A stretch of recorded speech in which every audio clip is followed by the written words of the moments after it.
I'd like to call the July Commission meeting in the Magic Valley region to order today. I am Jordan Charette, the current chairman for the Idaho Fish and Game Commission.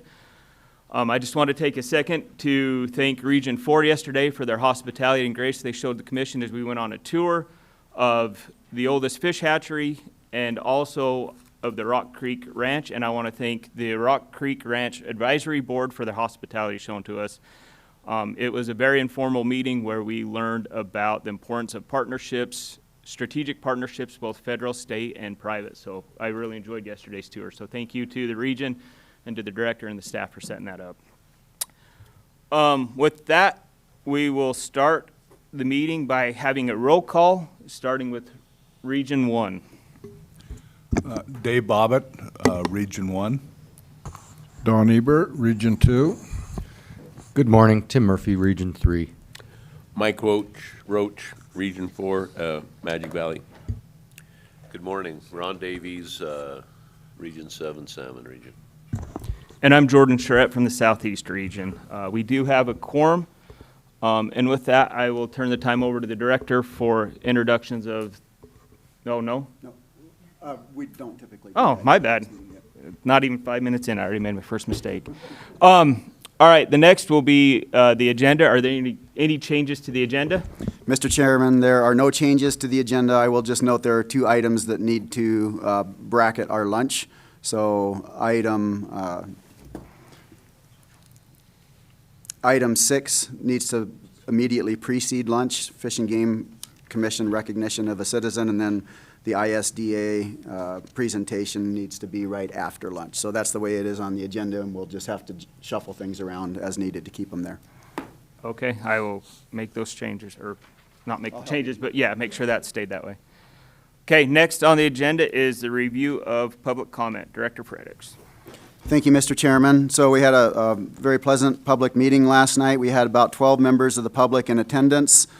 As usual, I will start with those comments. We had 7 people that provided testimony. I will start with those that were directly related to the agenda. The first being 5E and F, actions related to the Bighorn sheep auction and lottery tags.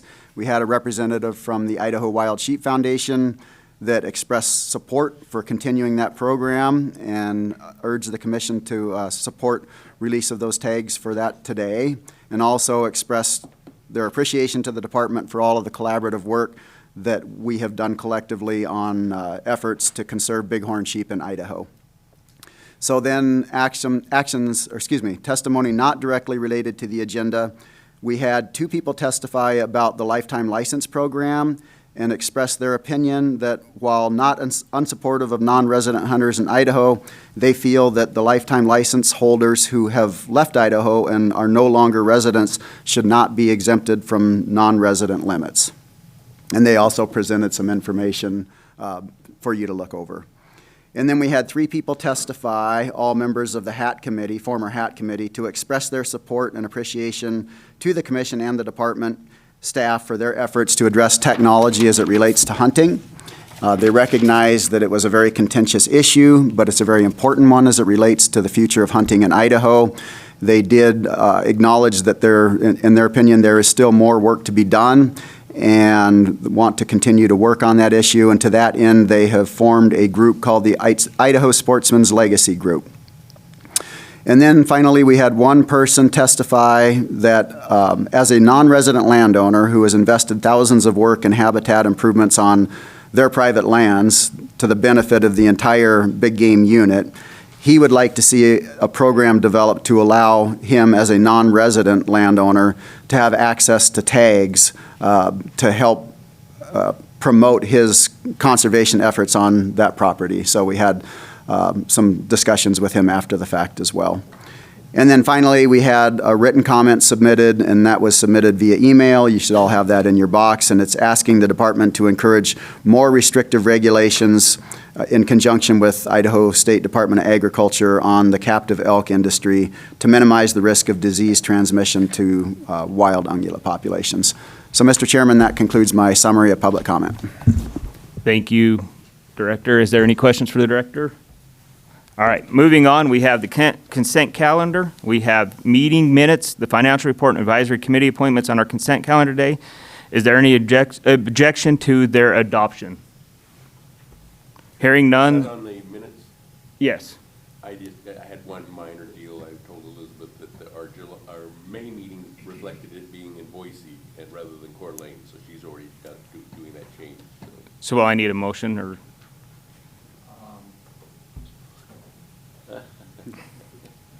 Dang it, we had that all smooth. Yeah, it was gonna be smooth. It was going to be smooth. Chairman Charette, Commissioner Roach wants to make a motion to adopt the consent calendar with that change. I think that would be an appropriate way of handling that. Okay. Yes, I would be willing to do that. Okay, there's a motion. Is there a second? There's a second by Commissioner Bobbitt. Is there any discussion? All in favor say aye. Aye. Any opposed say nay. Chair votes aye. All right, with that, we'll move on to the action items. And starting off, we will have adoption of electronic tagging for certain game birds by Deputy Director Amber Worthington. Good morning, Mr. Chairman, Commissioners, Director. This will be much different than what you've seen from me previously. This will be a lot easier, hopefully, and definitely shorter. So today the Commission is voting on adoption of proposed rules. We have gone through the negotiated rulemaking, and now you have a proposed rule draft in front of you for consideration. As a reminder of the process, if you adopt the rule change, it will get published in the October Administrative Bulletin, which will then start that 21-day comment period that you're familiar of for the public and staff. And then once through that, I will then bring a pending rule in front of you that may or may not have changes from the proposed rule, and that will be prior to going to the legislature for their vote. So the first agenda item for me is IDAPA Chapter 130109, Rules Governing the Taking of Game Birds and Upland Game Animals, regarding electronic tagging for certain game birds.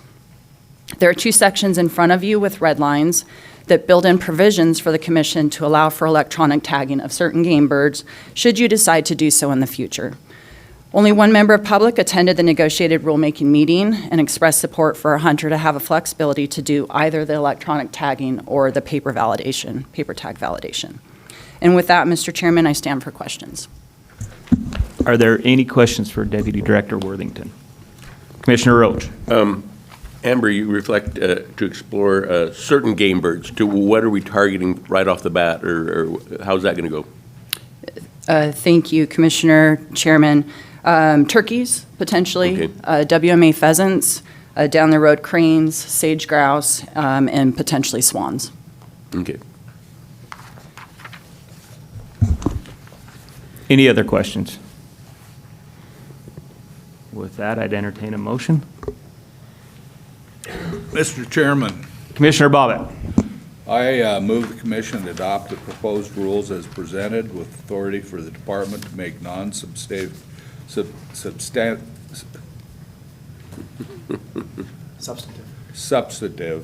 edits in the proofreading process that do not alter the sense, meaning, or effect of the rules. Second. You've had a motion by Commissioner Bobbitt, a second by Commissioner Roach. Is there any discussion on the motion? Seeing none, all in favor say aye. Aye. Any opposed? The chair votes aye. Next, we have administrative rules, adoption of proposed rules of chronic wasting disease management restriction revision by Deputy Director Amber Worthington. Thank you, Mr. Chairman. Next up for consideration is Chapter 130110, Rules Governing Importation, Possession, Release, Sale, or Salvage of Wildlife. And this concerns the chronic wasting disease management restrictions. There is one section in front of you with red lines that make it so the CWD management zones can be managed down to the specific game management units. And this is to more easily control the movement of carcasses within a CWD management zone. 3 members of public attended the negotiated rulemaking meeting and supported the concept. And with that, Mr. Chair, I stand for questions. Are there any questions? Yeah. Commissioner Davies. Mr. Chairman, thank you. Amber, I've got the rule changes, but I don't see any red lines through them. Am I looking at the wrong page, or what am I doing here? Mr. Chair, Commissioner, those were added, Oh, so they were added, so they were missed in the packet originally okay, and got sent. I believe they're in your inboxes. okay, thank you, yeah, and yeah, I'm on track now, so thank you. Forgiven. Mr. Chairman, Commissioner Eber. so if I'm understanding this correctly, it's a zone is, say, I'll just pull out an example, that Elk City zone, you could, instead of call Elk City zone, you could say either Unit 14 or 15, is that, am I thinking right? So, Mr. Chairman, and I might have to pitch to Tricia. So right now, as you establish a chronic waste management disease zone, that encapsulates any of the units within that zone. What this will do is make it so you're doing it by game management unit within that zone. So that makes it so somebody can't transport something that they found salvage in 14 into 15 for trapping or something like that. Okay. Even though it's still part of the same management zone, it's managed by that unit specifically. So they Okay. can't transport across that unit line. Okay, thank you. Any other questions? I'd entertain a motion. Mr. Chairman, Commissioner Davies. I would move that the commission adopt the proposed rules as presented with authority for the department to make non-substantive edits in the proofreading process that do not alter the sense, meaning, or effect of the rules. I would second that. Okay, you've had a motion by Commissioner Davies, a second by Commissioner Ebert. Is there any discussion on the motion? Hearing none, all in favor say aye. Aye. Any opposed? The chair votes aye on that one as well. Thank you. Thank you, Amber. Next up, we have fiscal 28 budget approval by John Oswald, Bureau Chief of Administration. Good morning, Mr. Chairman, Commissioners, Director. At the May meeting, I previewed the budget setting timeline and some of the budget mechanics, and today we'll be talking about the fiscal year 28 budget that's due on September 1st to the governor's office. And this morning, handed out this colorful, kind of rainbow-colored handout here, which we'll be walking through. It's kind of a busy document, so starting at the top in kind of the orange color there, fiscal year 27 appropriation, that's the current fiscal year we're in. The legislature set a budget of $161.5 million. We are proposing what they call a supplemental, which is an addition to the current year budget that the legislature would take up, the governor agrees, in January, February. And that's for the Winchester Dam repair, so that's one of the dams in Idaho at greatest risk of failure. It's a dam we own, and so the total project's closer to $4 million. This $1 million would let us get started before July 1 of fiscal year 28. So later on, you'll see the rest of that project included in the budget request for 28. Moving on to fiscal year 28 in the green section there, there's statewide cost increases. We don't find out what those are till closer to October. Those are things like insurance, the cost of central IT services. They're kind of like central services, essentially, that get billed out to all agencies on an allocation basis. There's a 1% employee raise placeholder. That's something that we're directed to put in the budget. It's easy math for legislators if they want to do a 2% or whatever they decide to multiply that out. Employee medical insurance increase. We have projections from Department of Insurance and DFM, Division of Financial Management. That's potentially going to go up 10%, so that is primarily changes in employee insurance. And so that gets us past what we call the maintenance items, which are the things that are kind of beyond our control, and into this section that we call enhancements, which is the bigger table in the middle of the document there. And you'll notice there's an asterisk kind of in that third column there. That denotes a one-time request, meaning we are just requesting the budget for fiscal year 28 only, and then it would go away in 29. And that's primarily for one-time projects where we don't need ongoing budget. There are a few without asterisks. Those are ongoing needs. So First one is replacement fleet and equipment. That's something we request each year as we naturally have things come up for replacement. I would note this is a little higher than average. We were not successful in getting any replacement items in our 27 budget, and so we have things like laptops and fleet vehicles and things of that nature that we have 2 years to replace now, so it's a little higher. Also in that number are some fish screens, about $3 million worth of fish screens on the Lemhi and Salmon River that need replaced. Other notable items are some IT equipment, security cameras for the regions, there's some drift boats, things of that nature. Moving down from that in the gray section there, admin, ITS recommended licenses, $326,000. So ITS is the central IT agency for the state. They recommend hardware, licenses and such that they recommend putting in our budget. So this is that. Region 7 storage buildings, we have in our budget a Region 7 office remodel. Originally, that was going to include the storage. Costs came in higher than anticipated. And part of this remodel requires us to demolish some of the existing storage at Region 7. And so this would be for the region to be able to build out that storage for equipment and such. And then moving on to fish, the Five Lakes Butte project in Region 2 for $100,000. That is 5 high mountain lakes where we are suppressing non-native brook trout for the benefit of native fish, I believe bull trout. And then moving on to Winchester Dam repair, that's the rest of that project. $4 million is kind of the high end, but we didn't want to short ourselves if costs do come in higher. So Henry's Lake bunkhouse rebuild. This is a bunkhouse that we had to demolish in March. It was condemned due to condition and just health concerns. It's an important station for our field staff up there. Variety of things from grizzly bear monitoring to fisheries work to access site. There's a hatchery up there as well, so this would serve as housing for staff that are doing field work. BPA or Bonneville Power Administration fish screen shop upgrades. This is upgrades and equipment for the fish screen shop out of Region 7. We have some Bonneville Power Administration funds that are one-time funds that will expire if we don't use them, and so these are some much-needed upgrades and equipment replacements. After that, LSRCP is Lower Snake River Compensation Plan, which is a mouthful, but needless to say, there's 5 hatcheries that we operate that are LSRCP owned. This is for deferred maintenance as well as increased costs of things like fish feed and things of that nature at these hatcheries. That one's ongoing. Fish habitat restoration projects. This is a one-time. This is for projects Potlatch and Lemhi in Region 7 primarily. And let's see, moving on to wildlife. Montour WMA and Ryrie operating. So what that is Bureau of Reclamation grant funds.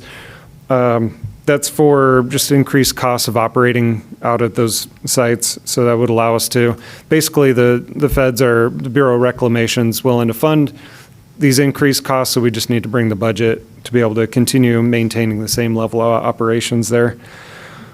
The USDA landowner incentives for public access. This is payments basically similar to the Access Yes program to open up acreage for public access, and that would be ongoing. We have a multi-year grant for that we're looking at from the USDA.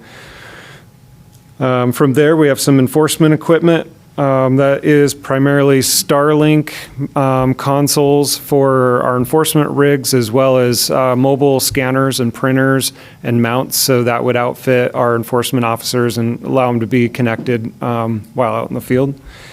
And then there's some annual subscriptions that kind of goes hand in hand with the Starlink. A good piece of that is the annual Starlink subscription.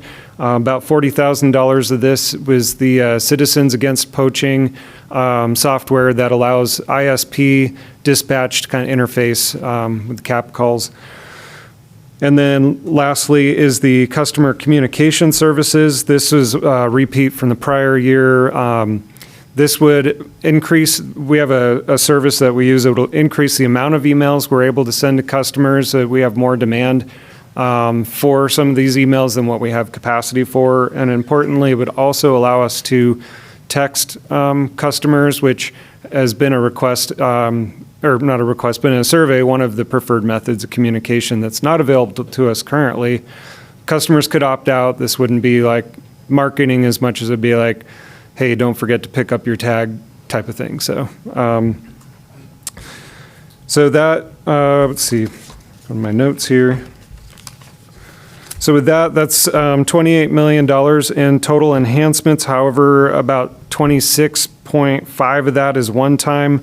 So the total increase to the budget looks like about a 13%, but when you take out those one-time enhancements, it's actually a 3.7% decrease in our total ongoing budget. And so feel it's a responsible budget, a lot of one-time projects that are important to the department. And with that, I'll be glad to stand for any questions. Is there any questions for John on the budget? I've got one. You said the 2-year enhancement on the equipment, so that where you have the one-time fee of the 20 million increase or decrease, 10 of that could 10 of that on where it says increase, decrease from fiscal year 27, can 10 million of that be attributed to that $10 million that was held out for equipment enhancements? Mr. Chairman, that's pretty close. When I look at the replacements, for example, our fleet request last year was 4.9 million. This year it's 9.3, so that's about $4.4 million increase. You also have that in laptops and some other areas. So I didn't bring the exact number of what's a repeat from last year, but I'd say that's pretty close. Okay, thank you. Any other questions? Is there a motion? Mr. Chairman, Commissioner Bobbitt. I'd like to move to approve the state fiscal year 2028 budget request as presented and allow the department to modify the request as necessary for minor administrative items if they arise. I'll second that. There's been a motion by Commissioner Bobbitt, a second by Commissioner Murphy. Any discussion on the motion? Hearing none, all in favor say aye. Aye. Aye. Any opposed, say nay. Chair votes aye as well. Thank you, John. All right, we will move on to Commission Community Challenge Grants by Ellery Tucker Williams, Legislative and Community Engagement Coordinator. Such a long title. It is a long title. Good morning, Mr. Chairman, Director, members of the Commission. For the record, Ellery Tucker Williams, Legislative and Community Engagement Coordinator. The Fish and Game Commission authorized a Commission Community Challenge Grant, also known as Challenge Grant, composed of 7 regional grants, each value of $10,000, and 1 statewide grant valued at $30,000 to provide partnership opportunities to implement projects broadly supported by the local and statewide sportsmen's community to enhance fish and wildlife habitats, populations, associated recreational opportunities, or educational purposes. You have each been provided with the challenge grant framework, and you've reviewed it in your own processes through your regional selections. And with this, we've developed, or the Commission developed, a decision criteria, match requirements, and the structure of the regional and statewide grant selection committees. This year, the application period was March 23rd through April 30th, 2026. Grant money is awarded for project expenditures this year for fiscal year 2026, which is July 1, 2026 through June 1, 2027. Regional and statewide committees met in May and June to review the applications received and made recommendations for funding. Before I move into those selections, are there any questions? Perfect. So, specific to the statewide challenge grant selection, the committee selected Truth in Media Foundation for $20,000 to support a multi-episode podcast series aimed at educating Idahoans on the depth and breadth of work the department does to achieve its mission while simultaneously demonstrating how sportsmen's dollars are being spent on the ground.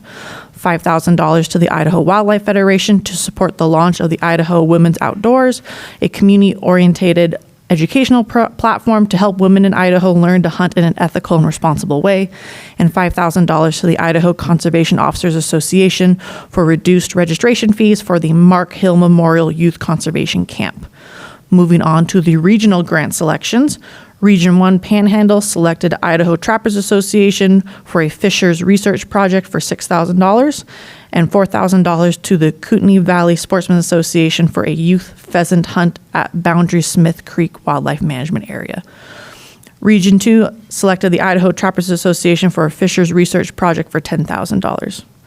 Region 3, the Southwest, selected the Idaho Trails Association for $5,000 for a trail clearing project in the Indian Creek drainage of the Frank Church River of No Return Wilderness, and $5,000 to the McCall Outdoor Science School to improve and advance conservation education of 5th and 6th graders. Region 4 Magic Valley selected the Mule Deer Foundation for $4,000 for habitat improvement and the Idaho Conservation Officers Association for $6,000 for reduced registration fees of the Mark Hill Memorial Youth Conservation Camp. Region 5 Southeast selected the Fish and Wildlife Coalition for a pheasant surrogator evaluation on the Sterling Wildlife Management Area and habitat improvements for $5,000. The National Wild Turkey Federation Idaho chapter for $4,000 for continued habitat improvements, and the East Idaho Houndsman Association for youth hound hunting equipment for $1,000. Region 6, the Upper Snake, selected the Henry's Fork Wildlife Alliance for $7,000 for riparian fence modification projects, $2,000 to the South Fremont Archery Team for archery range improvements, and $1,000 to the Eastern Idaho Houndsman Association for hound hunting equipment giveaway for annual youth event. And then finally, Region 7, the Salmon region, $10,000 to Cast Hope, which is a fly fishing clinic for underprivileged youth. So with that, I'm happy to stand for questions and ask that the commission approve the recommendations of the regional and statewide review committees and permit the staff to announce the outcome of the 2027 Commission Community Challenge Grant process.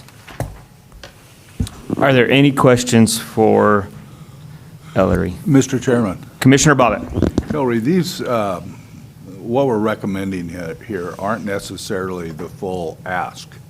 Some of these have been trimmed down from the original ask. Is that correct? Mr. Chairman, Commissioner, that is correct. Some are being funded at full ask, some are not, some is being spread out. That was up to the discretion of the selection committees on how they wanted to best spend the $10,000 for the individual regions or the $30,000 for the statewide. Thank you. Any other questions? Hearing none, I'd entertain a motion.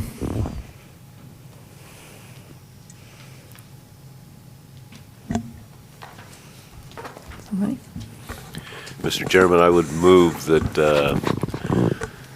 that we move forward with the announcement of the challenge grant. Oh, thank you. Yeah, I didn't see that. I have approved the recommendations of the regional and statewide review committees and permit staff to announce the outcome of the 2027 Commission Community Challenge Grant process. There's been a motion by Commissioner Davies, a second by Commissioner Bobbitt. Is there any discussion on the motion? Hearing none, all in favor say aye. Aye. Any opposed, say nay. The chair votes aye as well. Next up, we have release of 2027-2028 Bighorn sheep tag auction and lottery tags by Holly Miyazaki, wildlife staff biologist. Good morning. This is an action item I bring to you annually in July, the release of the lottery and auction tags for bighorn sheep. The commission is authorized under Idaho Code 36-408 to release 2 special bighorn sheep tags. One is issued through auction and one through lottery. The commission may also select the conservation organizations to receive the tags for auction and lottery. So in recent years, there's only been 2 applicants for the auction and lottery tags. The Wild Sheep Foundation has applied to auction the special bighorn sheep lottery, or the special bighorn sheep auction tag, and the Idaho chapter of the Wild Sheep Foundation has applied for the opportunity to market and administer the lottery. The auction tag historically sells for the highest prices during odd number years when the tag is valid in Hunt Area 11. Recent values, the 2025 tag went for $300,000 and $320,000 in 2023. And just for a reference at how much those prices have increased over recent years, in 2019, the winning bid was $175,000. The winning bid for the tags in even number years when the tag is not valid in Hunt Area 11 have also increased. This year in 2026, the tag went for $320,000 at the annual sheep show in Reno. And for another reference point, that tag sold for $105,000 in 2018. So the value of the tags, the prices have increased a lot really in recent years. Since 1998, the auction tag has generated over $4,200,000 for gross proceeds for bighorn sheep research and management in the state. The lottery tag is just the opposite. So in even numbered years when the tag is available for use in Hunt Area 11, those prices are normal. It normally generates more money through the lottery. In 2024, the tag generated over $413,000 in funds. And once again, for comparison, that tag generated $91,000, just over $91,000 in 2018. In odd number years, when the tag is available, in even number, that's in even number years when the tag's available in Hunt Area 11. In odd number years, the tag usually generates a little bit less money, but also those prices, the tag amount has increased over the years. In 2025, the lottery generated over $311,000. And once again, for a comparison, in 2019, it generated just over $107,000. So the Idaho chapter has really done a good job in increasing their marketing and outreach to generate more revenue in the lottery tag draw. So the lottery tag has generated, since 1992, over $3 million in net proceeds for the department. The department uses these funds to support our annual action plan for bighorn sheep. That plan is based on direction and management direction and strategies developed for the bighorn sheep management plan that you guys approved a few years ago. So we use that plan to identify actions to benefit bighorn sheep management in the state, and we develop an action plan, and these proceeds from the lottery and auction tag support those activities. A lot of you have come out and seen what we do in action as far as capture and collaring in our test and remove projects, our other projects to learn more about our bighorn sheep populations. We also use these funds to survey, to generate population estimates for season setting, which we'll do again this coming January, and research projects, developing the test and remove, identifying a MOVI as a major player in bighorn sheep health concerns. We've also used it for our genetics projects and the recent development of the biomeme technology, which is an animal side field test to identify chronic carriers. So the organizations that have applied recently, the National Wild Sheep Foundation and the Idaho chapter have been really great partners for us, not just in administering the auction and lottery tag efforts, but also in supporting our management and our action plan directions for the department. So they were especially, I think, helpful this last year in our depopulation efforts and supporting that action and getting word out to their membership about what we're doing, not just with that, but in general, all the work we're doing to try to improve bighorn sheep health and numbers in the state. This year, there's one difference. Normally, I bring this to you as an annual ask. This year, we put in 2 years for 2027 and 2028. And the reason we did that is so it will better align with our 2-year proclamation. So when it was just 1 year, when we put the information, into the 2-year proclamation, it's not quite right. So the proclamation that you guys approved for rules and seasons in January is for 2 years. So this would align for the same 2 years moving forward. So this would be for 2027 and for 2028. So commission action is required to release special bighorn sheep tags to conservation groups for the auction and lottery. There is a competitive bid process to ensure tags are objectively issued and that the maximum value is received for the tags to implement our management programs. The staff recommends the commission release the 2027 and 2028 bighorn sheep auction tag to the Wild Sheep Foundation for subsequent auction, and the 2027, 2028 bighorn sheep lottery tag to the Idaho Wild Sheep Foundation for subsequent lottery. And I'd be happy to stand for questions. Are there any questions? Seeing none, is there a motion? Mr. Chairman, Commissioner Bobbitt. I move the commission release the 2027 and 2028 bighorn sheep auction tag to the Wild Sheep Foundation to conduct an auction, and the 2027 and 2028 bighorn sheep lottery tag to the Wild Sheep Foundation to conduct a lottery. Is there a second? Second. There's been a motion by Commissioner Bobbitt, a second by Commissioner Roach. Is there any discussion on the motion? All in favor, say aye. Aye. Any opposed, say nay. The chair votes aye as well. Next, we have the discount. Next, we have the discount order for the 2027-2028 Bighorn Sheep Lottery tag, again by Holly Miyazaki. Thank you, Mr. Chairman. So Commission Rule IDAPA 13.01.04.800 clarifies that tickets for the Bighorn Sheep Lottery tag are non-transferable controlled hunt applications. So agreements with the nonprofit organizations selected for marketing has identified discounted prices, including additional discounts for multiple purchases, helps sell these tags, increase revenue from lottery tag sales. The published brochure, the season proclamation and summary of rules for moose, bighorn sheep, and mountain goat reflect the agreed upon prices.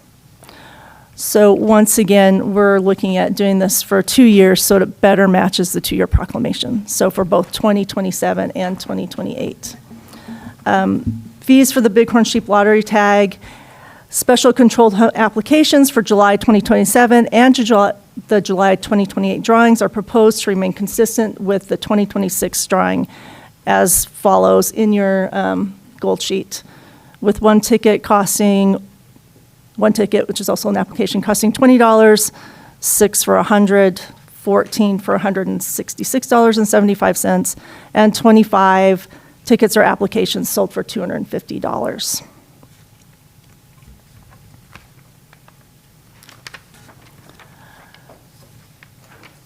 Pursuant to its authority under Idaho Code, Section 36-415, the Commission can find a public need to optimize revenue from application fees for the Bighorn Sheep Lottery Tag Special Controlled Hunt Program through discounting application fees, including additional discounts for multiple applications.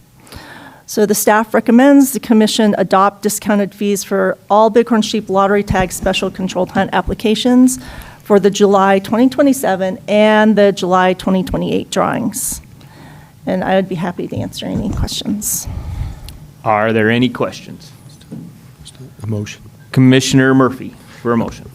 Yes, I'd like to make a motion. Thank you, Chairman. I move the commission adopt discounted fees as presented by staff for all Bighorn Sheep Lottery Tag Special Controlled Hunt applications for the July 2027 and 2028 drawings. There's been a motion by Commissioner Murphy, a second by Commissioner Davies. Is there any discussion on the motion? All in favor, say aye. Aye. Aye. Any opposed, say nay. The chair votes aye as well. Thank you, Holly. Thank you, Mr. Chairman. All right, next up, we got Rick Ward, the State Wildlife Manager, to talk about 2028 non-resident tag limits and 2027 outfitter set-aside and allocation. Mr. Chairman, Commissioners, Director Fredericks, good morning. This morning, I'll be presenting you with an overview of staff proposals regarding non-resident limits and outfitter allocation for general season deer units and uncapped elk zones. 2 items are proposed for your deliberation. First, setting of the non-resident limits for uncapped elk zones A and B tags, and game management units for regular and white-tailed deer tags. Second, identifying associated set-aside and allocating of tags for outfitted hunters for uncapped elk zone A and B tags and game management units for regular and white-tailed deer tags for the 2027 season. And once we've worked through all that, I will provide an update on capped elk zones. You should have a handout that looks like this. There's a lot of numbers in that. That is the breakdown by uncapped elk zone and by general deer unit for A and B elk tags and regular deer tags and white-tailed deer tags. To be clear, what you will be deliberating on in this item is what is lined out in that table. It is line item. I will provide summary numbers on the screen, and I will go over those. But the actual deliberation is by unit and by zone. And lastly, before I get started, as everyone here I think knows, this is complicated business. Please interrupt with questions as I go along. I think that will help facilitate the discussion and the explanation.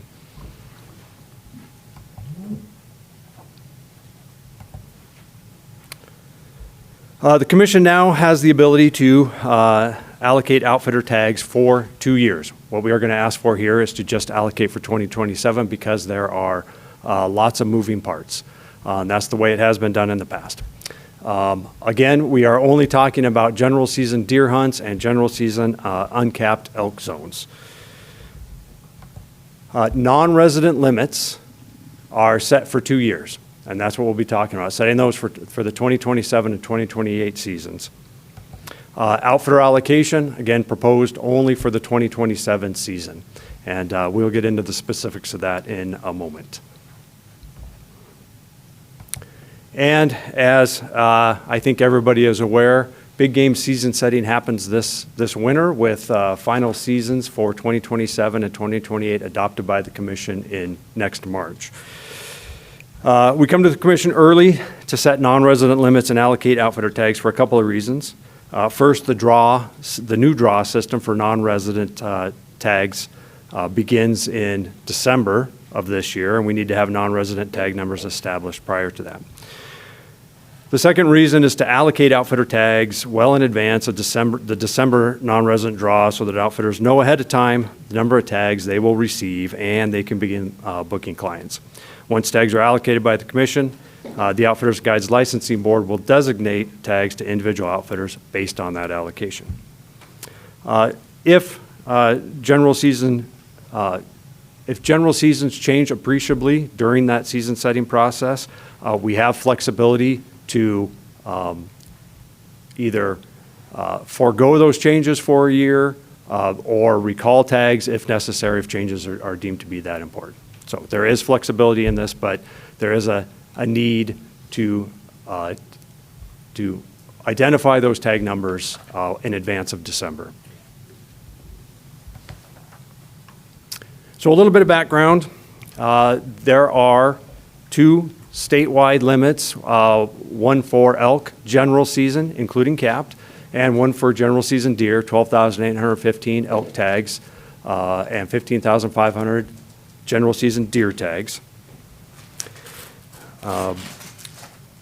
However, these numbers are statewide. They do not limit non-residents at the unit level for deer or the zone level for elk. The uneven distribution of non-resident hunters around the state led to the development of a new rule in 2020 allowing the Commission to limit the number of non-resident hunters at the unit level for deer or the zone level for elk to no less than 10% of the 5-year average number of total hunters in that unit or zone. And in November of 2020, the Commission implemented non-resident limits at the unit and zone level for the 2021 and 2022 seasons, using the average number of total hunters from 2015 to 2019. In subsequent years, the commission carried forward those same non-resident percentage limits and applied them to the latest hunter numbers to develop non-resident limits for the 2023-2024 seasons and the 2025 and 2026 seasons. So what we are here to talk about today is what's going to happen in the 2027 and 2028 seasons. So those limits are based on a sliding scale where the proportion of non-resident hunters in a unit or uncapped zone was used to calculate the new limit. In this process, we've used the most recent estimates of hunter numbers for resident hunter, non-resident hunter, and total hunter participation for each tag type and unit or zone where that tag could be used. So units and zones where the proportion of non-residents was at or above 15% were limited to 15% non-resident participation. And in units and zones where the proportion of non-residents was less than 15%, we're limited to 10% non-resident participation. With the exception that some backcountry units for deer, both general deer tags and whitetail deer tags, were set at the proportion of non-residents averaged over those 5 years. So set in 2020 and at the status quo at that time. These units have relatively low hunter density, and reducing non-resident tags to 15% would have substantially reduced the number of tags available to the outfitting industry. And I will show a map in a moment, but there are, in those backcountry units on the two maps on the right, there are 12 units for under the regular deer tag and 10 under the whitetail tag. So staff is proposing that the percentages limiting non-resident hunters and implemented first for the 2021 and 22 seasons be carried forward and applied to the most recent data for the 2027 and 2028 seasons, including non-resident percentages applied to zones that were changed from capped to uncapped since then, such as the Weiser River and Brownlee B tags beginning in 2025. These maps show the limits for each tag type and the non-resident percentage limits used beginning in 2021. These percentages represent the base period that describes non-resident participation at the time non-resident limits were implemented and, we believe, are the most appropriate limits to carry forward. Your handout also lists the percentage limits proposed for each tag type by unit and zone. So I'll go through a couple of examples here. So in the Bannock Zone A tag, that 10% limit was established in 2020 for the 2021 and 2022 seasons. Last time we did this, 2 years ago, the average annual hunter estimate from 2019 to 2023 was 1,933. That 10% non-resident limit was carried forward, applied to the new data to result in 193 as the total non-resident limit for the Bannock Zone A tag. So taking that same approach and applying the most recent hunter numbers, 2029 hunters, annual hunter estimate for that zone from 2021 to 2025. Again, just apply the 10% to that. 203 is the total non-resident limit. And that does say 2025, 2026. That's a typo. That should say 2027, 2028. Apologies. Or an increase of a total of 10 non-resident tags. Looking at same approach with a general deer unit, in Unit 66, on the regular deer tag, 15% non-resident limit was established in 2020, applied to the 2021 and 2022 seasons. Looking at the process 2 years ago, 1,004 was the annual hunter estimate, annual average hunter estimate for 2019 to 2023. 15% of that's 151. That was the total non-resident limit for 2025 and 2026. Taking that same concept forward, applying it to the newest data, we actually saw a decrease in the total number of hunters in that unit to 906. So applying that same 15% to 906 gets you 136 as the total non-resident limit proposed for 2027, 2028, or a decrease of 15 non-resident tags for the total non-resident limit. I'm going to pause there for questions. Are there any questions? I have one. I just want to make clear that these are general seasons where any number of resident can go any of these GMUs and hunt, correct? Mr. Chairman, that is correct. So, sorry. Well, I was just going to add that the general, not including capped elk zones, which are a form of a general hunt. And so how do you get the participation numbers of the residents in each one of these GMUs if they're general seasons? Mr. Chairman, that is all based on the mandatory harvest reporting. So they are estimates of the total number of hunters. But that is based on hunter reporting. For the record, I knew that answer. I just wanted it out there. Show the importance of the mandatory hunting report, so. Thank you. So, yeah, just a follow-up question on that, if I may, Mr. Chairman. You may. So, do we have any idea on the accuracy of that as far as, I mean, it's a mandatory hunting report, but is there a level of error there that we expect or we think we're seeing on first of all, I guess let me back up. What is the compliance rate for the mandatory hunting reports? Is it pretty high? Mr. Chairman, Commissioner Davies, it varies by area in the state and tag type somewhat. So our highest compliance rate is with controlled hunts. Generally speaking, general season elk tag holders, general season regular deer tag holders, the reporting rate is fairly high, in the 60 to 70% range. The way the data works in terms of how much variation you see or error estimates on what those total hunter numbers are, it depends on the scale you start trying to dial in at. So the finer scale you get, the more variation you see in that estimate, or the broader the estimate is. But generally speaking, for regular deer tag holders and for general season elk tag holders, we feel we have good data. I think I guess kudos to the Communications Bureau that has been a campaign to inform the general public to improve those MHR reporting estimates, and we've seen increases over the last few years. Our lowest reporting rate is general season whitetail hunters in North Idaho, but even that is 55 to 60% reporting rate.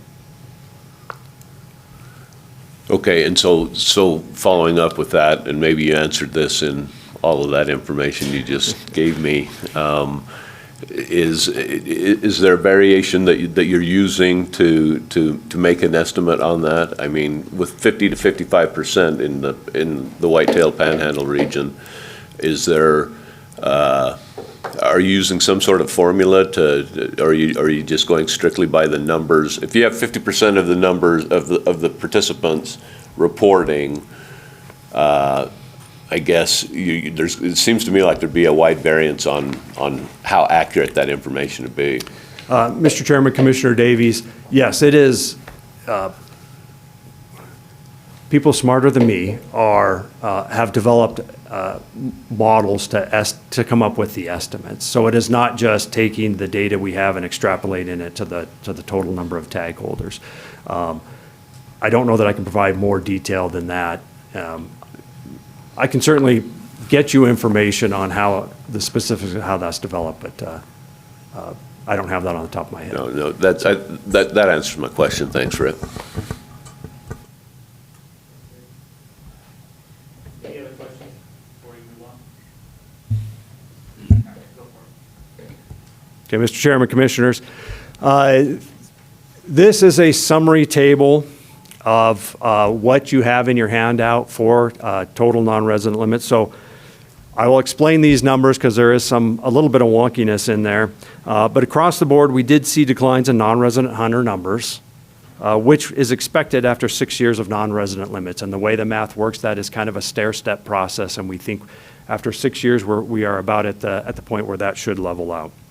But we also saw declines in resident hunter numbers for regular deer tags at 6% reduction and white-tailed deer tags at a 3% reduction. Resident elk tag hunters was actually fairly level when accounting for the capping of the Dvorak A tag in 2020-25.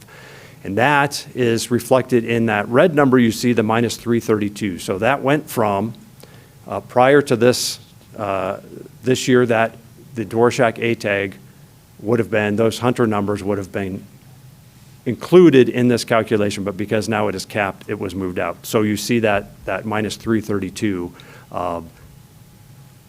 Overall, hunter numbers on the elk A tag statewide was fairly level.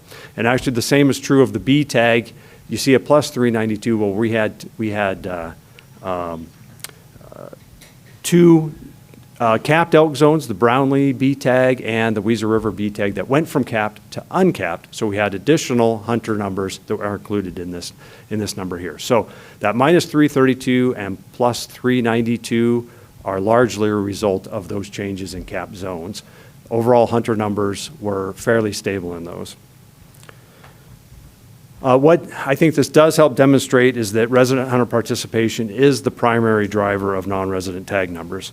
When resident hunter participation declines over the 5-year average, the corresponding number of non-resident tags declines as well, and vice versa with increases. Again, the statewide non-resident limit for deer is 15,500. The numbers you see there for regular deer and white-tailed deer tag are simply the sum of the limits at the unit level. The 15,500 remains the statewide limit so that deer tags are considered sold out when that 15,500 number is reached, even though some individual units will not have reached their individual non-resident limit. However, that differential has declined over the last 6 years, so the sum of all the non-resident limits for deer proposed here is 15,535. So only 35 tags more than the statewide limit. In the past, we've seen that differential as at least a couple hundred, if not a few hundred tags. So, again, this does not include capped elk zones, which will be set in March with big game season setting. However, since non-resident limits were introduced in uncapped zones in 2021, the sum of all the elk zone limits has been less than the statewide limit of 12,218, the opposite of what we see with the deer, general deer units, effectively making the lesser number the statewide non-resident limit. That difference in tags in those elk zones sits on the shelf until August 1, at which time they become available for residents to purchase as a second tag at the non-resident price. Okay, I will pause again before I move into outfitter allocation. Are there any questions? All right, hearing none, we'll move forward.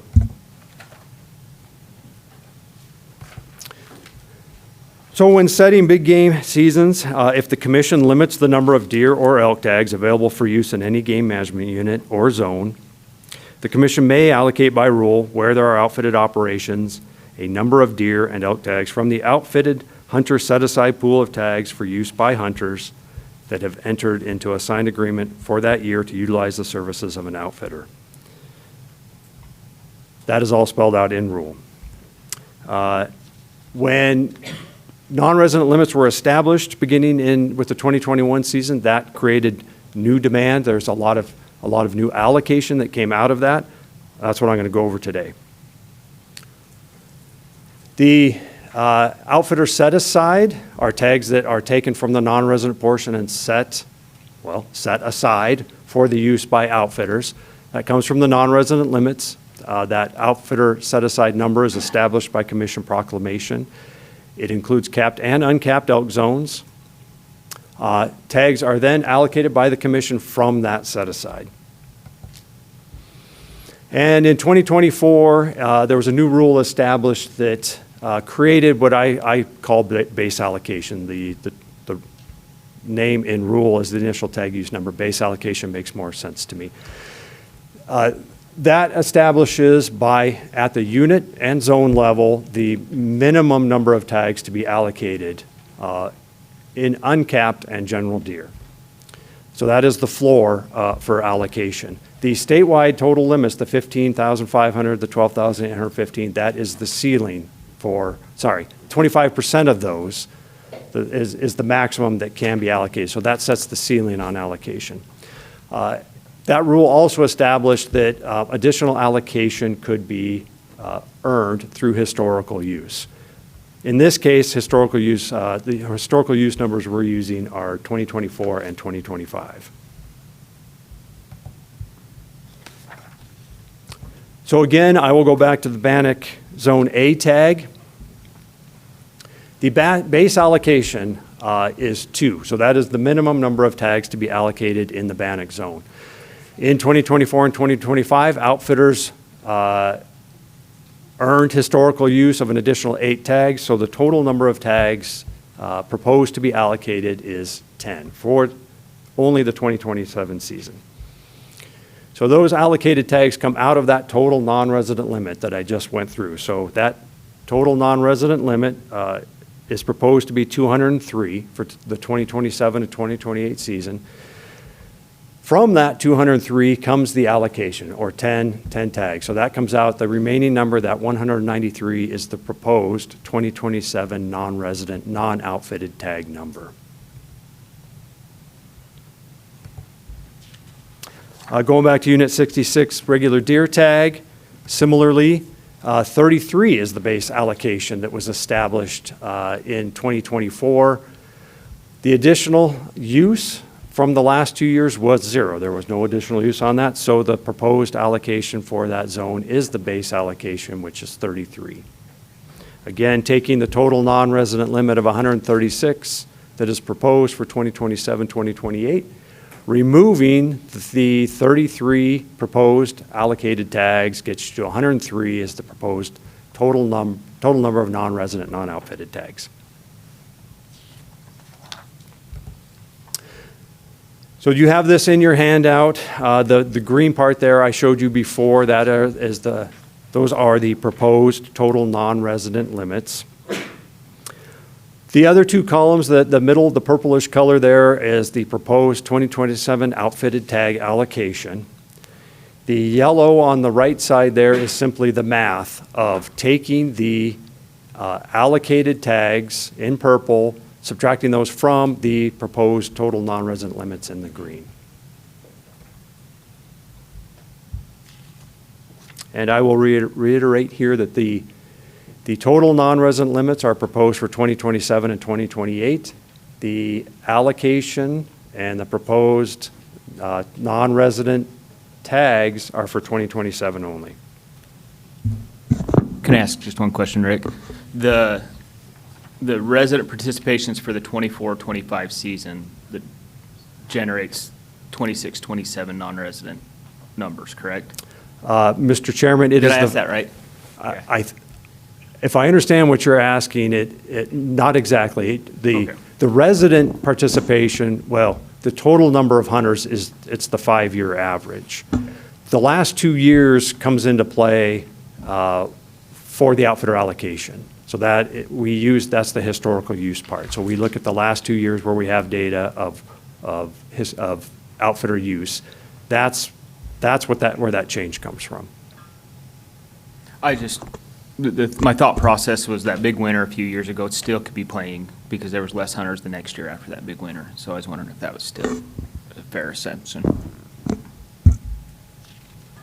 Any other questions?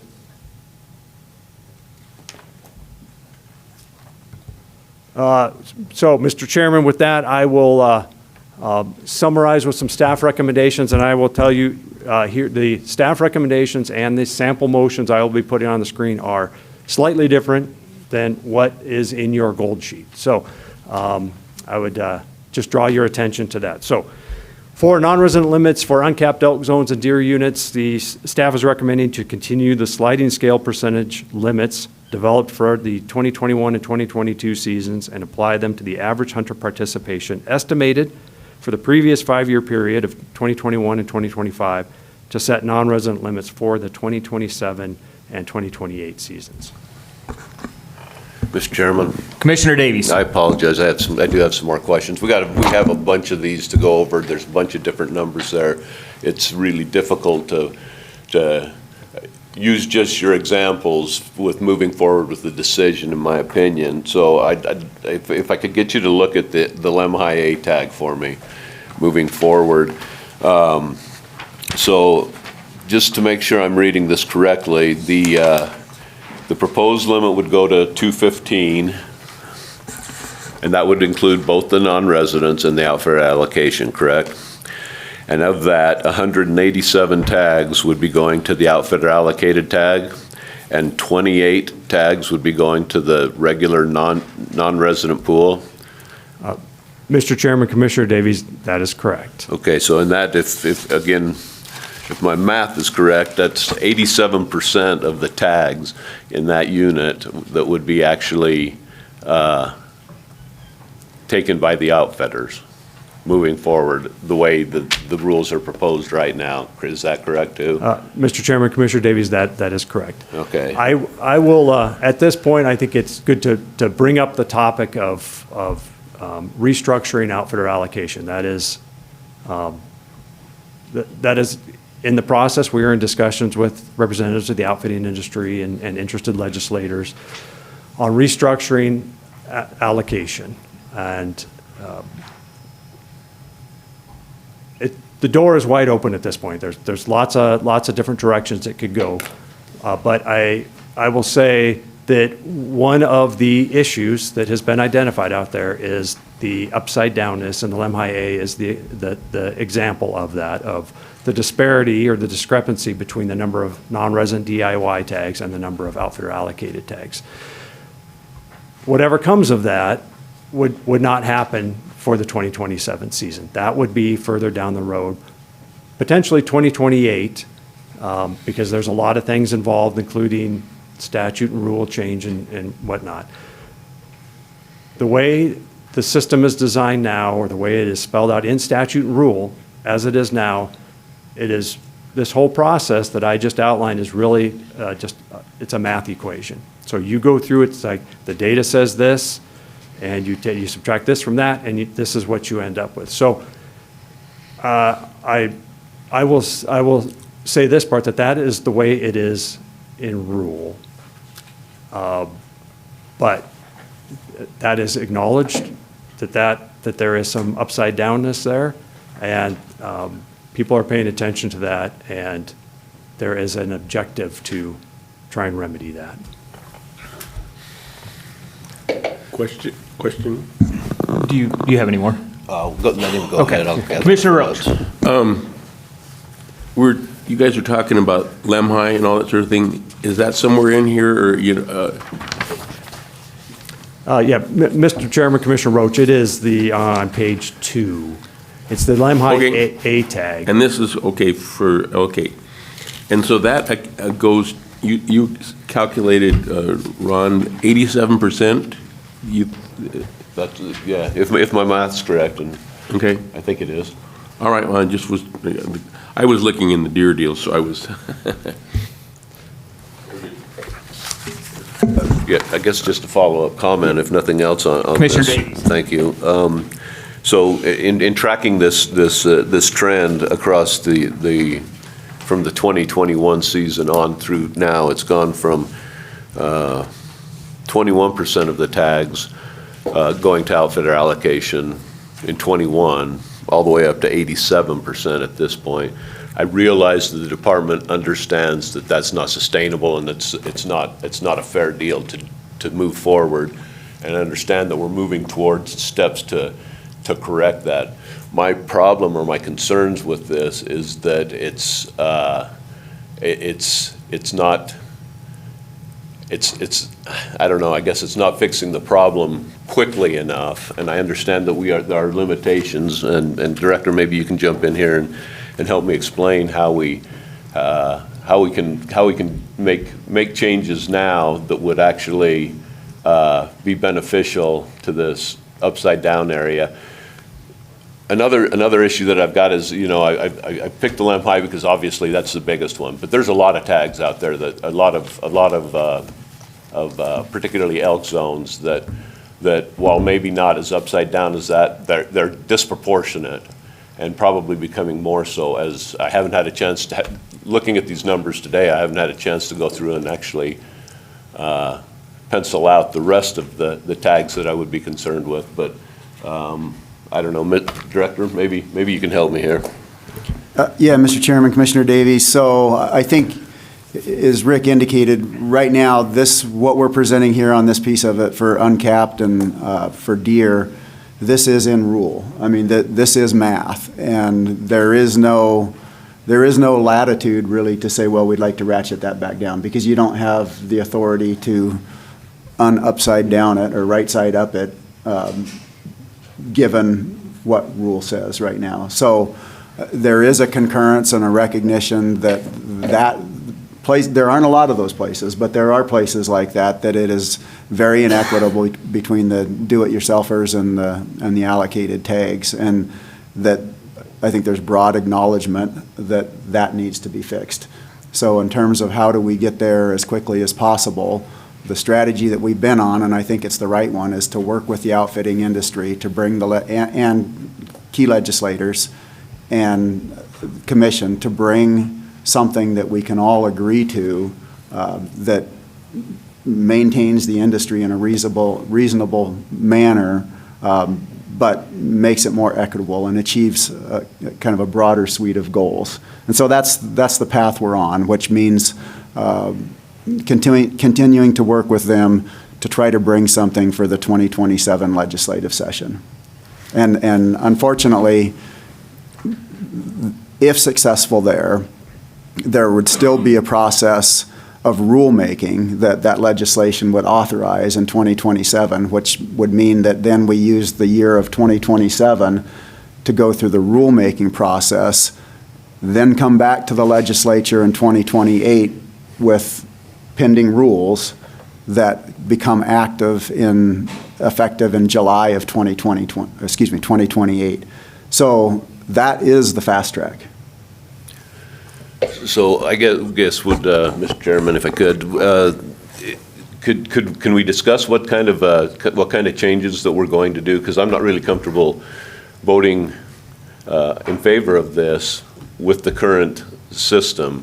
Can you explain to us what the process is and what that's going to look like moving forward that would eliminate some of the fears that I and the rest of the commission, I think, has with this upside down trend, as you put it? Mr. Chairman, Commissioner Davies, so two things. One, again, this piece of it, there's not a lot of latitude for the commission to adjust these numbers that are set in rule right here. There's a broader conversation about restructuring allocation going forward. And then there's a coming discussion about cap zone tags allocation and setting aside those tags. But to answer your question, there are the broad concepts that we've been, and principles that we've been discussing with the industry. And then there's kind of the brass tacks, and we've got broad principles. We've come to agreement on broad principles, and one of those is that there's an equitable distribution of tags for do-it-yourself hunters and guided non-resident hunters, and that the number of guided hunters should not exceed, the number of allocated tags, I should say, should not exceed the number of non-resident tags. The second principle that we've been working toward or under is that right now allocated tags are a subset of the non-resident tags. And as we've talked about managing non-residents, because those two things are intertwined, it's become very, very difficult to make changes to non-resident tag numbers without affecting allocation. So one of the ideas, the concepts that people have kind of embraced is to pull allocation out of that non-resident slice of the pie, if you will. And that way, the non-resident numbers can be adjusted without affecting allocation. And then the third principle that we've been talking about is to come up with an allocation that seems reasonable and fix that number so that when you make adjustments to non-residents, it's not automatically toggling allocated tags. And so, so those concepts have been supported. And then the other piece of that fixing allocation would be that there's really not a growth model to that. That allocation is fixed. It gives them the certainty that they have repeatedly asked for. But it does not provide the growth model that has brought us to the place where we are, which is what you're speaking about in the Limhi, which, because of verified use, they've continued to take up a bigger and bigger slice of that non-resident pie. This, parsing those out and making them separate would eliminate that issue. And so those are the concepts. The brass tacks are, how many tags are we talking about? There's a lot of detail. I think as anybody that's dove into allocation, there's lots of numbers, lots of details, lots of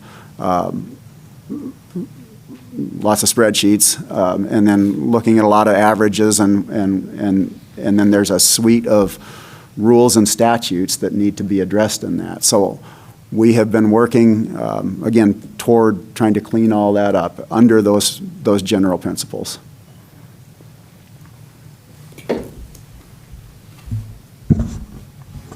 Any other comments? Yeah, Still have the floor. I guess the last comment I'd like to make on this is, so the motion that we're looking at right now is for just moving forward with what we have here. We're not going to, this does not include the cap zone stuff that's being brought up as well. Is that correct? Mr. Chairman, Commissioner Davies, that is correct. Okay. I will get into cap zone stuff in a moment, but yes, this motion, this whole suite, this whole presentation up to this point does not include anything about capped elk zones. Okay, thank you, Rick. Any other questions? Mr. Chairman, Commissioner Ebert. I'm not as familiar with the limb height as you are, obviously. So, Ron, you said it was 21% a few years ago, and then it went to 87. So that's kind of got me scratching my head as to, so these were non-resident, non-outfitted people who then evidently chose to go with an outfitter. Would that be right? I mean, what happened here? Mr. Chairman, Commissioner Ebert, that is correct. So that the verified use that Director Fredericks mentioned is that's what that is. It's when a hunter comes with their own tag. They bring the tag and they hire an outfitter, use the outfitter services. The outfitter can then, that's where historical use comes from. They can then report that use, and that is recorded as outfitter historical use for that unit or zone. Do follow up, Mr. Chairman. So I don't know how to say this politically correct, but so did he take them for free? I mean, I don't know how many outfitters are there, but are these numbers fudged at all? Did they take these people, say, hey, we'll take you for free or for a very cheap? I mean, how did this? Mr. Chairman, Commissioner Ebert, I don't know the details of that. We don't. That might be a better question for the Outfitters Guides Licensing Board. That is, so the commission allocates by zone, by unit. The licensing board designates to the individual outfitters any, what constitutes outfitting is defined by the licensing board. So I don't know the particulars of that, but I will say that for the purposes of this discussion, that the Lemhi A tag is the exception. This is not. I think when all this was being developed, there was a realization that, yeah, that could theoretically happen, but probably won't. And now and it hasn't happened in most places, but it definitely has occurred in Lemhi A. Just the upside down, the disparity between non-resident DIY tags and outfitter tags. But given all the information we have, the data, everything that has progressed up to this point, the change from 21% to 80-some% outfitter tags is all that's how the process is structured. I will just add briefly to complicate things more, in 2024, when that base allocation was established, what that did, that set the minimum allocation, but part of that also was that outfitter allocation could be, I guess, additional allocation could be earned, or historical use could be earned up to half of the remaining non-resident tags. So that there is a cap, but that establishment of that base allocation kind of reset that whole thing. So that is, again, this was all done according to what's spelled out in rule. And yeah, it is upside down. One more, so is it, because this stuff really does interest me a lot, so I know in the state of Idaho, sometimes there's places where you can, a DIY conceivably can't go without the aid of horses and satellite camps, and then there's also, to complicate things further, there's also private property.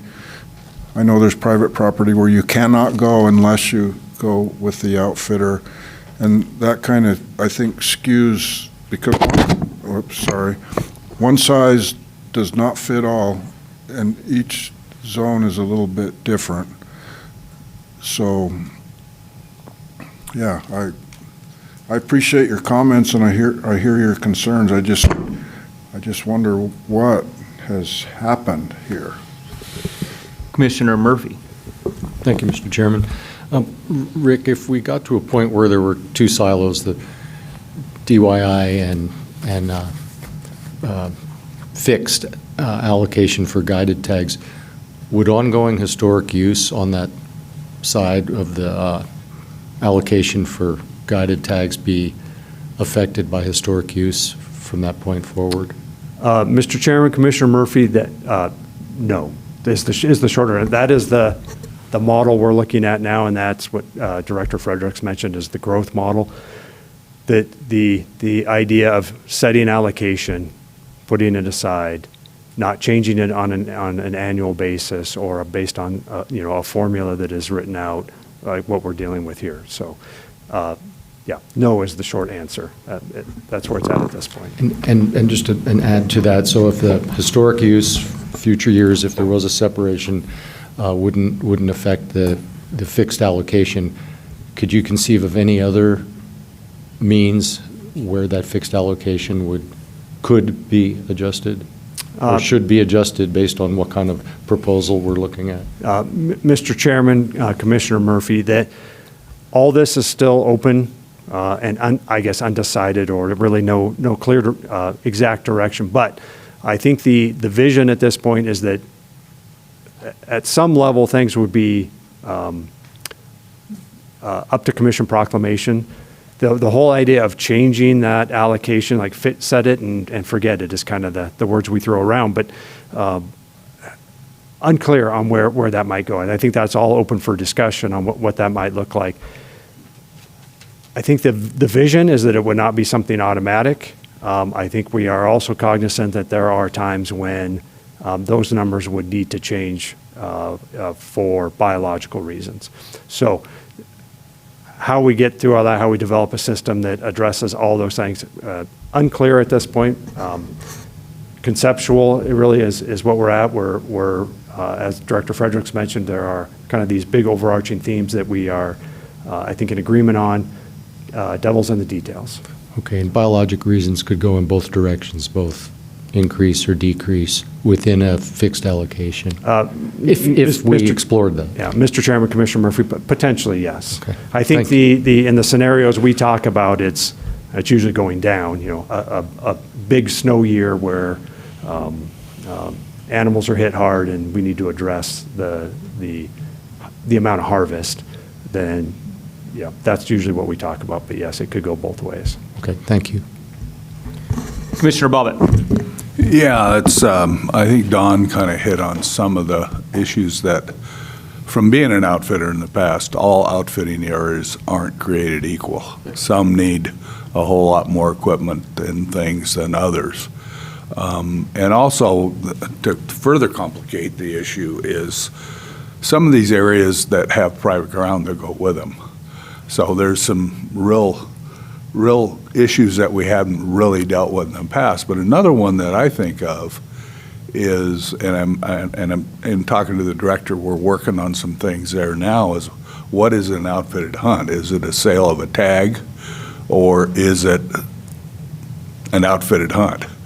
And I'm really opposed to outfitters using allocated tags just to sell them to make a profit and don't provide a service. So I think we need some work in that area. But I also recognize on historic use, all things being equal, no private ground and some other things, that outfitters built that historical use by remoteness or the ability to get in there and or great service, because people are paying for that outfitted service. So that can distort it. So, Commissioner Davies. Yeah, thank you, Commissioner, Chairman. Yeah, just to follow up on Commissioner Ebert's question, and I don't claim to be an expert in it, but in my opinion, I believe it's the private ground access that's allowed this disproportionate increase in those tags in this specific case that we're talking about here. Don't know that. Maybe Ryan could come up if I'm misspeaking, but I believe that's what's caused that. So thank you, Chairman. Commissioner Roach. You just talked about biological data, and I'm not trying to confuse things or anything like that, but you talked about winter. Well, this year, with the way we are, the fawn survival, calf survival is going to be, pretty amazing from what we see. But also, our population in this state is increasing, and so does that take into consideration, these different things like that? Mr. Chairman, Commissioner Roach, I think similar to what Commissioner Murphy was asking, that's the brass tacks, right, is determining what that might look like. I think what we are hoping to get away from is an annual change, just a recalculation to, and yes, in this part of the state, survival is good. I think overwinter survival will be good statewide, but that doesn't mean every deer and elk population across the state is doing well, as we will talk about with capped elk zones in a minute. So, Mr. Chairman, Commissioner Ebert. if I could make just a comment on the whole outfitter allocation thing. I think we've all done our level best to fully grasp it, and I got to tell you, it's hard to fully grasp, and I think we need to bubble wrap Rick here, just to make sure nothing happens to him. But, we have sat down with the outfitting industry, and we have sat down with the legislatures. We had several meetings. I think my sense of it is generally we're kind of on the same page. I think we're going to have a direction forward that's going to move rapidly over a 2-year period. I have a hard time getting my head around that, but that is rapidly. But we have to uncomplicate this. I don't think there's anybody that would disagree with what we have right now is just too much convoluted, too many, you do this over here and it affects us over here, and there's just too much of that. And if, my time on the commission, if I could have a part of just one thing, we need to simplify this outfitter allocation / non-residents nexus. We need to make it understandable and simpler, and I think we're headed down the road to do that. Unfortunately, it does take quite a bit of time, but we have what we have. It wasn't of our making. This took years and years and years to get it this complicated, and now I think it's our turn to uncomplicate it. Whether you like outfitter allocation or not, whether you believe outfitters should have tags guaranteed to them is something that they decided years ago. We did not decide that, but now we have to deal with it. So I don't know, I just kind of wanted to make those comments of, I think we all know that we need to do something different. And I believe we are doing that. Thank you, Commissioner Ebert. I don't want to get left out on this conversation either, so I have a few comments and questions. But first, Rick, I'd like to verify that today all we're talking about is general season and uncapped elk zones that we're putting non-resident limits on. Is that correct? Mr. Chairman, the action item and the sample motions, yes, Okay. for that. I will talk about capped elk zones with an ask of the commission, but yes, for this point right here where we're at, and the two sample motions I'll be putting up only apply to general deer units, uncapped elk zones. Okay. My question is, it sounds like there is in movement, there's some energy with the stakeholders, with the outfitters, with the department, with the commission to move forward to make this less complicated. I have two questions. I would like to know what the commission involvement has been in that process moving forward. And the second question is, has there been anyone that has come up with a concrete definition of what demonstrated or verified use is in those conversations? I think if we could get that verified use in a concrete definition, this would be, a lot of the confusion and gray area would go away. Mr. Chairman, so I'll address the first part of your question and maybe the second. So two legislative sessions ago, outfitter allocation was front and center, and there was discussions about eliminating allocation altogether. There was discussions about changing the model in a completely different way, and I think, I'm not speaking for legislators, but I do know that many of them were tired of the issue and they just wanted the industry and the agency to work together to try to figure out something that they can support. So based on that, with legislative leadership, we asked the outfitters for some representatives that could sit at the table with us. And then initially we had two commissioners that were participating in that process with those representatives of the industry and a couple of legislators, 3 legislators, 4 legislators. And then Chairman Bobbitt, Commissioner Bobbitt, chairman at the time, asked to be involved in it as well. And so that group, it's not everybody at the table every time, but that group has met essentially for, I guess, a little over a year in that ballpark. So that, and again, two things to acknowledge about that. There's the broad concepts and principles, and then there's the details, and there are layers and layers of complexity. So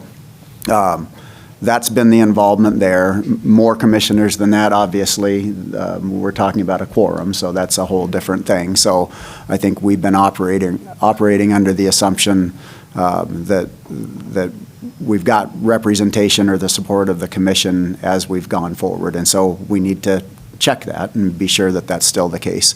And then with regard to verified use, I think that really comes down to the question of the definition of outfitter services, which is ill-defined.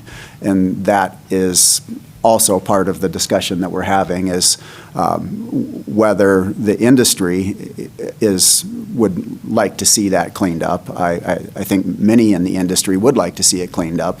There are probably others that are happy with a vague definition, but that is definitely flagged for discussion as we go forward and talk about changes to statute. Okay. Are there any other questions for Rick? I made the comment yesterday that Elon Musk has nothing on Rick. I think he's the smartest person in the world, so I will stick behind that comment. You are the smartest person, not Elon Musk. Mr. Chairman, Elon Musk has lots of more money than I do. I know that much. But I appreciate that. Mr. Chairman.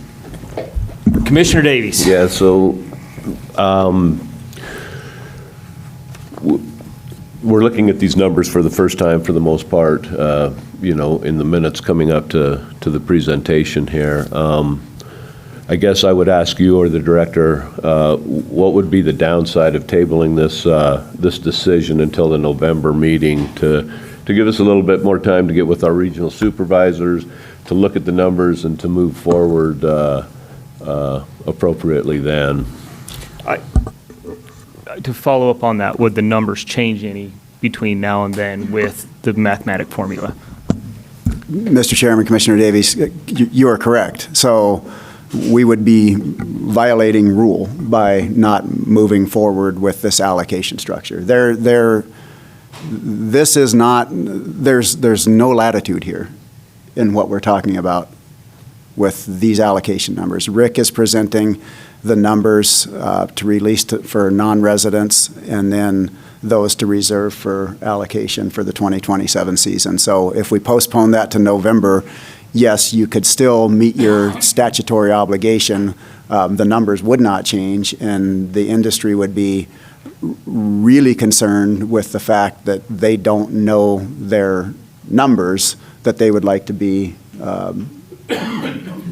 marketing, essentially. And then there's the pieces of it that you allocate, the licensing board designates. Yes. Too many words.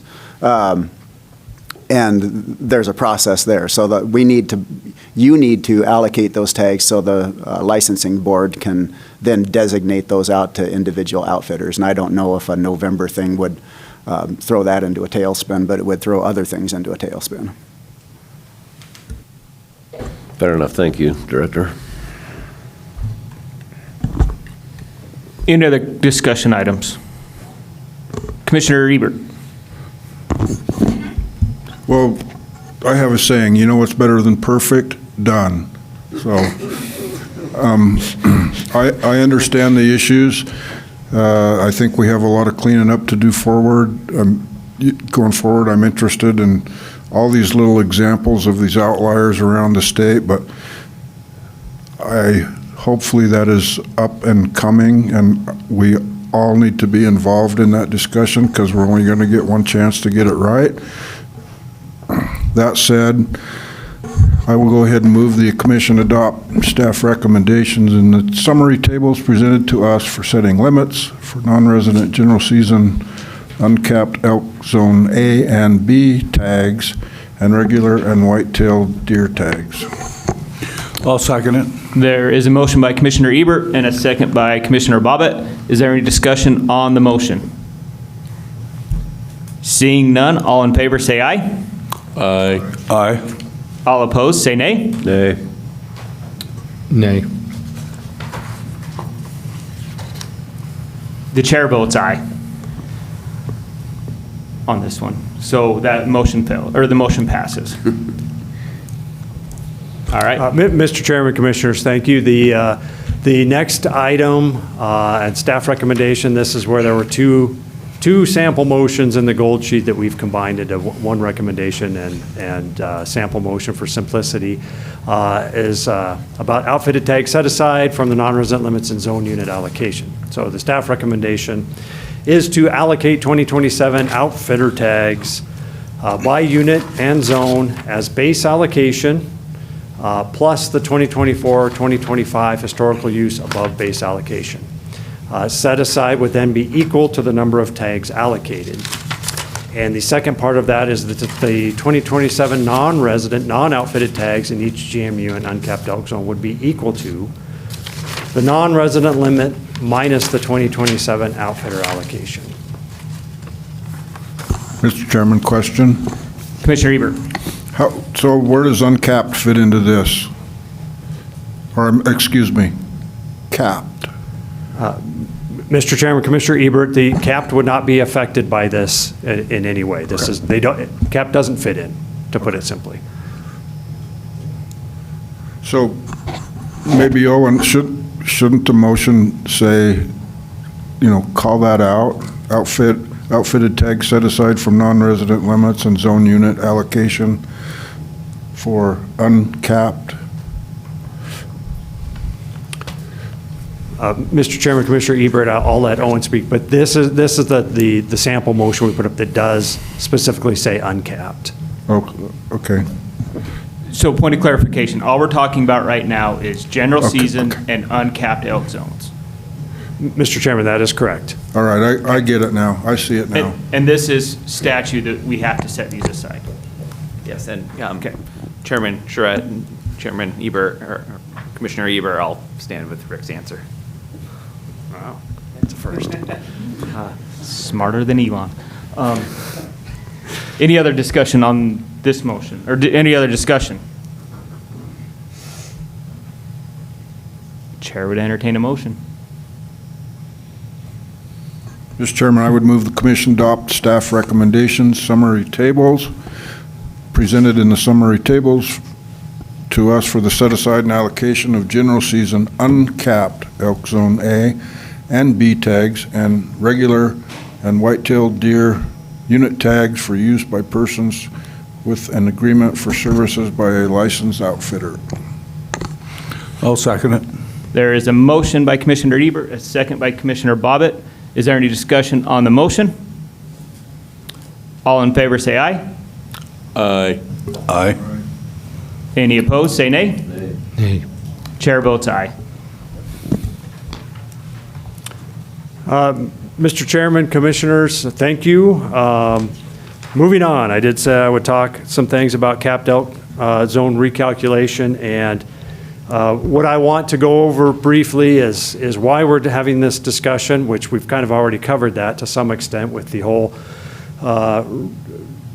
theme of restructuring outfitter allocation, how this fits into that broader strategy of restructuring allocation, and specifically what is being asked of the commission today.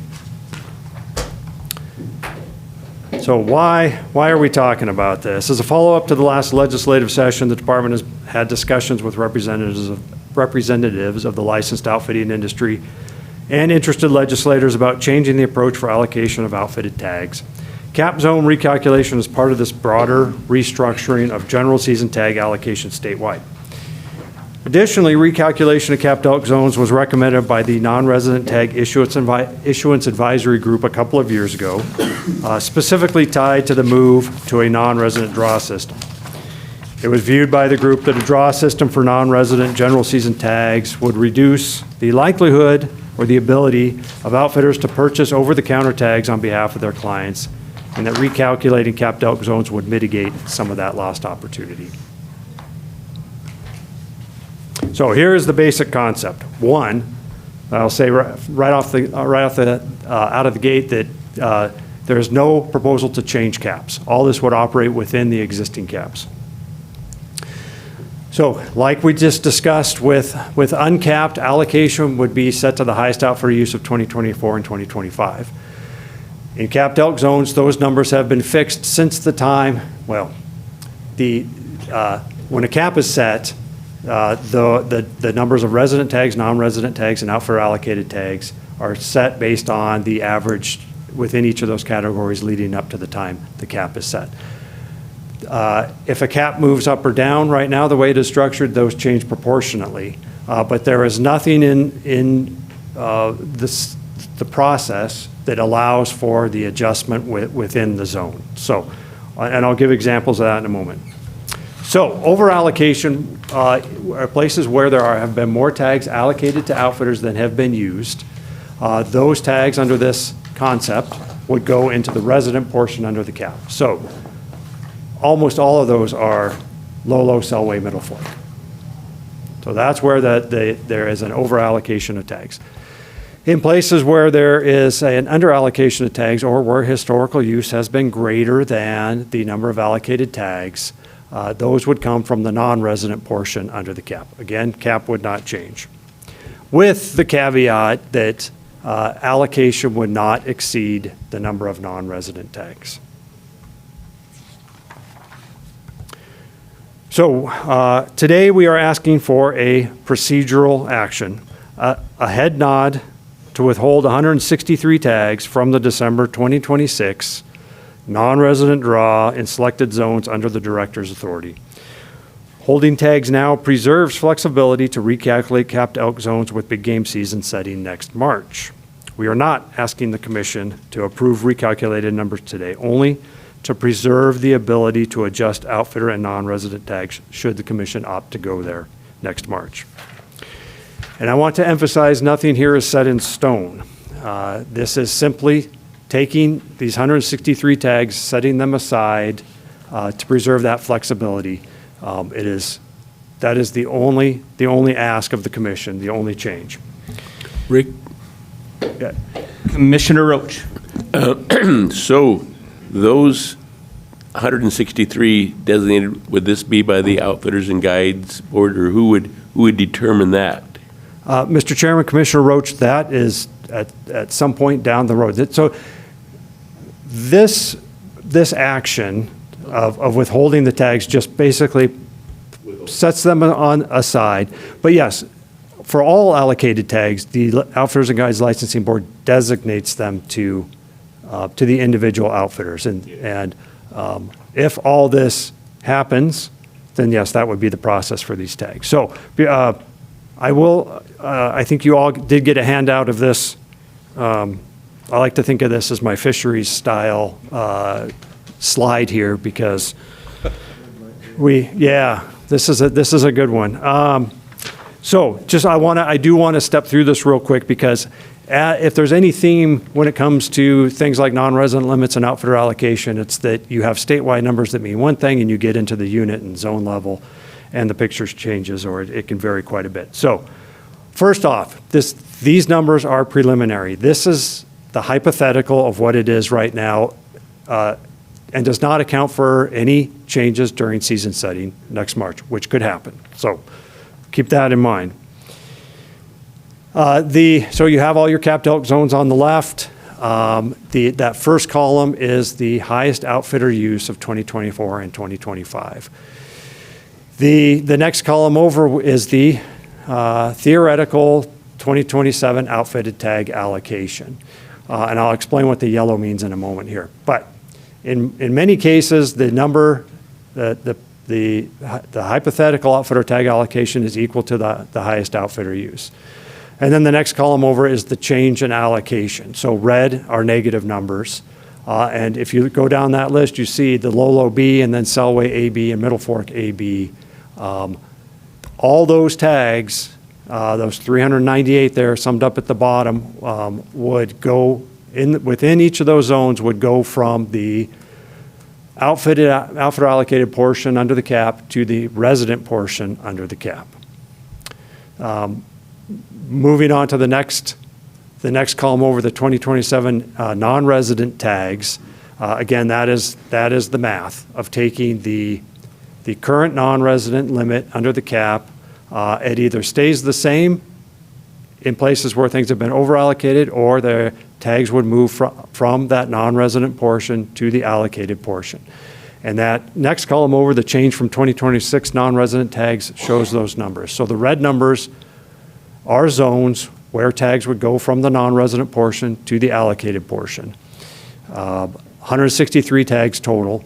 The big one that stands out there that I think everybody is aware of is the Diamond Creek A, where there has been a fair amount of outfitter activity.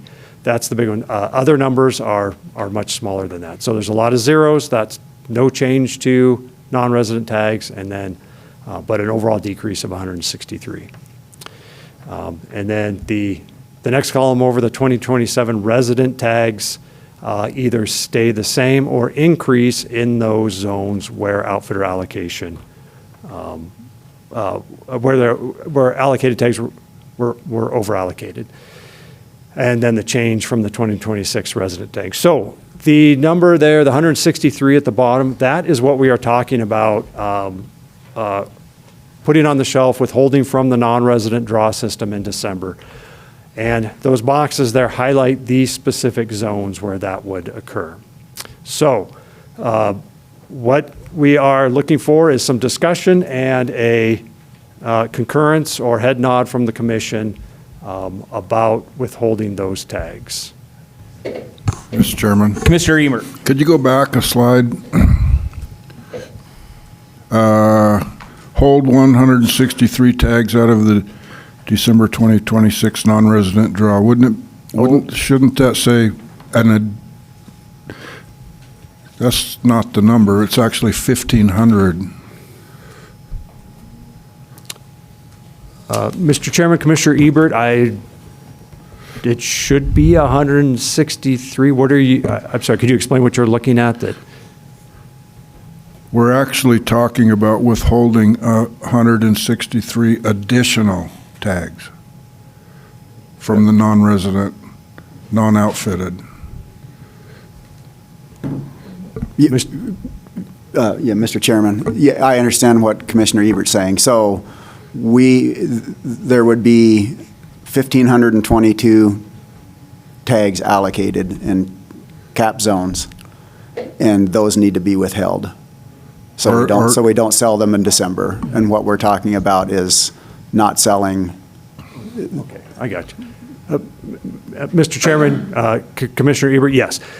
That is the normal process, is to withhold those allocated tags from the non-resident. Okay, so It's tag sale or draw. Yes, this is an additional 163. okay. I failed English in high school a couple times, but sometimes I can do pretty good. Yeah, Mr. Chairman, Commissioner Ebert. So I think that's a good question. That's important because we have our process, our internal process, and you don't need to take action on that process. Okay. I have the authority to direct staff to withhold those tags. Okay. So to be clear, we're not asking you for action, for formal action. What we're asking you for is to allow me to direct staff to withhold those tags so that then in March, when you make your decision on cap zones, those tags are available to allocate. They haven't been sold. So not looking for action, but looking for concurrence. Commissioner Davies. Thank you, Chairman.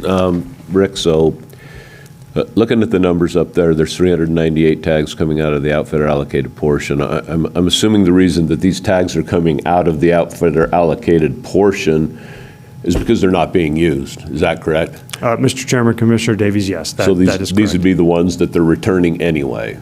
Is that correct?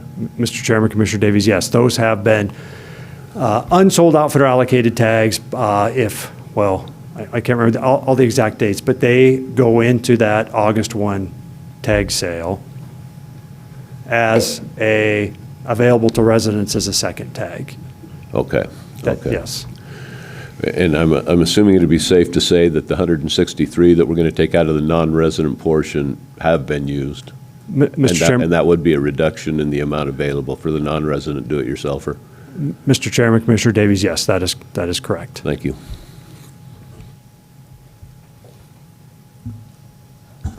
Any other questions?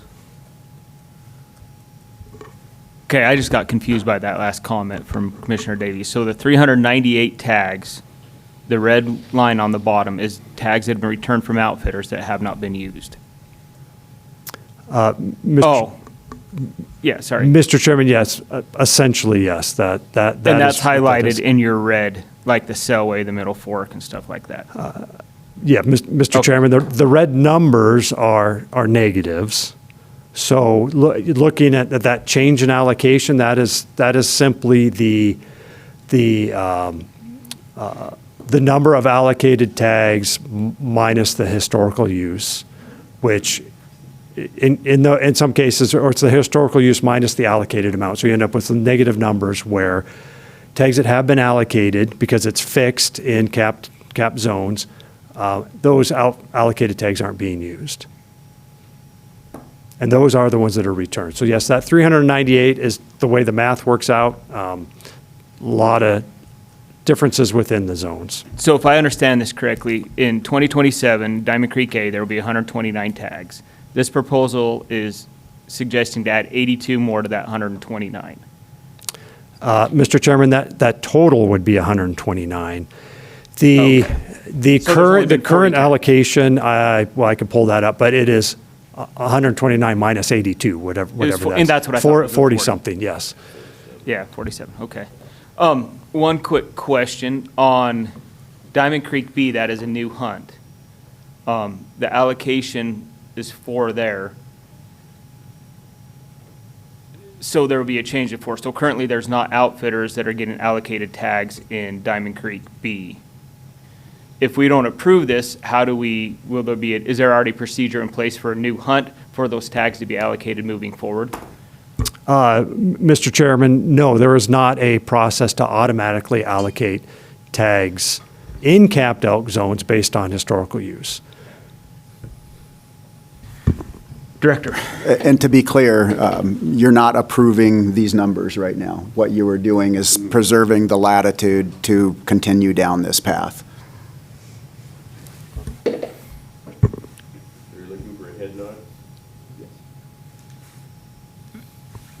Are you ready for that? Is there any more discussion? Yeah, just to clarify what the director just said, but saying that the assumption would be that those 163 tags would be pulled, not the assumption, they would be pulled out of the drawing.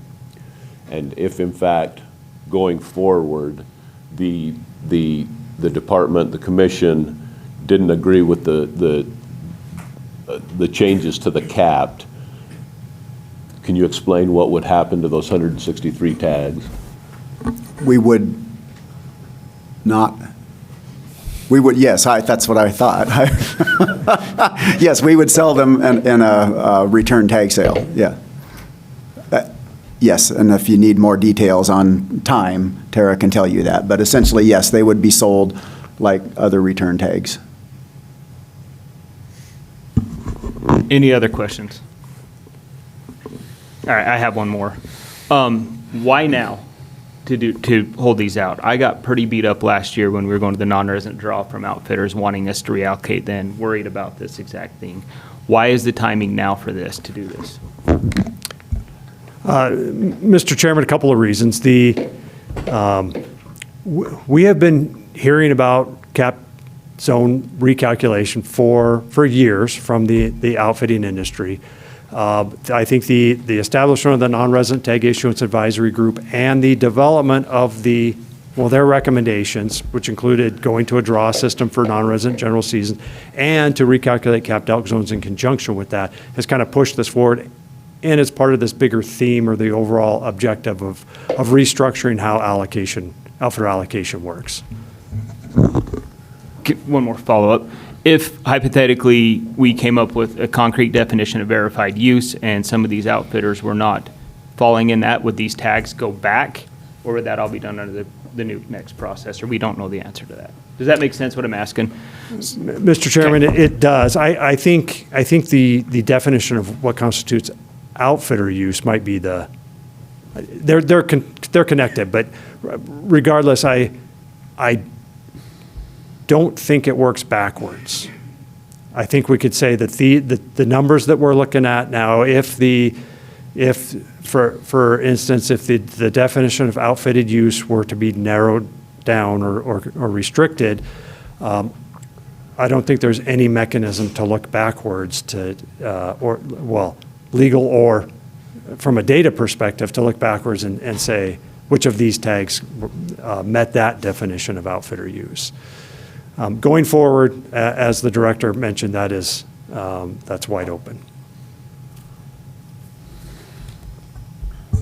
Any other questions or comments? Commissioner Davies. Thank you, Mr. Chairman. Yes, so I guess my concern with giving the head nod or moving forward with this proposal, and I think you kind of hit on it, and if I misspeak, please correct me, Rick. But if we do these changes now or give the head nod to move forward with these changes now, that would actually, in my opinion, be the starting point of this negotiation going forward with the proposed changes of the set it and forget it model. Does that make sense? And I don't even know if I got a question in there out of that. Mr. Chairman, Commissioner Davies, I will sort of answer that and then look at the director to answer it better. But I don't know if I call this the starting point. There have been lots of discussions up to this point. I think the takeaway from this is that this preserves the flexibility to have, to bring capped elk zones into the conversation about restructuring allocation. Does that make sense?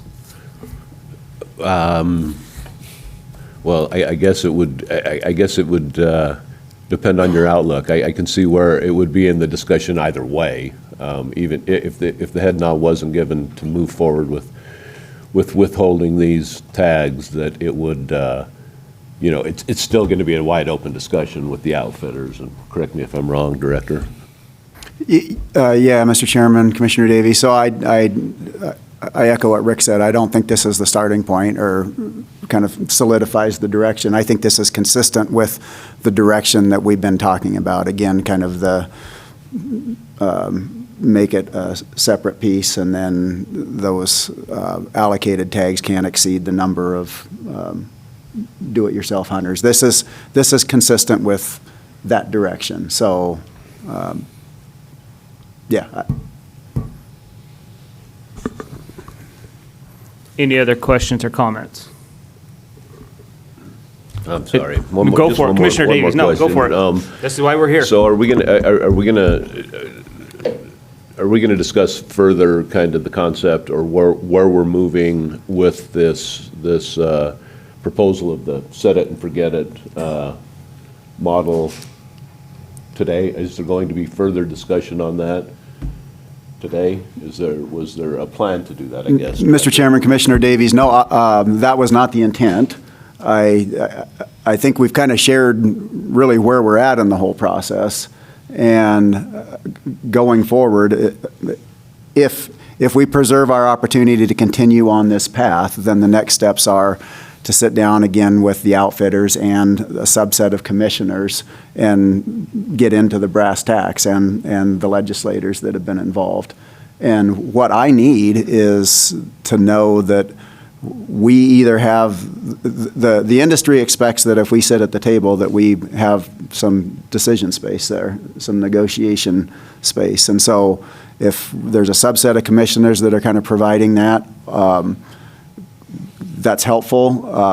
And if there are decisions that the commission really feels like they need to make decisions as a body on, then you know, that's a whole nother option, and it means that we schedule open public meetings to work through this stuff. So I think what we need is to figure out who sits at the table with the outfitters to work through some of these details, and do I and a subset of non-quorum commissioners have the latitude to do that, and if not, how do we go forward with that?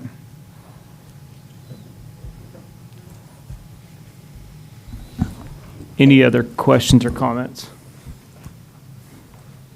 I'll just offer some insight from me. I have more questions than answers after this today.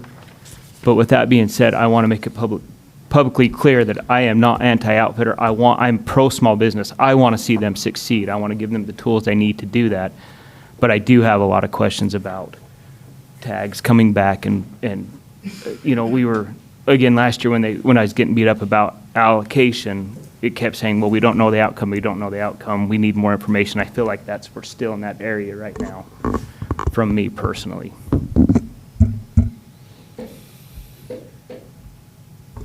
Any other comments, questions? Yeah, I got to jump in again. All right, Commissioner Davies. Thank you, I appreciate it, Chairman. Director, I appreciate your comments. I understand where you're coming from, and having been one of the commissioners that kind of sat in on some of those meetings, I realize the complexity of the issue that we're trying to deal with here. You know, you and I have talked regarding the set it and forget it method, and some of the things moving forward in that regard that have concerned me is the inflexibility of those numbers once the set it number for the outfitter allocation is set. I can see where, as Commissioner Murphy brought up earlier, disease, wildfire, bad winter could could severely reduce the amount of tags available for not only non-resident DIYers, but resident populations. And if that number is set in stone with the outfitters, I think that puts an unfair burden on both of those subgroups that I just mentioned.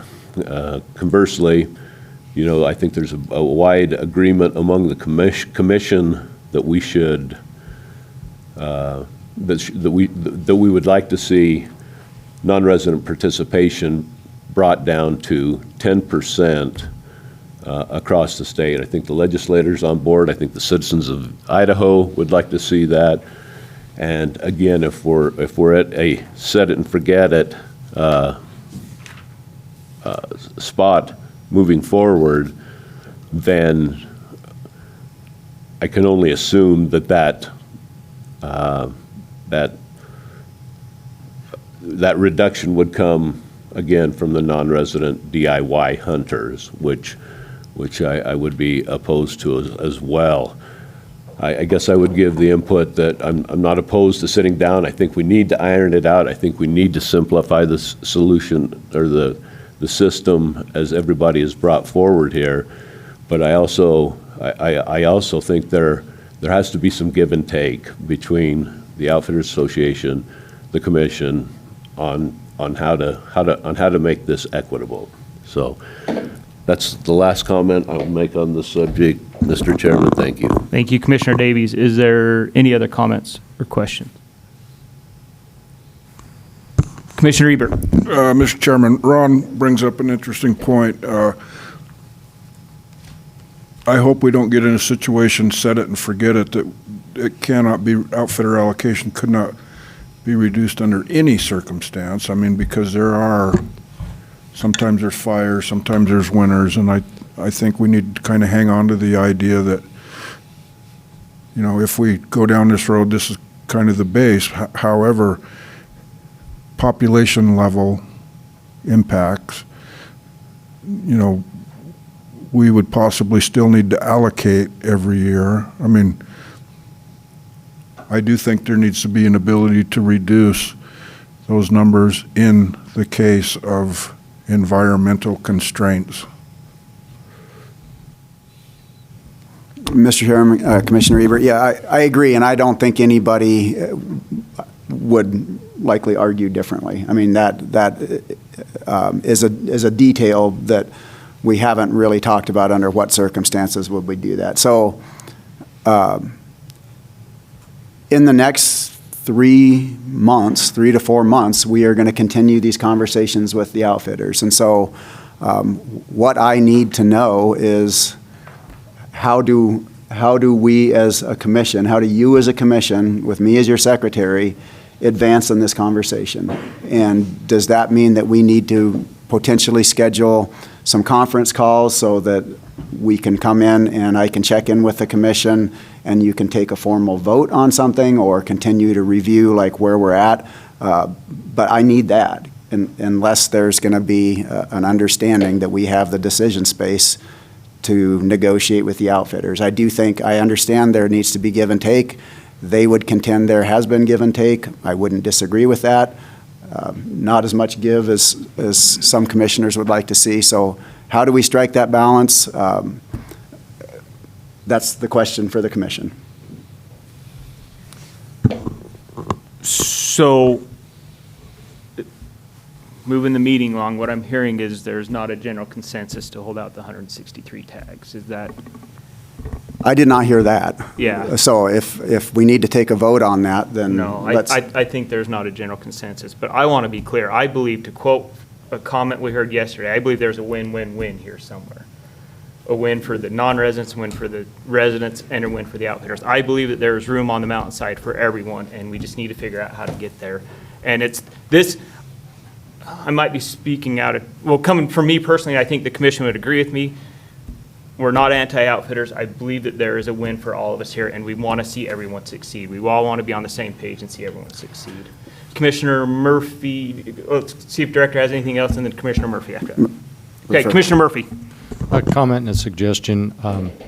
certainly not going to predict weather in the future, just as an aside on needs for adjustment. I'll go out on the edge and predict fire. We are going to have continued catastrophic fires, and that's fact. Can't tell you where. A suggestion, perhaps the chairman could identify subset, sub-quorum, 3 commissioners that could stay very close with this discussion, and I don't know about scheduling them now, but expect scheduling a quorum when the 3 commissioners and your staff feel here's a break point that we really need to check in formally, perhaps even with a vote. Thank you. Any other comments? All right, Rick, Director. I see Commissioner Ebert has a comment, so Okay, Commissioner I'll Ebert. wait. But Well, and I could use a little help. So, assuming we're not going to have a consensus, can I make a motion to give under what was agended here, non-resident tag limits and outfitter set aside?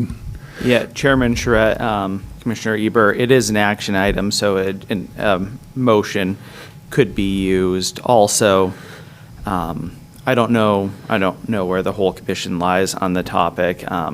Really, the 163 tags is it's really a business practice where they'd just be set aside on I'm just not selling these today. I'm going to sell them at a later date. It's not marrying the department and the commission to one approach. So that's something to consider too. And the one other thing I was going to mention while I was up here, there were concerns about disease, wildfire. There are other examples and rules where there can be language where we make proportional decreases to different groups of people based on that. So it's not like there's possibility that it could be outfitter.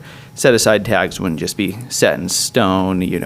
If there's EHD or something, there could be a proportional decrease across the board. So there's approaches for that as well. But back to your question, you guys could approach it through an action item or formal vote as it is an action item. Also, I don't know if there's room for more discussion about whether just holding these 163 tags on the shelf would be appropriate as long as the commission is involved in ongoing discussions on how we're going to potentially approach restructuring outfitter allocation.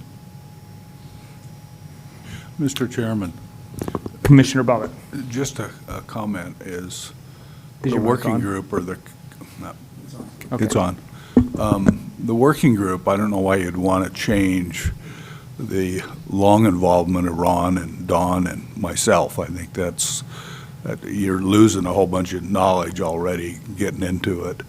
And the 163 tags, the way it was proposed, I'd like to work with it. I'm not against that if it's controlled by the commissioners and direction of the director. So, Thank you, Commissioner Bobbitt.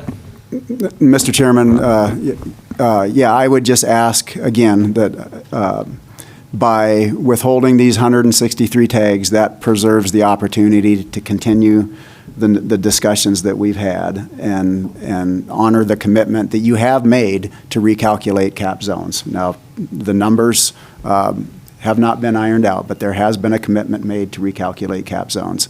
So, again, whether you do it by a vote or I can just get the concurrence to withhold those tags, it doesn't have to be a consensus. I understand that there are different opinions on this, but withholding those tags will give us the ability to continue those discussions, and we don't want to, without the ability to withhold those tags, we box ourselves in and not being able to recalculate cap zones, or we oversell those. We'll oversell those zones. So that's my pitch. Thank you, Director.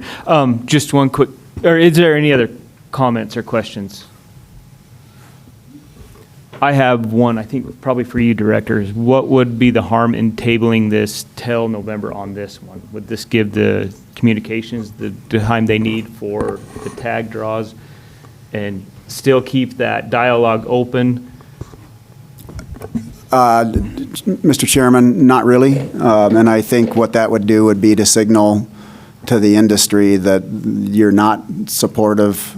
There's a bigger question here, that it would signal to the industry that you're not supportive of the recalculation of cap zones. And there's the mechanics of how we would market and sell those tags the following month, which it would be very short notice for that. There's the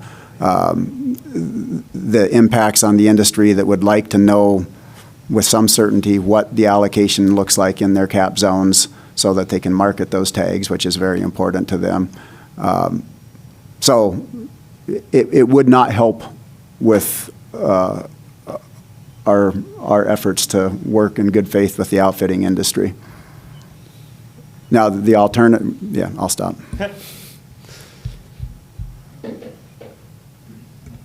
Well, I'm just going to go ahead and throw it out there. Then I'd make the motion that we grant the director the authority or the discretion to withhold an additional 163 tags out of the December 26 non-resident draw. There is a motion. Is there a second? There is a second. So you have a motion by Commissioner Ebert, a second by Commissioner Bobbitt. Is there any discussion on the motion? Mr. Chairman? Commissioner Davies. Yeah, I am okay with this. I'm okay with the withholding of the tags, knowing that the fact that they could actually, if in fact negotiations break down or we don't come to a consensus on using this off the cap zones with the outfitters, that those tags could be reallocated to the non-resident DIYers at a later date. So I'm going to speak in favor of the motion. Is there any other discussion? All in favor say aye. Aye. Any opposed? All right, thanks, Rick. Thank you. Can I make just a brief comment, 100%. Mr. Chairman? Commissioner Ebert. You know, this is Can we let Rick sit down? He's been there for an hour and a half. Please sit down. Sit down, Rick. Glad I worked. Rick, hey, before we, thank you. That was a lot. You were up there for a long time. Thank you very much for your efforts. I appreciate that. You know, I would just like to say that sometimes we don't always agree in philosophy, but we always mutually respect one another. And although at times this becomes uncomfortable, I think this is our job to do this and to have these discussions. And I think the public needs to know that sometimes this stuff isn't easy. We don't agree all the time, but we are engaged. We do have the discussions. And so I appreciate everyone that chimed in on this. That's our job. All right, with that, I don't know about you guys, but I could use a break. So we will have let's reconvene at 10:30.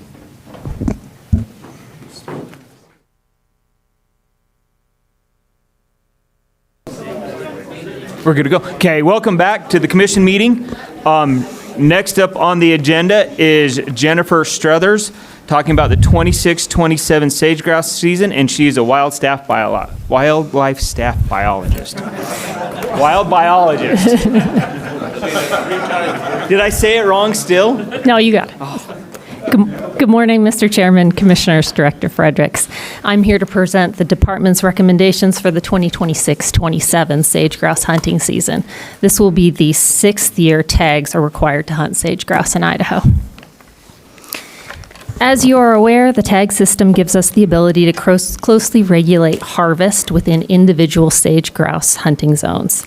Peer-reviewed management guidelines state that harvest rates below 11% are unlikely to have an important influence on local populations. Our tag system is designed to limit harvest to less than 10% of our fall population index. Since we control total harvest under the system, we can offer a longer season, providing flexibility for hunters and reducing concerns about overcrowding and conflicts with other hunter groups. The tag system also provides contact information for each tag holder, so we can target our wing collection and harvest surveys directly to our sage-grouse hunters. Wings submitted by hunters provides data on chick production and male-to-female ratios. Sage-grouse populations experience natural oscillations in approximately 9-year cycles. Our counts have been increasing since our first tag season in 2021 through last year. In 2026, with help from our state and federal partners and volunteers, we counted approximately 12,600 males on 950 verified leks, down from 16,000 in 2025. These totals are only counts from leks we visited that year, so they can be impacted by survey effort. And we did survey slightly fewer leks in 2026 than in 2025. However, if we average our counts by the number of leks surveyed per year to account for effort, we see a very similar pattern, suggesting an actual population change.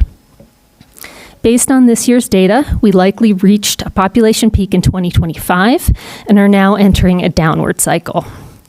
The time since our last peak is exactly 9 years. We propose tags based on the best available count data in a given year. This means that when we're in up cycle, tags will go up, and when we are down cycle, tags will go down. But because of these cycles, comparing changes in counts between years or over a series of years is not a good measure of long-term population trend. To assess long-term trend, we need to compare between similar points in that cycle, typically the change between low points.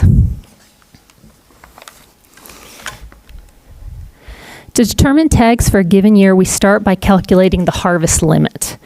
We total maximum counts of males on leks in the spring in each reporting zone. We then account for a percentage of males that were not observed during our high count. We apply a conservative survival rate for males from spring to fall, removing about half of those males. We then apply a male to female sex ratio obtained from harvested wings to calculate females, and a median chick to hen ratio from wings over the last population cycle to get juveniles. We calculate the harvest limit at 5% of that fall population by zone. However, we know that not all tags will be filled, so we apply a 3-year average of birds harvested per tag sold to determine the number of tags to offer in each zone. Now, as I mentioned, our system is designed to limit harvest to less than 10% of the fall population index, but we calculate our harvest limit at 5% to account for possible variation in the birds harvested per tag sold in a given year from that prior 3-year average. When we switched to the tag system in 2021, we were initially very conservative in the number of tags we offered over our harvest limit. The tags offered each year are in tan, the calculated harvest limit is in yellow, and the estimated number of birds harvested from hunter surveys is in brown. Through time, we have been adjusting our tags offered to better reflect the proportion of tags filled without exceeding our calculated harvest limit. And as you can see, the estimated harvest bars have been getting closer to the harvest limit because of these adjustments. Starting last year, we used a zone-specific 3-year average birds harvested per tag sold to determine total tags offered. We sold 5,030 tags, had an estimated 2,100 hunters that harvested an estimated 1,600 birds. This works out to 0.32 birds harvested per tag sold. That number has varied from 0.31 to 0.49 over the last 5 seasons. The 2025 estimated harvest was 3.6% of our calculated fall population index. This year, we are proposing to continue as last year, using the same harvest limit formula and using zone-specific 3-year average birds harvested per tag sold to calculate total tags offered in each zone. This chart displays the tags offered last year, the change in male counts from 2025 to 2026. The wavy lines indicates the counts were approximately the same, and the proposed tag numbers for the 2026-2027 season. You will note that the change in tag numbers does not always follow the change in counts. Shoshone Basin, for example, had lower counts, but the tag numbers remained the same. This is because tags offered is calculated using a combination of male counts and those zone-specific birds harvested per tag sold averages. We are also proposing this year to set a fixed opening date of September 15th. Currently, the opener is the 3rd Saturday in September, which ranges from the 15th to the 21st. This change would fix it at the beginning of that window and align it with other upland bird seasons. We put these two proposals out for public review and comment, one for a fixed start date of September 15th and one for 4,280 tags in 12 reporting zones as shown, with strike-through showing 2025 numbers. This is a statewide decrease of about 740 tags from 2025, with reductions in 10 of 12 zones. The start date proposal does not affect the falconry season, which was approved by the Commission in January and runs from August 15th, 2026 to March 15th, 2027. These proposals were open for comment on the department website for 25 days from June 12th to July 6th. We received 158 individual responses, which was down from last year, about 50. This included comments from two groups, Wildlands Defense and the Idaho Conservation League. ICL submitted a formal letter that you should have received by email and should be printed in front of you. On the proposal to change the start date to September 15th, 83% supported the proposal and 16% did not. Few respondents provided additional comments on this proposal. Of those that were opposed, the most common comment was that the start date was too early, and they expressed concerns about juvenile size and vulnerability of females with broods to harvest. A smaller than expected number of commenters stated they preferred the weekend opener because of tradition.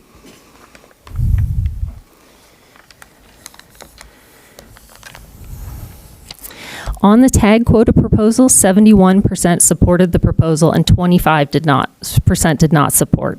74 respondents provided additional comments. Of those that opposed the proposal, the most common comment was that we should consider further tag reductions or short-term season closures to protect or allow populations to increase or recover. This includes a small number of comments to close the Bear Lake zone specifically. This was followed by opposition to the proposed tag reductions, primarily due to personal observations of birds. After reviewing the public input received, staff final recommendations are for 4,280 tags available in 12 reporting zones, a 15% decrease from last year, and a fixed general season start date of September 15th. This is detailed in the brochure you were provided, and these are the staff recommendations for your consideration. The general season will run from September 15th to October 31st, 2026, and the previously set falconry season runs from August 15th, 2026 to March 15th, 2027. There will be 2 tags per hunter. Tags may only be used in the zone for which they are purchased. All tags not defined within a zone are closed. And given that August 1st is a Saturday this year, tags will go on sale August 3rd at 10 a.m., first come, first served. Thank you, Mr. Chairman. This concludes my presentation, and I'd be happy to stand for questions. Are there any questions? Commissioner Davies. Thank you, Mr. Chairman. Jennifer, you mentioned in there that there was a suggestion to move it to a later start date, and you may have covered this, and if you did, I apologize. There was a comment to change that, and you gave the reasons why there was a proposal to do that. Is there a reason not to move it back? And yeah, that's my question. So, Mr. Chairman, Commissioner, so this proposal is not to make the current season any earlier. The 15th is already one of the dates that the third Saturday in September could fall on. We're just fixing it at that beginning date. I think the concern is that potentially juveniles and females with broods are more vulnerable to harvest early in the season when they're grouped up and on in music areas. But that would be a different discussion if we were going to consider to shift the season to, say, a late October season instead of a September season. We're not recommending a season change, just to fix the date on a day that it currently can happen. Okay, and just to follow up, if I may, Mr. Chairman, so that doesn't, that's a discussion to be had at a later time. Can you, as a wildlife specialist, see a reason that would be a bad idea? Mr. Chairman, Commissioner, I don't expect any change in the proportion of females or juveniles in the harvest with this change from our current season. I do think females and juveniles could be more vulnerable early in the season, but we are very restrictive. We control total harvest. We harvest at a very low percentage. I don't expect that to have biological impact. There may be benefits to a later season, but there also may be unintended consequences of a later season because sage-grouse survival over winter is very high. So the further we push that back, we are harvesting birds that may have survived over winter. So those would be discussions we would have under a management plan framework. Thank you. Any other questions? Commissioner Bobbitt. Yeah, no, I don't have a question, but I'd like to make a motion. Can I ask one question before your motion? Yeah. As you can tell, non-resident tags are a hot topic in the state amongst sportsmen. Has there been any discussion about eliminating non-resident tags for sage-grouse to 10%? Mr. Chairman, if I can just skip ahead a few slides, I'll show you the numbers for that. Sorry. Okay. The next one, but I just had this at the end, so in case you were interested. So we did look at non-resident tag numbers, and so these are tag sales to non-residents. It's actually, I was surprised how low it was statewide. There's variation by zone, of course, and some of the smaller zones like Bear Lake Plateau, where we have very few tags, that can swing quite a bit, going from 0 to 17%. But overall, it's quite low. Okay, thank you. Mr. Chair, oh. Commissioner Murphy. Just a question, Jennifer. I missed, I think I missed one of the slides. Do you have a slide that shows the planned harvest tag sales per unit, per zone? Yes. Okay, that's it. Nope, sorry, I just. Okay. So, Mr. Commissioner, or Mr. Chairman, Commissioner, is that what you were looking for? Yes, I see there's a couple picked out, but one's easier for me. The Bear Lake going from 80 to 40. Is there any particular concern in your mind with that population trend? Mr. Chairman. I'm sorry, in that area. Mr. Chairman, Commissioner, that is a very small zone, and our fall population index is small there. We have had numbers that are equivalent in prior years and still had a tag season. The zone is very well connected to other states. We feel that the population, though small, is doing all right.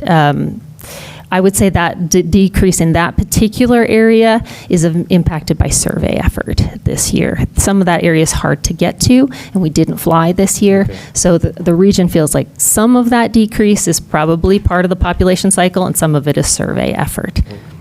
Thank you. That really helps me understand. And I do know across the board, been watching this year after year, you all calculated a very conservative level. Extremely conservative. I'm totally happy and supportive of the harvest strategy. Thanks. Commissioner Bobbitt. Yeah, Mr. Chairman, I'd like to make a motion. I'd move the commission adopt staff recommendations for the 26-27 sage-grouse hunting season and bag and possession limits, including those specific to sage-grouse take by Falconry. I would second that motion. Commissioner Davies with the second. So Commissioner Bobbitt with the motion, Commissioner Davies with the second. Any discussion on the motion? All in favor say aye. Aye. Any opposed say nay. Chair votes aye. All right, next on the agenda we have sage-grouse tag discount order for falconry by Jennifer Struthers, wildlife staff biologist. Nailed it that time. Thank you, Mr. Chairman. As I mentioned in the prior presentation, the falconry season for sage-grouse extends until March 15th, 2027. However, sage-grouse tags are only valid within a calendar year. To address this discrepancy, for all prior tag seasons, the Commission has adopted a discount order allowing the Department to issue tags for the remainder of the season at no charge to falconers who do not fill their tags by the end of the calendar year. We recommend the Commission take similar action this year and issue a discount order allowing the Department to issue sage-grouse tags for the winter portion of the 2026-2027 season at no charge to falconers who do not fill their 2026 tags by the end of the calendar year. These tags would be valid through the end of the falconry season, March 15th, 2027. Thank you, Mr. Chairman. That concludes my presentation. All right, are there any questions? Seeing none, I'd entertain a motion.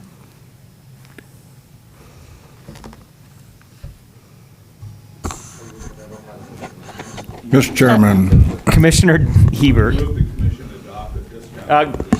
go ahead. Okay, Commissioner Bobbitt, okay.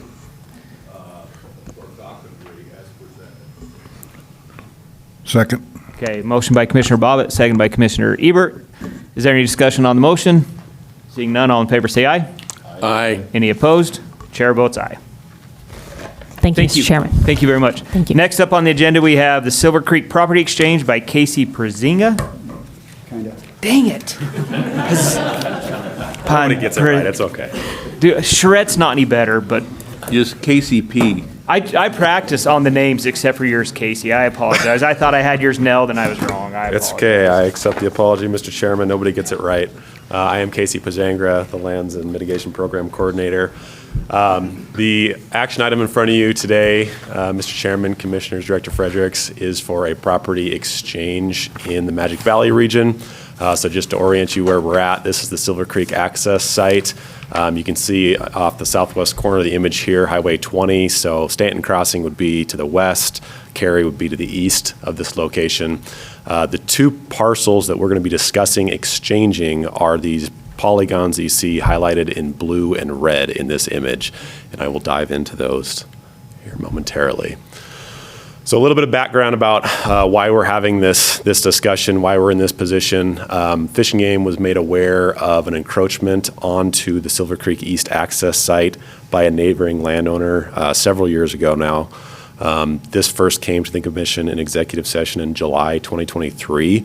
So it has been several years of us regional staff working with the landowner to come to a solution. The Silver Creek access site is a really popular access site for our anglers in the area and actually truly worldwide. This is a world-renowned fishing destination, Silver Creek. And as good land managers, obviously we want to defend our boundaries, maintain good property boundary management for not only our benefit of our neighbors, but also the benefit of our public. An additional layer of complexity with this situation is that the property that we're discussing, the Silver Creek access site, was purchased with federal dollars through the Land and Water Conservation Fund. So originally it was actually staff at the National Park Service, who was the administrator of those funds, that reached out to us recognizing the encroachment happening. And so we have several reasons to mitigate the situation, resolve the situation, not only for our own land management purposes, but also because of the federal oversight. Over the years, we've discussed with the neighbor and with folks at National Park Service a variety of options for how we could solve this issue, and ultimately we've come to an agreement that every party is happy with to exchange land. So here's a close-up look of the area we're discussing. The landowner's property is highlighted in yellow. Obviously, the center pivot is kind of the majority of his parcel there. The existing Fish and Game parcel is the purple magenta E color, and the red polygon is the roughly 1 acre that the landowner's center pivot irrigation infrastructure is currently encroaching on. The proposed exchange would deed that landowner that 1 acre. So basically making it easy for him not to have to do anything. He can keep farming this land, not have to move his pivot. We would simply deed him that acreage. In exchange, he would deed the commission, and the department would take over management of the roughly 1 acre parcel that's highlighted in the dashed yellow line in the southeast corner of his property. So this is going to be an acre for acre, dollar for dollar exchange. We have had a broker's price opinion for these parcels in this proposal. Acreage in this area was determined to be $7,500 an acre roughly. Both of these parcels will be surveyed out at 1 acre apiece. So again, dollar for dollar, acre for acre. One of the other things that has come into play with this situation, and part of the reason why negotiations have kind of drawn out a little bit, is because the existing fence lines in the area do not match up with the legal property boundaries. Existing fence lines in this particular section look something like this. So you can see where the confusion on the landowner's part could have come into play. The fence lines don't follow those property boundaries. So as part of the agreement, once exchanges occur, we will split the cost with the landowner of rerouting this boundary fence to actually follow the property boundaries. So obviously that's good for our relationship with the neighbor, helps us establish and manage our property a little more effectively. It's also really good for the public, because currently a lot of these users will park at the parking area kind of to the north of the screen. You can see that little pull-out section. Travel south to access different sections of the creek. They're going to have to navigate around this existing fence line that juts out into our property boundary. It's confusing. It's burdensome. So rerouting that fence is going to cause a lot better public user experience as well. So at this point in the process, our next steps are to complete a property survey. So we've been working with a contractor to get this survey completed. We are required by the county, by Blaine County, to survey all 3 parcels that are involved in this exchange. So that cost is just under $17,000. We expect to see that final survey completed really any day now. Once that survey is completed, we can take it to the county so we can get the lot lines adjusted and then exchange deeds. So again, the Fish and Game Commission would be deeding to this landowner the 1 acre he is encroaching on. In exchange, we would receive 1 acre of his current property. After deeds are exchanged, we would work with him, split the cost to construct new fences.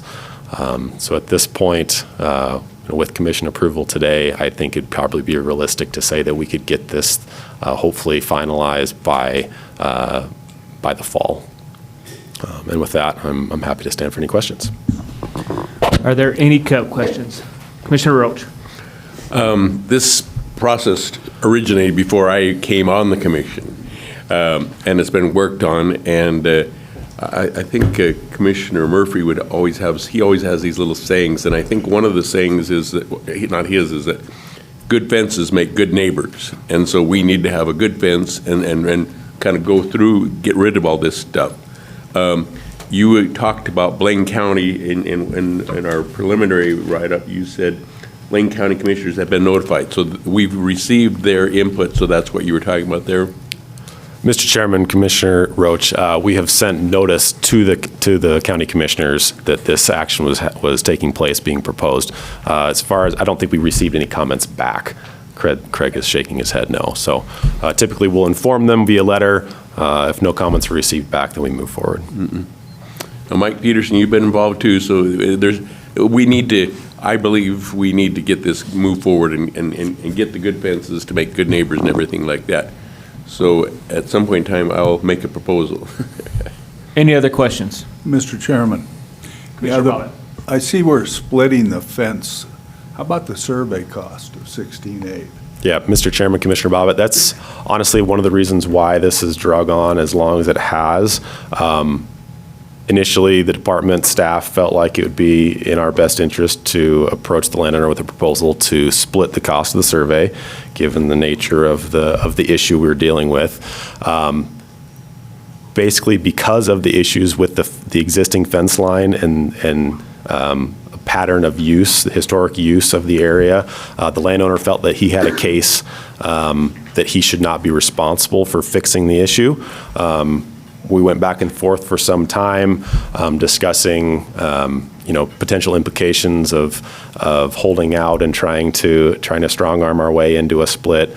Ultimately, after consulting with legal counsel, discussing internally, we felt like it was most prudent decision financially and just in terms of maintaining good relationships to move forward. We had a path forward to solve the issue, to go ahead and pay the survey costs ourselves as a department, and then work with the landowner to get the fencing done. But I appreciate that comment. It's something we dwelled over a lot. Any other questions? Commissioner Roach. And as you said, it will improve access, so fishermen will benefit from this. Mr. Chairman, Commissioner Roach, yes, it'll make it a little bit easier for folks to navigate through that section of our property, not having to deal with that fence that juts out in the middle of nowhere. All right, I'd like to make a motion. Go for it. I move the commission complete the Silver Creek property exchange in Blaine County as presented by staff. Second that. You have a motion by Commissioner Oates, a second by Commissioner Murphy. Is there any discussion on the motion? Hearing none, all in favor say aye. Aye. Any opposed say nay. Chair votes aye. Thank you. All right, next on the agenda, we have commission appointment to the Idaho Outfitters Guide and Licensing Board by Deputy Director John Rochelle. Mr. Chairman, Commissioners, Director, at your March meeting, the Commission recognized Brad Compton for his service to the Commission in the capacity as a board member for the Idaho Outfitters and Guides Licensing Board for 2 terms over the prior 6 years. It is now time for the Commission to appoint a new member to that board. The Licensing Board consists of 6 members, including 4 members that are appointed by the governor and 1 member appointed by the Fish and Game Commission. That member can be an active sitting commissioner or an individual selected by the commission to represent them. Appointees of the governor shall include 1 member selected from the public at large and 3 members who are qualified and licensed outfitters and guides with at least 5 years of experience outfitting and guiding in the state of Idaho. Like the commission, all board appointees must be confirmed by the Senate.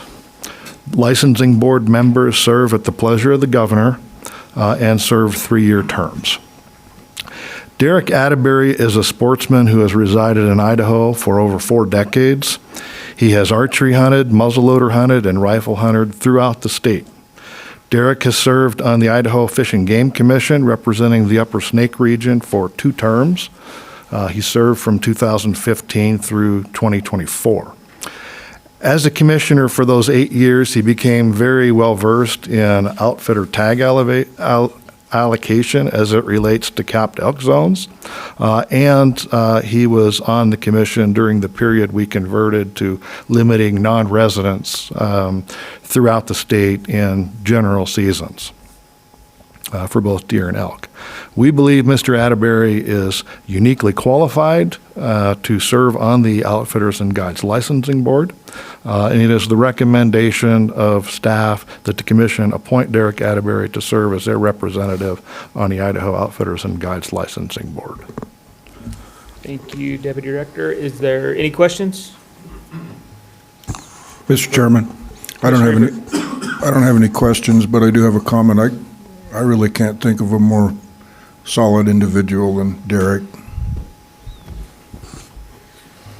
Any other questions or comments? For a motion? Mr. Chairman. Commissioner Davies. Yeah, having had the privilege of working with Derek on the commission, being able to lean on him on a lot of these issues, I echo Commissioner Ebert's comments about his qualifications. So I would move that the commission appoint Derek Atterbury to serve as our representative on the Idaho Outfitters and Guides Licensing Board for a 3-year term. There's a motion by Commissioner Davies, a second by Commissioner Bobbitt. Any discussion on the motion? All in favor say aye. Aye. Any opposed? Chair votes aye, and I assume Derek accept the nomination. Okay. Thank you. Thank you. All right, next we have Fall Chinook Salmon Season Modifications by John Casanelli, Agronomist Fisheries Program Manager. Dang it. Got the name right, maybe missed on an address a little bit there. But Mr. Chairman, Commissioners, Director Fredericks, appreciate the opportunity to talk to you today a little bit about Fall Chinook and some potential season modifications. I do want to take just a minute to acknowledge staff before I dive into the presentation. The proposals that I'm going to present to you today are relatively straightforward and simple, but the work that's gone into the background data and getting to these proposals is not simple. And so I'd like to acknowledge Fish Manager Joe Thiessen and his staff up in Region 2 and Fish Manager Jordan Messner and his staff in Region 3 who've done a ton of work on the ground in season, staying on top of these fisheries, paying attention to what's going on and allowing us to have opportunities to expand opportunities for anglers and kind of get ahead of some pending potential shortfalls in fall Chinook before they get here. So, and in addition to that, Chris Sullivan in my shop does a ton of work in season to crunch these numbers and have data for us each week to kind of help make these decisions and decide if seasons need to stay open or stay closed. Chris also did a lot of legwork putting this presentation together for me, and as such, you get a picture of him gazing longingly at a fall Chinook at sunrise on the Clearwater to lead things off. So, all right, I did want to spend a little bit of time talking about Chinook in general. As I mentioned, we don't get a chance to talk about fall Chinook to you guys all that much because they're set typically in the 3-year rule cycle. So I did want to spend a few minutes just talking about Chinook in Idaho. We have 3 different runs of Chinook that come back to Idaho. We have spring Chinook, summer Chinook, and fall Chinook. Top right is a picture of a spring Chinook on the Clearwater. You've got a summer Chinook on the South Fork of the Salmon there on the bottom left, and then a fall Chinook at Lower Granite Trap on the bottom right. These fish are all very similar. They look very similar. Most people can't tell them apart based on visuals. There's a little bit of life history variance amongst them, but really the main driver that separates them is just when they come back to fresh water. So as far as fish coming back to Idaho, our spring Chinook typically return to Idaho April through June. Our summer Chinook return to Idaho June through August. Our fall Chinook return to Idaho in that August through October window. Those fish obviously enter freshwater in the Columbia about a month prior to those dates. Spring Chinook are tributary spawners. There's a lot of variation in their spring and summer Chinook and variation in their annual returns. We typically collect those fish in terminal areas, and as such, as you guys are well aware, we tend to set those seasons annually, have you guys set those seasons annually because there's a lot of variation in harvest opportunity and how we manage those fish. Fall Chinook are a little bit of a different critter. We collect all of our broodstock for fall Chinook. They're main stem spawners, so they don't, when I say main stem, that means they typically spawn in larger main stem rivers like the Mid-Snake. Historically, they spawned a lot in the Marsing to Grandview area. They don't return to terminal areas. We collect the bulk of the broodstock we need for our hatchery programs for fall Chinook at Lower Granite Dam, so before our fisheries. So the fisheries are occurring after most of our broodstock has been collected. And then because most of our release sites in Idaho for fall Chinook are off-site releases, and we release a combination of ad intact and ad clipped fish, we do allow harvest of both ad intact and adipose clipped fall Chinook. So it's unfortunate that it only took me 3 slides to get to a fisheries type table in this presentation after Rick's dig earlier, but here we are. I'm gonna just kind of briefly, this is just a summary of the fisheries across the board that have occurred this year, and I wanted to kind of walk through some of this with you guys, given the opportunity and given that you approved the bulk of these fisheries at previous meetings this year. So the Clearwater is the top section of the graph there, and you can see, or the table, and you can see that we had a preseason projected harvest share of over 2,000 adults returning to the Clearwater, plus another small group of about 120 that we're going to return to the Lochsaw. When I presented to you all at the March meeting and we set the seasons based on the matrix that we developed, that was the number we were working with. Fast forward now, all those fisheries have occurred and are closed as of early June, and we had a harvest share of just over 900 fish. So those fish did not return nearly as well as we had forecasted and hoped, and so pretty short, intense fisheries up there. Same can be said for the lower salmon, little salmon fishery, which we call the Rapid River fishery. We had projected over 2,000 adults to return to that fishery as well. We only got about 700 harvest share. We only got about 700 harvest share, and that fishery was pretty quick and dirty as well and is closed. And then the Snake River below Hell's Canyon had a projected harvest share of over 200. We had just over 90. So the 2 fisheries that we just closed the upper salmon earlier this week, and it actually performed a little better than predicted. We only thought we were going to have 116 fish there. We ended up with over 200. So the 2 fisheries that are currently open are the Lochsaw, which again is a pretty small fishery that's just kind of putting along with a little bit of effort and a few fish being caught. The other one is the South Fork Salmon River, which I will talk a little bit more about. So when you look at the preseason harvest share and the in-season estimate there, 653 projected, 650 was where we ended up. you would say, well, you nailed that one. Why are we talking about modifying that fishery? I will say that when Lance presented the data to you on that fishery to approve that fishery at the May special call, based on seasonal run timing and conversions of tags at that time, we only thought we were going to have around 400 fish to harvest. So using our harvest matrix, we opened that fishery at 4 days a week, 1 adult. And then as that fishery has progressed and those fish have come back, we've gained harvest share there.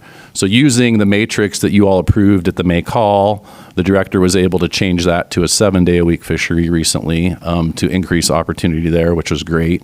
But we still have over 300 over 300 fish to harvest there. And so as we, I'm going to highlight that. That's the row I'm talking about here.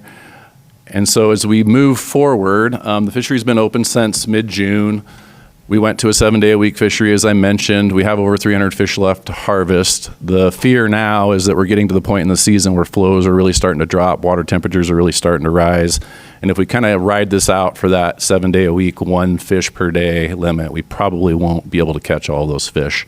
So the recommendation at this point is to increase the daily bag limit from 1 adult to 2 adults, which would in turn increase the possession limit from 3 adults to 6 adults to essentially allow our anglers to utilize our harvest share. And the effective date for that change would be tomorrow, July 17th. So I'm going to roll both of the changes for fall Chinook and spring Chinook will be rolled up into a single motion at the end, but I'm going to transition to fall Chinook, so I'll stop there and see if there's any questions or discussion on the summer Chinook on the South Fork. Any questions or comments? Commissioner Eber. I see we went way over on it was Clearwater, I believe. Refresh me what happened. They all came quick and they just caught them, bang, bang, bang. And Yes, Mr. Chairman, Commissioner Ebert. Yeah, we did go slightly over. There's some nuances to the Clearwater that I don't really want to get down into the weeds, but we did go over. We can typically manage to a couple different management strategies on the Clearwater, being if we want to fill the hatcheries there to what's outlined in the USV Oregon agreement that we filled them to, and then we typically have some additional production there, which we call full production, where we can add more fish to the hatcheries. We did go slightly over on the USV Oregon production level, but agreed with the tribes after the fact that we could manage that fishery more to the full production level, so it actually freed up a little bit of harvest share. So we ended up not being over there, and the tribes were able to kind of catch up with us and harvest some more fish. So that was a little misleading in how I presented that, because that was the in-season number we were managing to, and it was because those fish came through really quickly. That fishery was really intense, and in the last interval that we had that fishery open, we harvested more fish than we anticipated.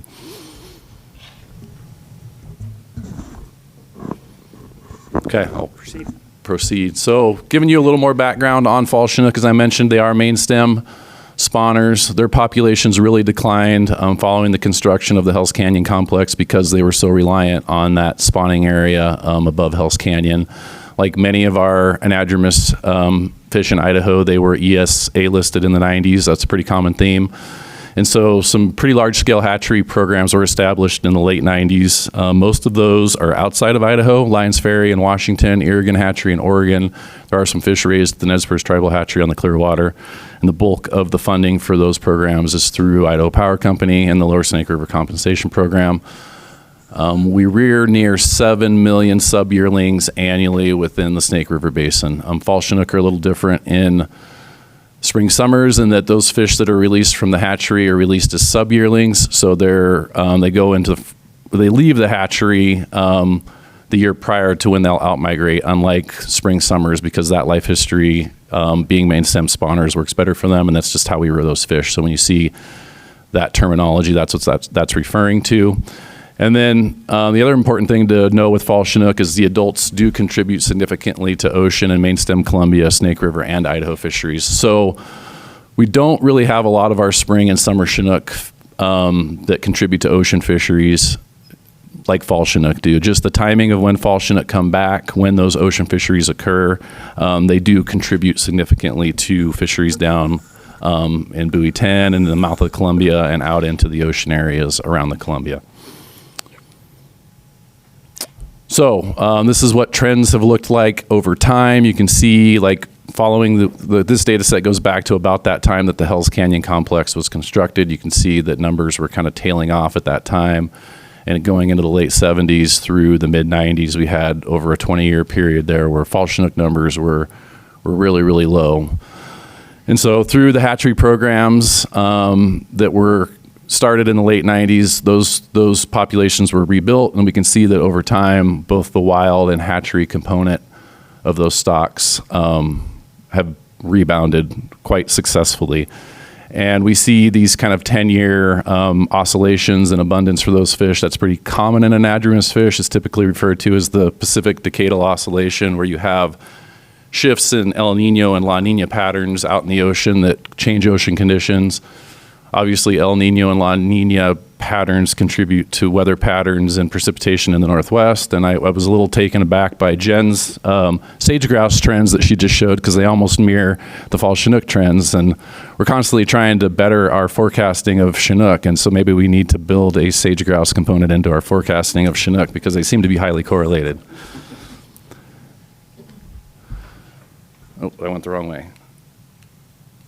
So this is where the fisheries exist. We have about 350 miles of water in Idaho that are open to fishing, 77 in the Clearwater, 52 in the South Fork Clearwater, 108 in the Snake, and then 112 miles in the Salmon. And so I will point out, though, that while we have 350 miles open, the bulk of the fall Chinook that are caught in Idaho are in the main stems of the Snake and the Clearwater, just above Lewiston. That's where the bulk of those fisheries occur and where the bulk of the harvest occurs.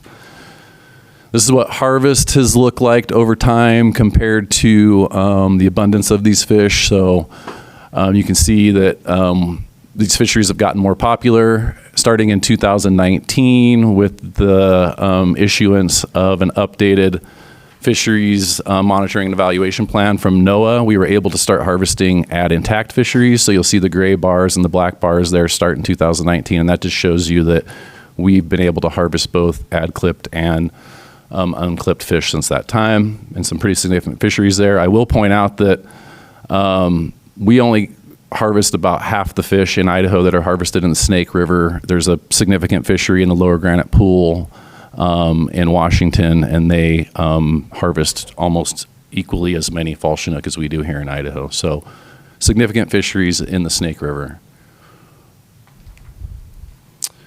So this is just showing you now kind of what's leading to me being here today and talking to you. This sliding scale on the lower right, which is from that 2019 FMEP.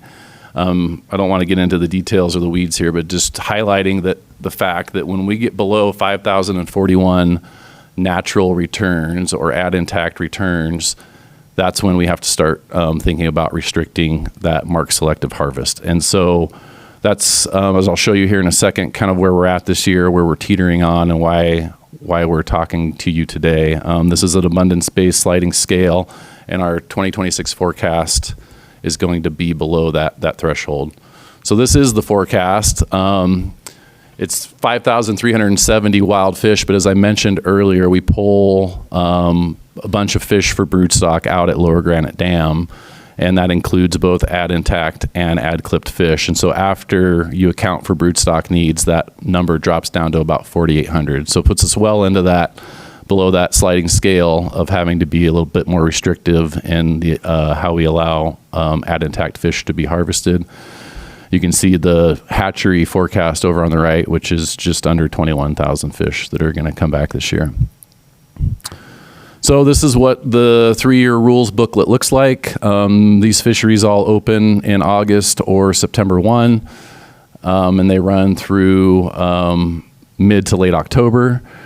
Normally we allow a 3-fish limit, and both adipose clipped or unclipped fish may be kept. The change that we're asking for this year is that of those 3 fish, of that 3-fish limit, that only one of those fish could be unclipped. And the rest would have to be clipped fish. So that's the change there. Possession limit stays 3 times the daily bag limit, which in this case would be 9 adults. So I'll stand for questions. There is a suggested motion. Just to remind you, the 2 items that are covered on this motion is increasing the daily bag limit of adults on the South Fork from 1 to 2 fish effective tomorrow, and then only allowing 1 of 3 possessed 3 daily caught fish on the Clearwater to be unclipped, and that would go into effect when those seasons kick off in August. Thank you. Are there any questions for John? Seeing none, I'd entertain a motion. Oh, hold on. Do have a question. Commissioner Murphy. And, we were at a hatchery yesterday, and John, good presentation. I just want to say to you and the department, between predation, habitat improvement, restoration work, stuff we can't get our arms around, climate changes, things like that, hatchery work, this department's and neighboring states really have done a magnificent job of keeping those Chinook returns going. Your chart started at 62-ish, 1962, for coming over lower granite Chinook. For context, is there, even if it's a WAG, is there a number of returns in that area, lower granite, before dam construction, just for context? Mr. Chairman, Commissioner Murphy, yes, and there is, but there's a lot of caveats with that, right? Okay. So we had, if you go back to the time when there was large commercial canneries on the lower Columbia and the impacts that those had. Which we don't have now. Yeah, and then kind of the time frame over which the main stem Columbia dams were built versus dams built on the tributaries. And so tens of thousands of fish, annually, and going back, there's reports that maybe at one time there could have been up to 1 million Chinook of all flavors coming back to the Columbia. So, it just depends on the time frame you look at, but it varies greatly over time because of all of those different impacts that occurred over the course of decades. Yeah. Any other questions? Is there a motion, Commissioner? Mr. Chairman, I move the commission adopt the summer and fall Chinook salmon bag and possession limits modifications as recommended by the department. I'd like to second that. Thank you. Okay, you have a motion by Commissioner Ebert, a second by Commissioner Murphy. Any discussion on the motion? Seeing none, all in favor say aye. Aye. Any opposed? Chair votes aye.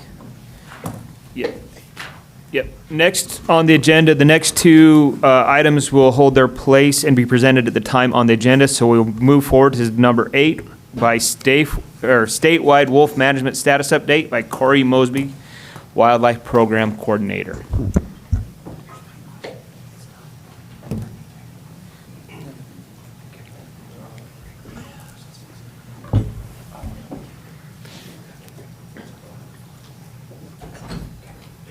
Fire away.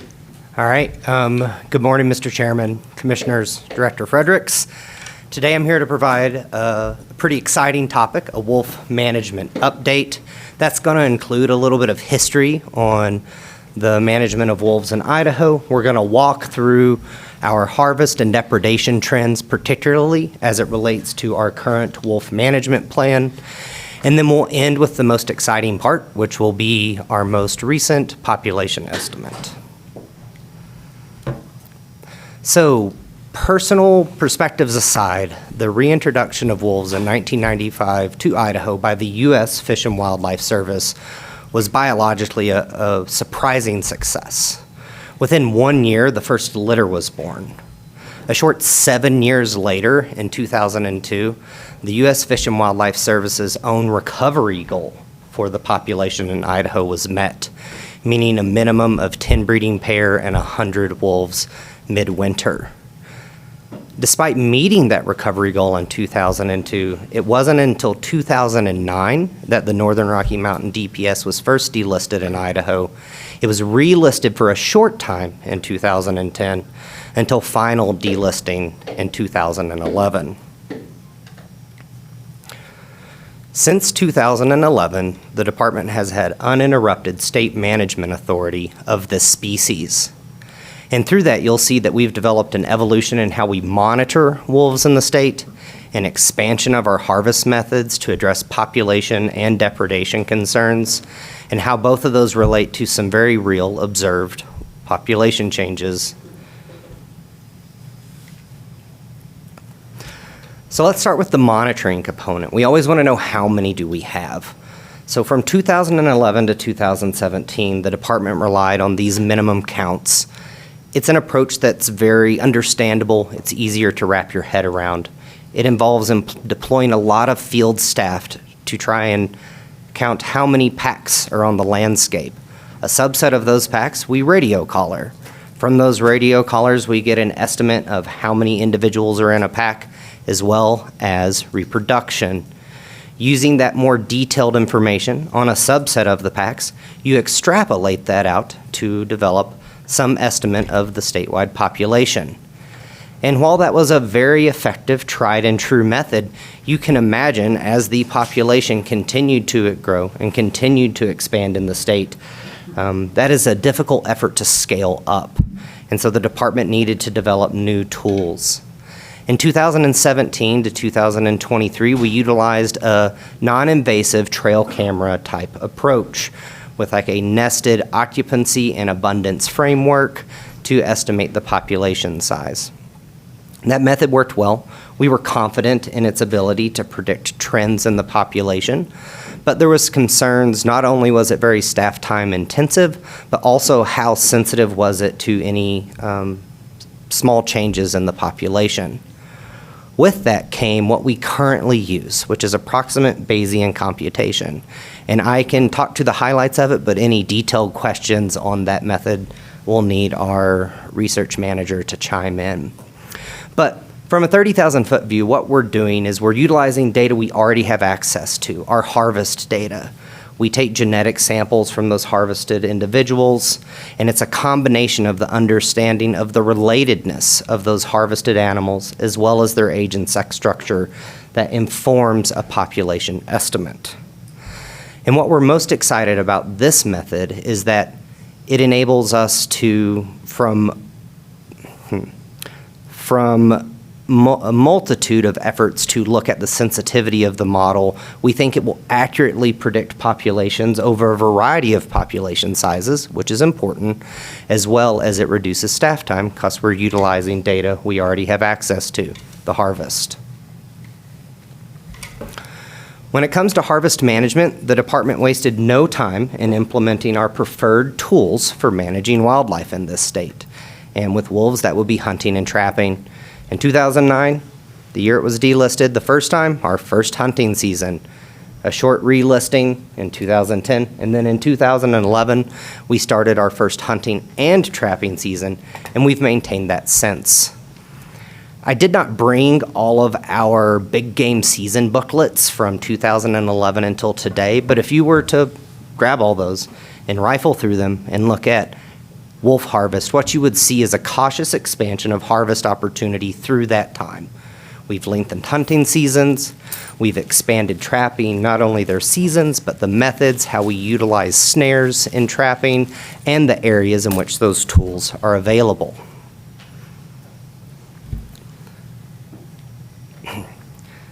So when it comes to using the harvest to manage populations and the tools we use to estimate what our population's at, in a broad sense, what have we seen the change in wolf populations in our state over time? The graph here represents, think of like a 30,000-foot view, an overall arch of how wolf populations have changed in our state over time.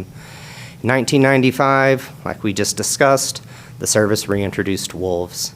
It wasn't until 2011 that the department finally had the authority to have state management authority introduce harvest and start working to manage this population. From 2011, it wasn't until around 2019 when our population peaked at nearly 1,650 animals were we able to arrest that population growth and start causing decreasing the population to align with our management objectives. And just to put things into perspective, in 2019, when we had around 1,650 animals, when the service wrote their delisting criteria, they identified around 1,500 animals as being an optimal population for the entire Northern Rocky Mountain DPS. And so that's all of Idaho, all of Montana, all of Wyoming, and the eastern thirds of Washington and Oregon. So Idaho alone had more wolves than the entire goal for that area. We had a lot, and more is not always a good thing. Over this time frame, I think the department gained a lot of experience in the science, the policy, the social component of managing this charismatic carnivore in the West.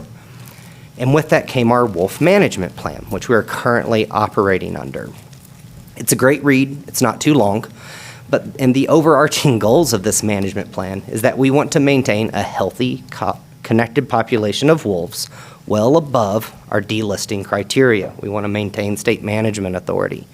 It's very important to us that we minimize conflicts with livestock producers. And then additionally, we want to reduce and minimize wolf predation on ungulate populations where they're not meeting objectives. And, all those statements sound very nice, but what does that mean from a population perspective? Well, in our plan, our objective is to reduce the statewide wolf population to around 500 animals. That's like our ultimate marching orders goal. With that in mind, that's comparable to around 650 wolves right after the spring birth pulse. We'll talk about it again when we get to the wolf population estimate, but remember the approximate Bayesian computation approach is estimating the wolf population right after the pups are born in the spring in May. So that is the highest point that population will be throughout its annual cycle. So in relation to our management plan, that's around 650 animals after that May birth pulse. Like I said before, our preferred tools to manage wolves in Idaho is harvest, both hunting and trapping. What you see on this slide is our harvest seasoned trends for harvest seasons 2021 through 2025. Now you can see that if you go all the way over to the end of our harvest season year, so June 30th of a given season, you see 3 cumulative mortalities there at the top of the graph that hover above 420 animals. Those were the 3 years that we had harvest prior to the federal injunction on wolf trapping in court-designated grizzly bear habitat. In 24 and 25, so the light blue and the yellow, you see much lower wolf mortalities. And that's a reflection of a loss of nearly like half of our trapping season. And you'll see later trapping is a very important component of our harvest. When we talk about how hunting harvest relates to trapping harvest, I think it's really interesting. So hunting harvest, the approach is very different. If you lump in all of our sportsman's packages, we sell over 50,000 wolf hunting tags on any given year. But they only account for anywhere from 45 to 50% of our statewide harvest. So think 50,000 wolf tags are technically available, and in a year that we harvest 400 total wolves, about 200 were taken by hunting. Most of that hunting harvest is incidental, and it's going to occur in the fall when hunters are out pursuing deer, elk, other species. They happen upon a wolf and want to make the best of that opportunity. And hunting has become more important in this post-injunction environment as we lost much of our trapping seasons. Trapping is the exact opposite end of that conversation compared to hunting. It's a very different user group. On any given year, we'll have fewer than 200 trappers setting traps statewide. And when it comes to how many tags are being sold, around 700 trap tags are sold compared to 50,000 hunting tags. But that small number of individuals accounts for at least half of our harvest. And prior to the injunction, it was more than half of our harvest. And we contribute that to the most efficient time for trappers to harvest animals is in that fall seasons, that October, November, the first half of September. And the fact that, winter conditions will really play into how effective the trappers can be in harvesting wolves. So harvest is how we manage the overall population number, but there's another very important component, right? And that's the depredations. When it comes to addressing depredations in the state, the department partners with USDA or contracts with USDA Wildlife Services, and they lead that depredation response in Idaho. They have a dedicated staff found throughout the state that their sole purpose is to address wildlife-human conflict. They have a lot of specific training and experience when it comes to wolves, making determinations, investigating potential wolf mortalities in the field.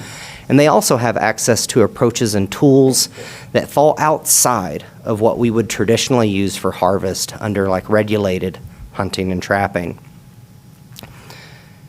Now, Wildlife Services is an important component, but that's not the only tools that are utilized to help address these very real depredation concerns. One thing the department does is we issue kill permit authorizations, and that allows producers and their designees access to timing and tools on not only their private lands, but also permitted grazing allotments to address wolf concerns. We have year-round private land hunting and trapping seasons, or trapping outside of the injunction, year-round expanded methods of take on private land. We're trying to remove every potential barrier for producers to address those concerns. Additionally, our legislature has dedicated funding for non-lethal methods to addressing wolf conflict, and being on a member of the group that reviews those applications each year, there is definitely a growing interest in that tool as well. And then lastly, there's both state and federal funding available to compensate for livestock losses. So how do those, all of those tools are great, but what does that look like in terms of depredations on the landscape? What you see here is a slide that is the reported livestock investigations and their corresponding losses of livestock by calendar year from Wildlife Services. So some really important caveats that we need to sort out with this graph before we talk about it in any detail. First off, this is what's reported to us by by Wildlife Services, and it's only confirmed and probable. So that means they were able to be certain that livestock mortality was caused by a wolf, or a probable would be there's a body of evidence to suggest they are pretty sure, let's say, that this mortality was caused by a wolf. But I think what's really important is we know not all depredations are reported for a variety of reasons, and even when they're reported, there's a whole litany of reasons why Wildlife Services may not be able to make a determination as to what killed that animal. So these are not counts of what's occurring on the landscape. At best, we can consider this a trend. And what we can see is a trend downward in livestock depredations by wolves in the state. And what do we attribute that to? I think it's that combination of all those tools in the toolbox. We're trying to promote really aggressive harvest. We utilize Wildlife Services to address reactive and preventative efforts with them. We have lethal and non-lethal tools in the toolbox. It is all the approaches trying to address this real concern. All right, so the most fun part of the presentation is like, well, how many wolves do we have? So let's touch over the ABC approach one more time. Again, this is a tool where we utilize harvest data. We look at the genetic relatedness of those harvested individuals, the age and sex structure. You feed that into a population model. Since we use that over a harvest season, the estimate we're looking at is a 1-year time lag. So the harvest season for 2025 ended just earlier this summer, and we take all of that data, we process it, and we are providing the wolf population estimate for May of 2025. A nice thing about this approach is that we've been gathering that genetic and age and sex structure information in a way that we could use the same approach all the way back to 2019, giving us a very standardized way to estimate population trends over that 7-year period. So for May of 2025, our wolf estimate is 1,129 animals. In comparison, our 2024 estimate was 1,235 animals. And I know those point estimates are different, and that it is trending downward, and that is definitely like an intentional effort from our wolf management plan. But more important than any given point estimate for a year, if you'll look at this graph, you see the little lines, the whisker plots that go above and below any point estimate. Those are our confidence limits around any of those point estimates. So while there's variability in any given year, there's a very clear relationship that our wolf population is decreasing statewide. And that is very much an intentional effort by the department. Mr. Chairman, would you help me with the timeline? So this would be reflective of the restriction on the trapping? I lost the timeline in my head, kind of. Mr. Chairman, Commissioner Ebert, what we're looking at right now would be the population estimate after it's had 1 year of the restricted trapping from the federal injunction. Okay.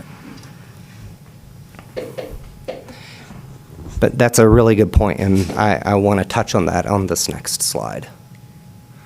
So what does this mean? The population is continuing to trend downward, and we think in part that's because on average, from 2019 to 2025, we've maintained a 30% average annual harvest. That number is important because when you look at the literature on wolf demographics across the western U.S. and Canada, it's around that 30% mark that you tend to see additive mortality. So mortality sufficient enough to cause a population decline. And while we are a long ways away of that goal of 650, we are working towards that goal. And I think over the past year, you heard from us in the department that we had a lot of concern about this loss of half of our trapping seasons, how that injunction was going to impact our ability to implement our management plan. That concern has not gone away. What we're looking at is 1 year of data, and we will continue to have to monitor the population and explore the tools available to us to help us reach our management plan goals. So in conclusion, I think you'll see that since we received management authority of this species, our agencies worked really hard to evolve the tools and methods we use to not only estimate populations, but provide harvest opportunity, work towards our population goals, attempt to reduce depredations, and that we are very much going to continue to use all of the tools in the toolbox to minimize those depredations, and that while we may not be moving as quickly as some would hope, we are making strides towards reducing that population to the goal identified in the management plan.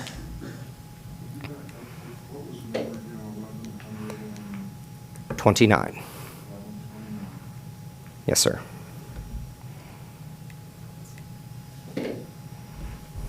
All right, that concludes my presentation. Thank you for the opportunity, and I'd be happy to stand for any questions. Thank you, Corey. Are there any questions for Mr. Mosby?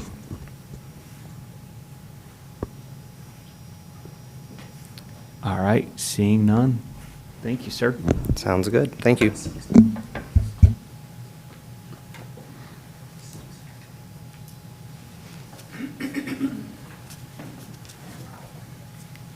He snuck out the bathroom.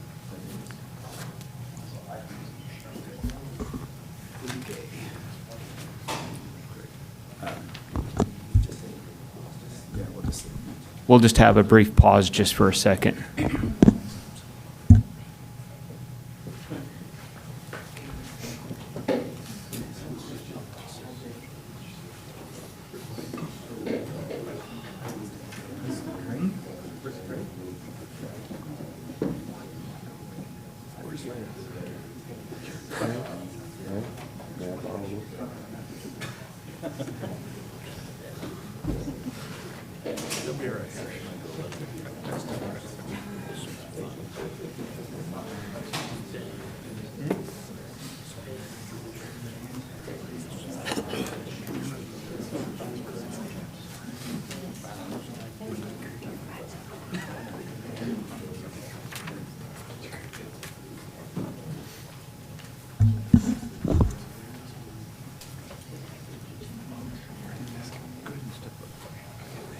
right, are we good? All right, our next agenda item, we're going to jump back up to number 6, the Idaho Fish and Game Commission recognition to Betty Grandy, hunting as the state sport for Idaho. I can tell you this is the most exciting thing that I was looking forward to on the agenda. And we'll turn this time over to Craig White, the Region 4 Supervisor. Thank you, Mr. Chair.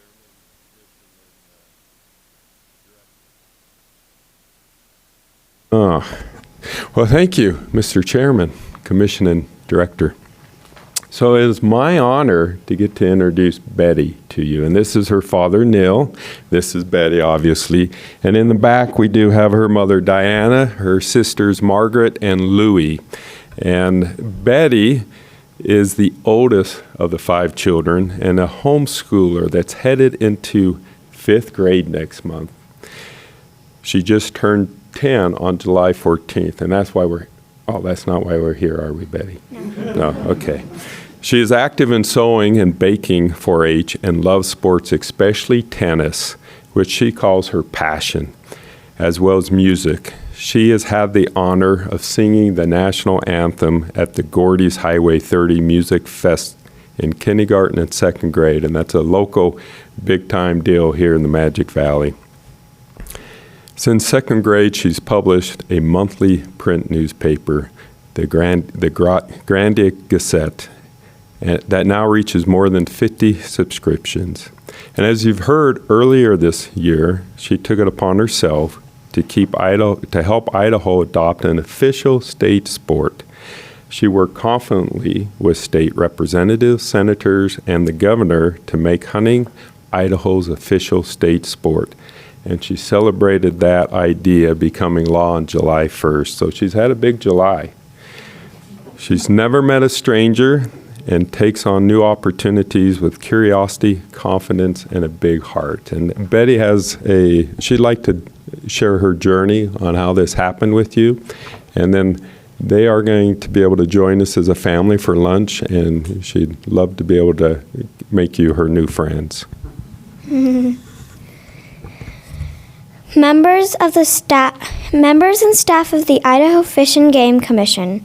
My name is Betty Grandy, and I am a homeschool student from Twin Falls, Idaho. While learning about Idaho history, I discovered that Idaho does not have an official state sport. We have a state bird, state gem, and even a state dinosaur. Well, other states have an official state sport, like our neighbors in Wyoming, who chose rodeo. I thought Idaho was such a great state that we deserved a state sport. To learn what others thought, I asked people in my community. The Grandy Gazette is a newspaper I started 2 years ago, and I ran a poll with my subscribers. Hunting was the clear winner. I also thought hunting was the best choice because making it Idaho's official state sport would celebrate Idaho's history and how Native people and European settlers hunted to survive, recognize Idaho's outdoor traditions which bring family and friends together to spend time in nature, highlight the importance of conservation and healthy wildlife. Emma Edwards designed our state seal to include elk antlers as a symbol of Idaho's devotion to conserving wild game for future generations and encourage self-reliance, responsibility, and safety. I had the opportunity to meet with Governor Brad Little. He was supportive and encouraged me to pursue this idea. I also met with Representative Don Hall, who agreed to sponsor the legislation. After getting passed by the Idaho State House and Senate and signed by Governor Little, the idea became law on July 1st.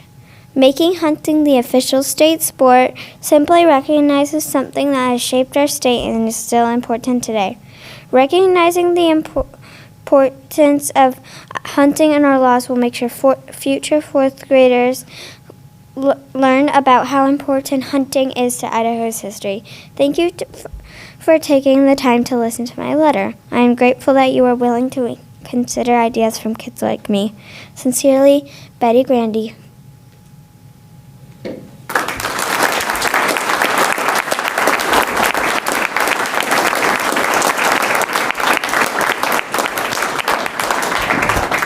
No offense, director and presenters, but that has been my favorite one since I've been on the commission, and the best one since I've been on the commission. So thank you, Betty, for doing that. And I know Commissioner Roach wants to make one comment. Betty, I was so fortunate and lucky to be there with you and the governor when he signed that. I wasn't planned, but I just happened to be there. And in meeting your mom and dad and your grandparents and everything, that was just a very memorable, in my role as a commissioner, that was, I can top him. You know, it was very important to me, lucky to be there, and that was just great. Just congratulations again.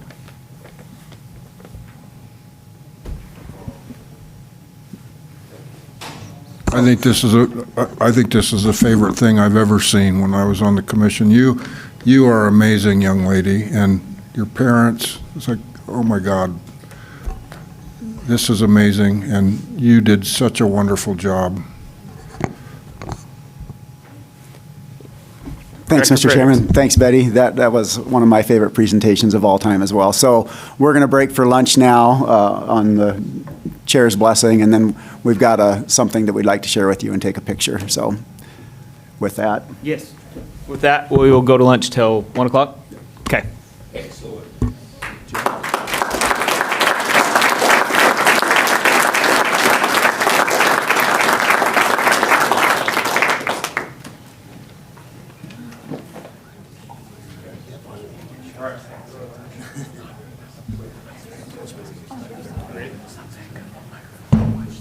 All right, welcome back from lunch to our July Commission meeting.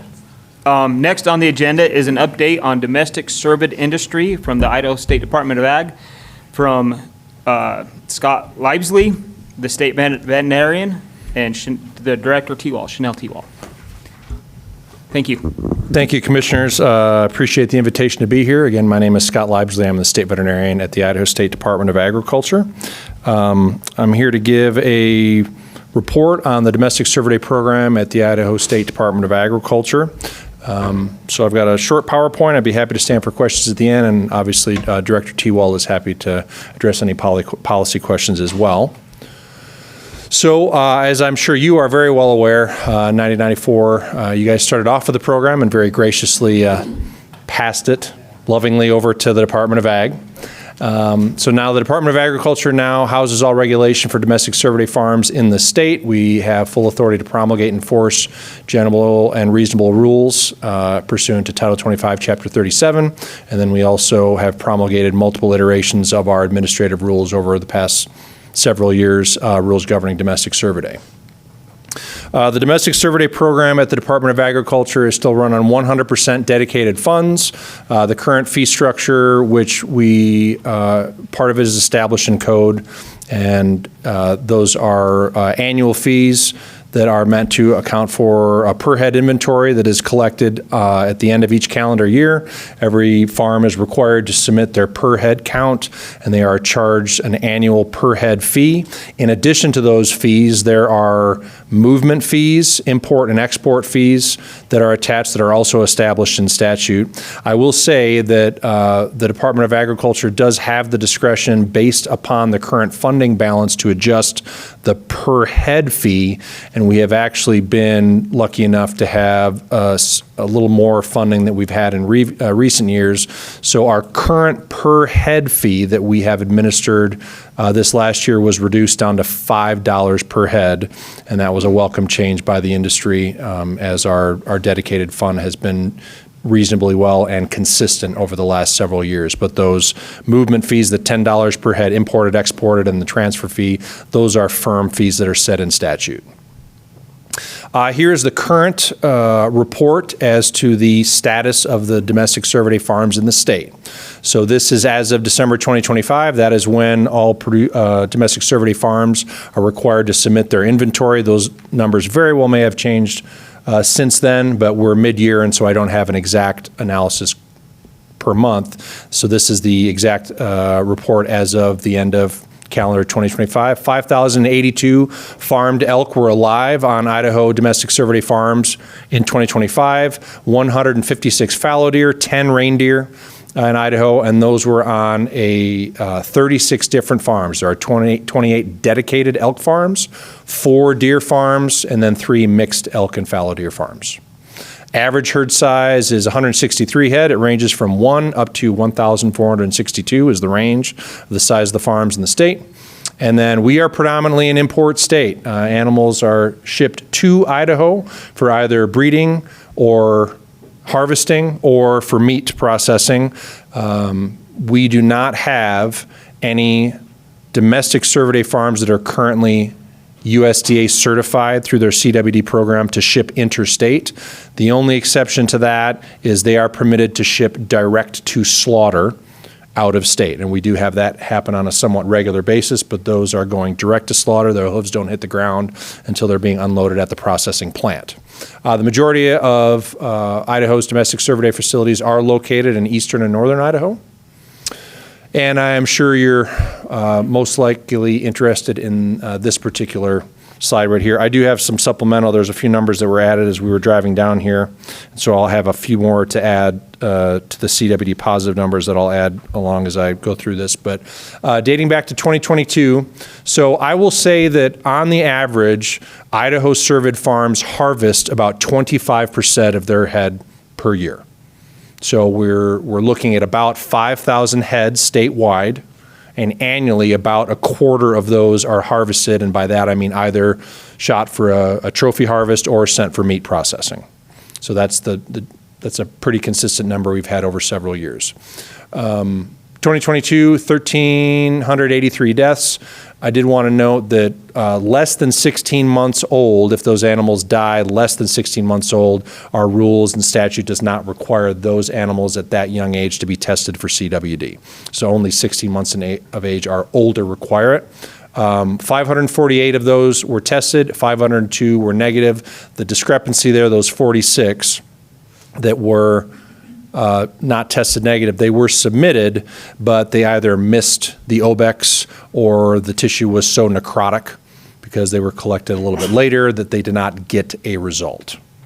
Again, you can see the progression there. 2023, we had a few more deaths, 561 tested, 540 negative. Same, those 21 non-resulted samples were a result of location. It was not until 2024 that the domestic cervidae program in Idaho identified its first positive. That is an incorrect number. It's supposed to be 2 positives were identified for the very first time in domestic cervid farms in Idaho.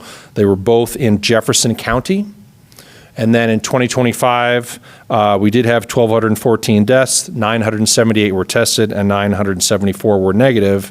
And then in 2025, calendar 2025, we had 9 CWD positives identified on domestic cervid farms. 6 were in Madison County, 2 were in Bingham County, and 1 was in Fremont County.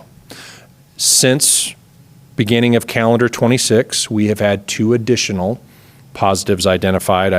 We don't usually report mid-year. I'll include those in my year-end report, but we are currently sitting at a total of 13 total positive CWD tests identified on domestic cervidae ranches in Idaho over the last 3 years.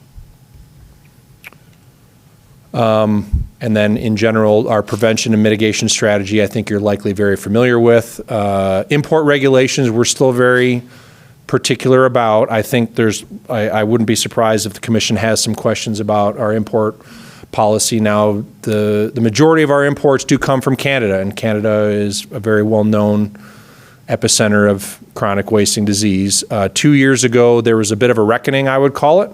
USDA, our federal organization, and their counterpart CFIA, the Canadian Food Inspection Agency, had a bit of a reckoning. There was a bit of a loose, or I would say not very strict enforcement of how Canada assessed their compliance with herd certification. And Idaho and our counterparts in Utah were very particular about identifying those deficiencies, and USDA finally listened to us, and they decided to reset the evaluation of how Canadian domestic elk farms were being approved and acknowledged if they were compliant with the herd certification program. So since then, there are virtually 0 Canadian elk farms that are certified because they don't have a 5-year history. They've 2 years ago, they started the clock over and they're building back up to that. But just so you're aware, the last 2 years have been a little tumultuous. Some farms may have met a 5-year 100% testing history, but because the administration and oversight and verification was, let's just say, a little loose north of the border, they are not being recognized until they build back up a legitimate 5-year testing history. So that being the case, I do want to acknowledge that we are still, under very specific circumstances, allowing imports from Canada to domestic elk farms, and those are under what's called a derogation permit. So a derogation permit is if you are importing those animals, they cannot be used for breeding, and every single one of the animals that are imported under a derogation permit must be dead at the end of the calendar year. So we have had, for the last 2 years, we have allowed those to happen. In 2025, 92 elk were imported from Canadian farms, and all 92 of those were dead at the end of 2025.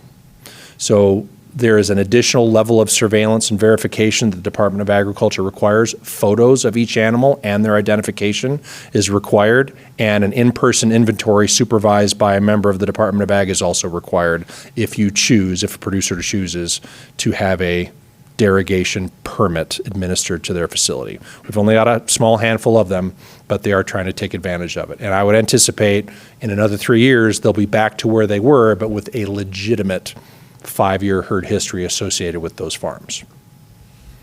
So that was a lot of information there. Our CWD mitigation strategies are still relatively the same. The statute was changed in 2014.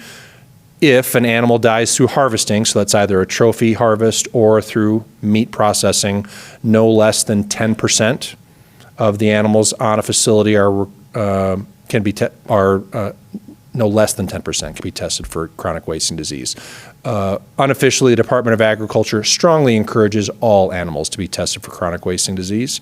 If an animal dies for any reason other than being harvested, so an intentional harvest, I'm being very careful to not use the word hunt. That's your word, and you guys own it, so I'm trying not to use that. If it dies for any reason other than harvest, an undetermined death, we do require 100% of those animals to be tested. Biosecurity is obviously an ongoing concern, maintaining fences. Regular routine inspections are performed by our field inspectors from the Department of Ag, and then controlled access to the premises. And then ongoing, I think the industry has had multiple meetings, both with the Department of Ag, with their industry organizations, and mitigation of the spread of chronic wasting disease continues to be a concern. And they are working through that. The facilities that are currently under quarantine for chronic wasting disease all have an approved management plan that was submitted to the Department of Ag and is ongoing. Some of it's fluid, depending upon what business choices they make on how they're going to administer their animals and what they choose to do with them, and we try to curtail that as best we can within the scope of the infrastructure of responsibly managing CWD according to federal requirements and our statute. So, Commissioners, I very much appreciate your time. I'm happy to stand for any questions, as is Director T. Wall. Are there any questions? Commissioner Ebert. Mr. Chairman, thank you for that. So have there been fence breaches in the last 2-3 years? Mr. Commissioner, yes, there have been. Some are self-reported, some we receive complaints on. The Department of Agriculture responds and investigates each of them. A determination is made based upon the results of the investigation as to whether an enforcement action is appropriate. And we have had those, where an enforcement action is administered and a penalty of some sort, whether it be a civil penalty, a probationary period, or both, would be administered, and we have had those.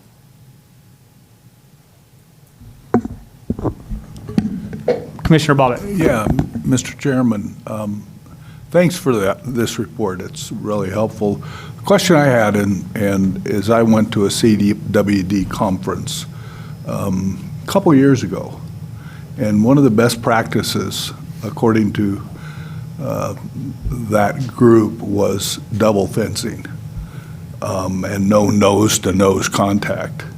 And we had that at one point, I think, in Idaho, maybe not. But is there any thought to trying to revive that again? Mr. Commissioner, thank you for the question.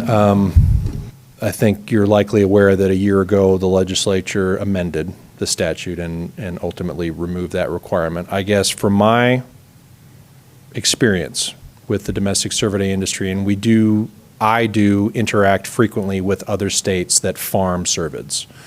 It is a mixed interpretation of the statement that you made, whether a double fence is appropriate or not. Some states have it, some states do not. There's not a consensus on as to whether it's truly effective at eliminating the nose-to-nose contact. It eliminates the nose-to-nose contact as it whether it truly mitigates the spread of CWD. So I think, the Department of Agriculture is tasked with enforcing the code and the rules as they are written. The legislature made the determination and passed a bill that it's no longer required. I think depending upon which state you talk to, and I think you may get a different answer as to what they believe is truly whether a double fencing strategy is effective or not in preventing the spread of CWD.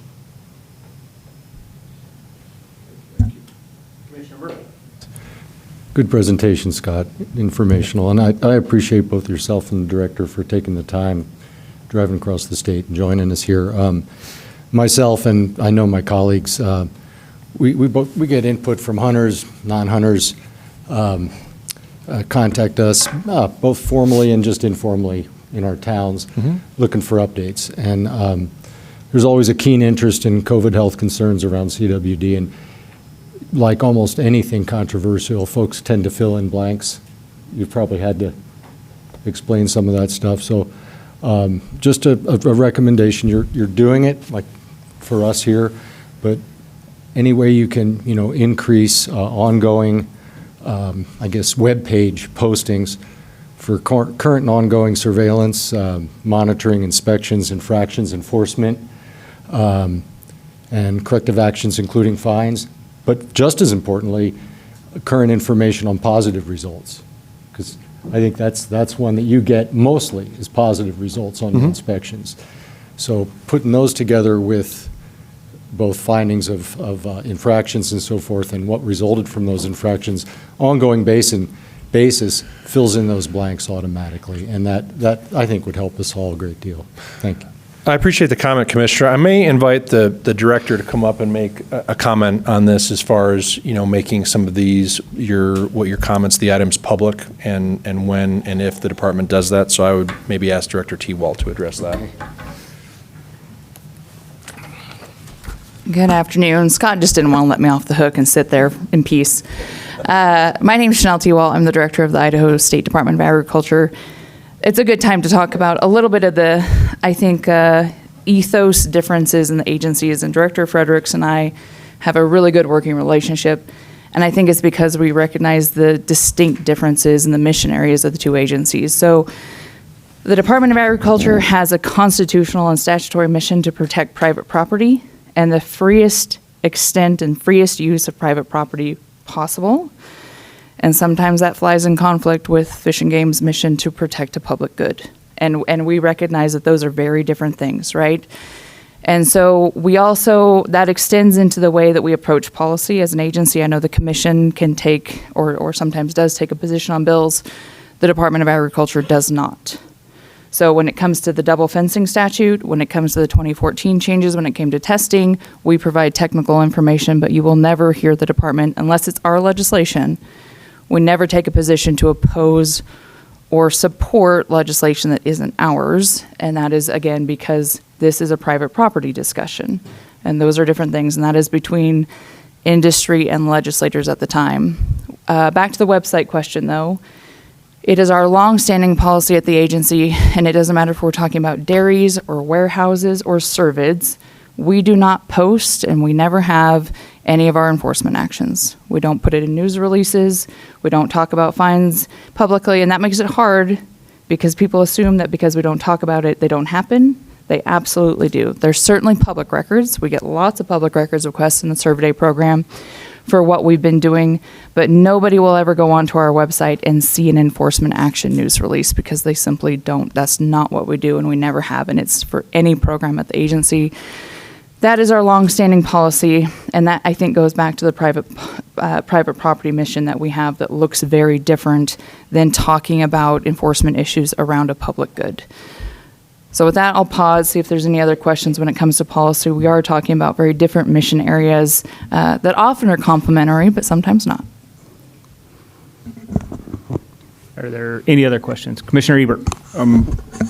I do appreciate you being here today, and obviously we're concerned about this. And I mean, I get it. You got to operate with the rules as they are written. I'm concerned about, having them fenced securely is a great idea, but to the extent that there's breaches, that is a concern going forward. And, I think we need to do everything we can to prevent that. I mean, I certainly support the right of people to make a living however they deem most appropriate, but fences are very important. But I was wondering, for example, breaches can go both ways. Domestics can get out, wild can get in. Could some of those funds that you charge per head be used to remove wild ones that got in? I mean, when that happens, what do we do? How do you go in and get one of them out? Or do you just kill it, or what do you do? Mr. Chairman. Harvest it. Right. We always know. I can let Dr. Livesley speak to that. I want to mention what you said about fences. And I think what we are hearing, which is an increased discussion around potential changes. Well, let me back up one more step when it comes to fences. Single or double fence, neither matters if folks don't close the gate, okay? So we do start with that's an important discussion. Unfortunately, that's a discussion Dr. Livesley has to have with folks when it happens. So that is an important part of this, is management is a piece of it. But if there is if something crystallizes into a point where the commission takes a position on this program, you're not going to see the agency support or oppose. We don't try to get out in front of that. That is within your purview, and ours works differently. And so we certainly respect that there's an increasing number of folks who have questions and want to know information or potentially policy changes. We stay out of the fray when it comes to that. I know when it came to ingress and egress issues this year, the department did try to help where possible, even though it was a little bit outside the scope. We've not had that come up before, but to help defray a fraction of the costs, at least when it came to removal. And that came from program funds that were 100% dedicated to the Cervid program. So if I understand you correctly, it is possible for the fee that you charge to foot some of the bill for the cost to get the wild population out of the enclosure? We were able to help defray some of the harvest and processing costs for the animals. Okay. Mm-hmm. It was the first time we did that, but yes. Okay. Any other questions? Okay, I have one real quick. First of all, thanks for being here, Director T. Walton and Dr. Livesley. I've been working on that. You're good. Thank you. I've been practicing. Very well. You made a comment, Dr. Livesley, you made a comment about when captive facilities become out of compliance, that there are civil and other penalties. Is there do you have a process that's formatted for each one of them, what's the word I'm looking for? There's continuity between the process between each facilities, or have those penalties been enforced and stuff like that? Does that make sense what I'm asking? Okay. Yeah. I'll take a stab at it because we talk about these all together, Mr. Chairman. So we have a set process for any violation that happens at the agency. Again, just folks outside the building don't typically see it unless you do a public records request. But it does include civil penalties. What Dr. Livesley does a really good job of trying to do is understanding I don't want to call them aggravating circumstances, but is this a chronic issue? Have we had continual problems? Is it a repeat thing? Is it a one-time thing? So within that, there's no set matrix. In fact, we've moved away as an agency from anything that looks like matrices for penalties across the agency, but instead gives them the ability within that discretion, whatever the violation amount is set in statute, to consider all the factors that come into play, including how responsive they were, did they self-report, how much did we have to get involved? And so all of those things come into play, and then we go through what would be a notice of violation, and then at that point, anyone who gets a notice of violation from the agency can pay from the NOV, or they can establish a hearing with us, and then we can go through and they can provide maybe additional information that we, for some reason, weren't aware of, and then we would go into a stipulated agreement and consent order that is signed by both parties. And so that involves the agency, the Attorney General's office, and then the party, of course. Okay, thank you. I have one other question. I've been learning the importance of strategic partners, and I think that this is something that's near and dear to both of us, that I think we overlap, for both wild game and whatnot. My question is what can we do to increase the relationship with the ISDA, but also, how soon are we notified when there is a positive in a captive facility? Well, I think I touched on this earlier, Mr. Chairman, but your director and I have a great working relationship. But whether it was quagga mussels on the river, it's wolves, it's elk, it's all sorts of things. I think we talk to each other more than I can remember these agency directors talking in a long time. And we've both been around the agencies for a long time, and we know what this relationship sometimes has looked like, and it's not like that now. But I really can't overemphasize sometimes the differences we have in our mission areas. And there are going to be times, and it doesn't personally hurt my feelings that you guys feel differently about our policy than we do. And I think we need to be really honest about that. And that might mean that you look to advocate for legislative changes, or you look at something else within the policy world that is well within your purview to do so. And you're not personally hurting my feelings by doing that, because we serve different things. We have lots of overlapping customers, but we have very distinct corners sometimes that we fall into. And that's an okay thing to have an honest conversation about that. And we did that, in fact, during legislative session when it comes to violations and penalties and the way that we both talk to our respective customers. It looks different. Are there any other questions or comments? Director. Just a comment, Mr. Chairman. Again, I want to reiterate that thanks to the director and Dr. Livesley for being here.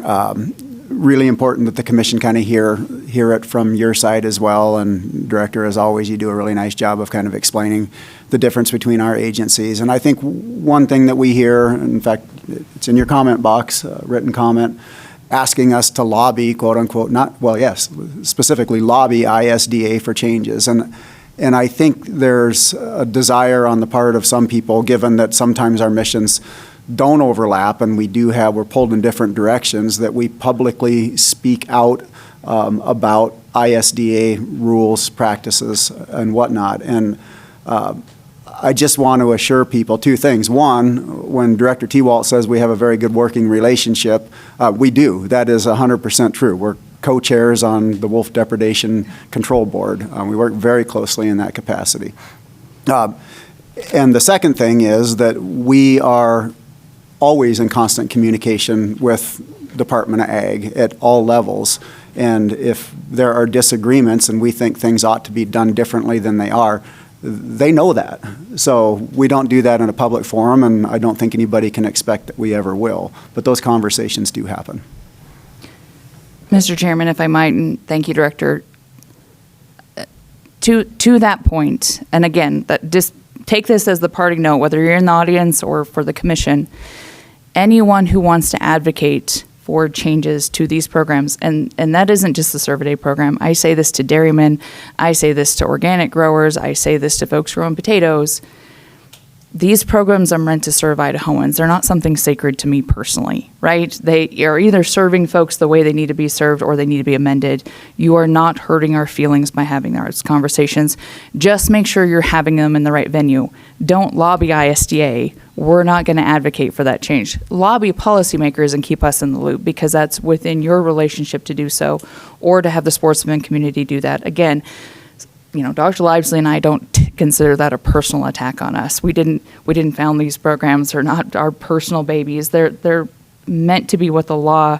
We have to implement what the law says, but they're meant to reflect Idahoan sentiments, and that's how we got here in the first place. That's how we got the program moved to ISDA.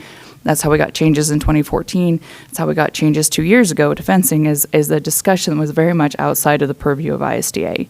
So if there's lobbying to be made, just make it in the right venue. Very well said. Thank you. All right. Any other questions or comments? Fire away. Yes, sir. Mr. Chairman. Yeah. No, microphone. Here, there we go. Thank you.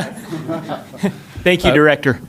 Mr. Chairman, I just wanted to mention, you asked about reporting of domestic cervidae positives. I do have a regular working relationship with Mr. Rochelle and Ms. Hebden, and so when we do have additional CWD positives, we usually get a initial test result that has to be forwarded to the federal lab in NVSL in Iowa, and so we can't officially call anything positive until it's confirmed by NVSL, and sometimes their verification process takes some time.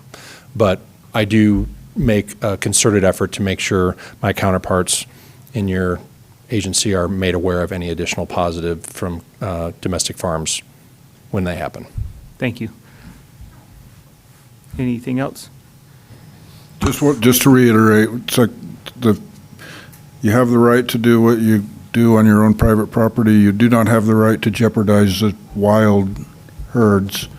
And I'm satisfied here today that we take this fencing issue very seriously. Certainly, we don't live in a world where there's never going to be a mistake, but there isn't much room right now for negligence. Mistakes are going to happen, and I'm satisfied that you hear that and feel that, and I think the farmers have an interest, to keep their own operation tight, and I believe they'll step up and do that. And it's just kind of a little bit of a freak out thing, with CWD. And anyway, I do appreciate you're here, and I believe that you understand our concerns, and thank you very much. All right, any other questions or comments? All right, hey, I just want to say one more time, thank you. Thank you for taking the time out of your day to come here. We truly appreciate it, and again, just thank you very much. So, all right, we will move on to the next agenda item, which will be the Big Willow Creek Elk Depredation and Translocating Update from Regan Berkeley, Regional Wildlife Manager, and Kenny Randall, Regional Wildlife Biologist.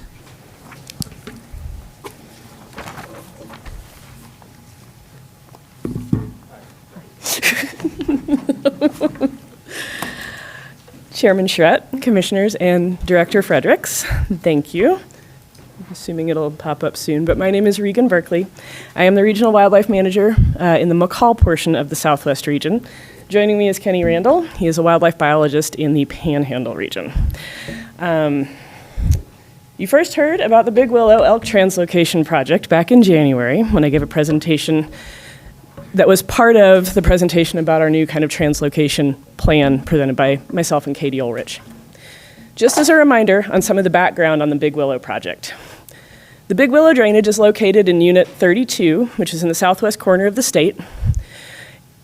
Most of the issues here are occurring on 5 different landowners. Those are the bright colored polygons you see there on the screen. Those landowners have experienced very significant elk depredations over the last several years. Specifically in fiscal year 2025, they reported over $1 million worth of damages across those 5 landowners. Also, as a reminder, however, because of a cap on individual claims and also the need to prorate claim payments, we were only able to pay out a little over $365,000 of that over $1 million in damages that they reported. These landowners have been great partners in trying to resolve these depredations. They have made tremendous efforts, as has the department, over the past several years to try and get this problem solved. That includes a lot of hunting pressure on these lands. The last couple years, these landowners have allowed sufficient hunters on to harvest between 150 and 200 animals on these lands each of the last couple years, which is just a tremendous number of critters, right? It's still not resolving the problem. So that led us to evaluating capture and translocation as part of a potential solution to this problem. So when we got thinking about this, we needed to think about how and when to potentially catch elk in this drainage.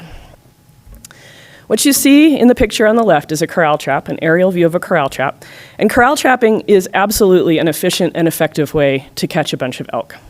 However, most of our corral trapping that we've done as part of the agency is something we have done in the wintertime, when elk are concentrated, food is scarce, etc. It's a great way to catch elk during that time of year. However, we could not catch elk in the winter at this location. As you may recall from my January presentation, we have about 350 year-round resident elk on these properties. Those are the ones that are causing most of the problems here, right? However, during the winter, we also add over 1,000 migratory elk that also join those 350 elk. Those elk are generally not causing the problems. In addition to that, those elk are actually available to public land hunters during the fall. So we wanted to not accidentally catch a bunch of the 1,000 elk that we didn't want to catch, and instead focus on the 350 elk that are actually causing the problems, right? Unfortunately, that meant we ruled out winter. So we couldn't trap during winter. We didn't want to trap during hunting season because, as I just said, we actually have pretty effective removal of elk on these properties during hunting season thanks to participation of these landowners, right? We had to rule out late summer because temperatures here are usually in the hundreds, and that's a bad time to catch elk. And we tried to avoid the time frame right when cows were having babies in early summer. As you can see, I'm whittling down the year pretty hard now, and that limited us to capturing elk in late spring. It turns out corral trapping in late spring is really hard. The picture on the right is what the entire surrounding area looked like during the time of capture, right? And despite starting baiting in March, there was simply nothing we could do to persuade elk to go into that trap when they were surrounded by that food, right? So what it meant was that we had to switch to the very effective but less efficient helicopter capture, right? So, next slide is in preparation, knowing that we were needing to switch to helicopter capture. As I mentioned before, we started baiting in late March. We actually did trap setup in February and March. We were having bi-weekly planning meetings starting around the time of the January commission meeting and leading all the way up to capture. And we gathered everybody together for a mandatory pre-trapping briefing to make sure that everybody was fully informed on the reason for what we were doing, how it was going to go, some of the safety concerns, et cetera, right? So, during capture, as you can imagine, this operation required quite a few staff. Helicopter actually probably doubled our staffing needs. So the way the process worked is basically we darted elk from the helicopter. Staff then loaded elk into slings, you can see that picture in the upper left corner, and transported elk to the corral trap site. At the site, staff radio collared, drew blood, and checked vitals on each and every single elk. After all that was done, elk were then moved into that corral. Door was closed, and we had staff persuading the elk to go from the corral, down the chute, and into the trailer, right? I will mention here that the reason we were drawing blood on every single one of these animals was primarily to test for brucellosis. That testing was required by ISDA, and it's due to livestock concerns with brucellosis, and every single elk that we captured was tested for brucellosis. So the basics of how did it go? We captured, collared, and transported 37 elk away from the Big Willow site. Our goal was approximately 40, so we got pretty close, and we felt pretty good about that. We got 22 elk on the first day of capture and 15 elk on the second day of capture. We had no significant human injuries. Every single one of the elk that we tested was negative for brucellosis. And I'm going to take a moment here to mention the fact that there is no reliable live test for chronic wasting disease, right? However, in this area, we have tested several hundred hunter-harvested deer and elk over the last couple of years from the surrounding Weiser Zone units, and none of those have turned up positive.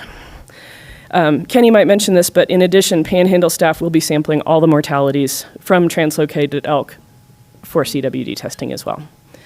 We also did pregnancy testing, and 32 of the 37 elk that we captured were pregnant. 4 of the 5 that were not pregnant were yearling animals. We then transported these elk north to GMU 7. So on that map that you see there, I've highlighted GMU 32. That's down in the bottom left corner of Idaho, and Unit 7, which is in the upper right unit portion of Idaho. That's over 350 miles north that we moved these elk from Unit 32 to Unit 7.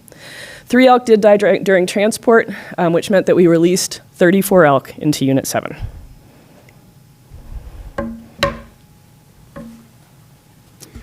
Chairman, Commissioners, Director Fredericks.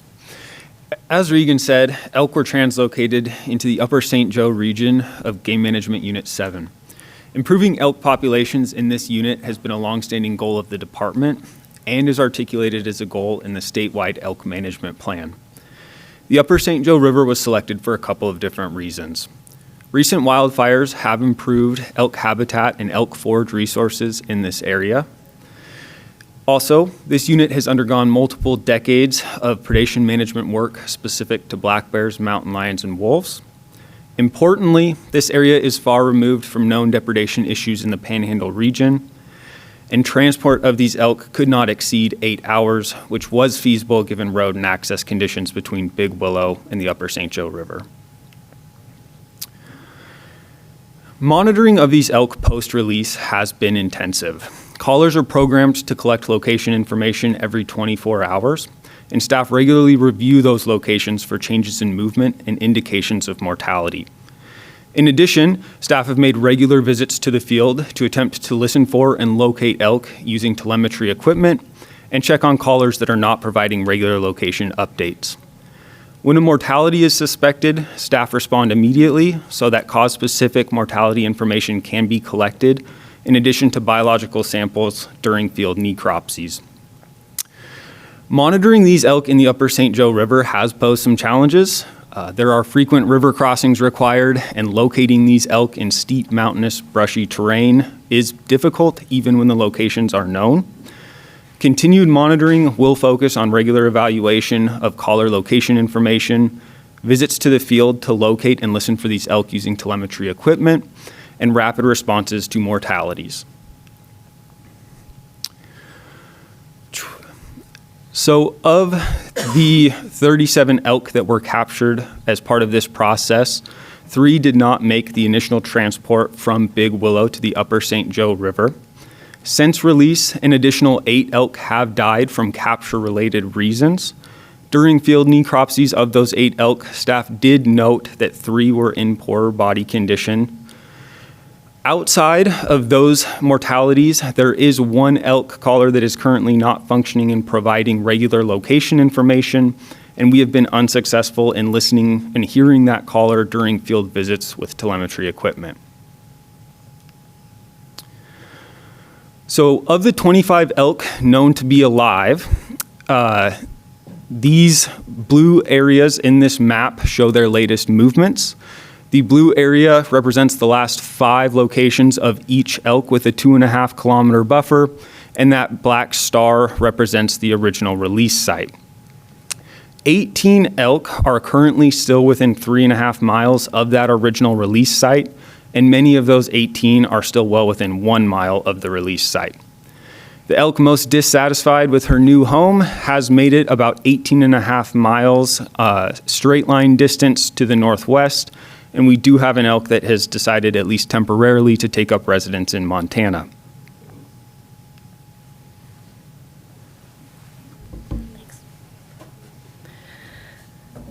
All right, let's talk a little bit about operating costs. The overall operating costs of this project was a little over $130,000. I have listed on here some of the biggest single expense items so that you can see where some of those costs came from. Just for folks' reference, $130,000 total divided by 37 elk comes to a little over $3,500 per elk. Obviously, the need to use a helicopter really increased our costs on this project. What you see here is the cost of the contract with the helicopter company. I should note that there are a few of the costs are on items that can and will be reused. For example, you'll see the trap repair cost up there. There will likely always be some trap repair costs every time we deploy the corral trap, but it's probably a little higher this time around because we haven't used the corral trap in some time, so we needed to replace several panels and build a new door for the corral trap. In addition, radio collars that haven't been worn for very long, for example, some of the ones that just came off of the early mortalities that Kenny just discussed, still have plenty of battery life left and can be redeployed on other elk. I'll mention radio collars a little bit later again in the presentation because those are actually a pretty important thing, and I'll describe why a little bit later. I would also like to note that although this was a really expensive project, that number of $130,000 is still quite a bit smaller than that reported amount of damages that I mentioned earlier from FY25, which was a little over $1 million. You'll maybe notice there's no staff time on this slide. That's because I'm going to mention that on the next one here. And the reason it's on a separate slide is, of course, staff would have worked anyway. They would have just done different things. But staff time was fairly significant devoted to this project. Started quite a bit prior to trapping when we had crews of 8 to 10 staff who spent several days in the field setting the trap up. That actually included multiple trips simply because of the trap repair costs where we needed to get supplies, make repairs, do other things. A small group convened every couple of weeks to ensure that we had all of our boxes checked, ready to go for this project. Radio collars were ordered, landowner permission was secured, etc. On the trapping dates themselves, we had pretty large crews in the field. Again, adding the helicopter added staff time needs as well because we had Fish and Game staff in the helicopters darting the elk, bagging the elk up, and then we had Fish and Game staff at the corral site moving elk from the helicopter site to where they could be worked up, doing all the blood draws, the radio collaring, and then moving elk through the chute and into the trailer. Importantly, a few staff had very, very long days during this time frame because in addition to trapping elk and getting all that done, they then also drove the 8 hours north to release those elk and then stayed overnight to drive home the next day. So I'm going to spend a little bit of time on this slide because as you might recall from the January presentation, all of this was partly an experimental effort, right? Moving elk for this reason and at this time of year is something of an experiment for us. We are trying to learn about whether this might work and under what circumstances. And we certainly learned some things from this project to inform future use of translocation as a way to address depredations. The biggest factor in this effort was the combination of timing and distance. As I mentioned earlier, our hands were pretty tied with respect to timing on this project. We really only had that late spring window to trap and translocate elk. Because of this, unfortunately, we were faced with fairly warm temperatures and also fairly pregnant elk, right?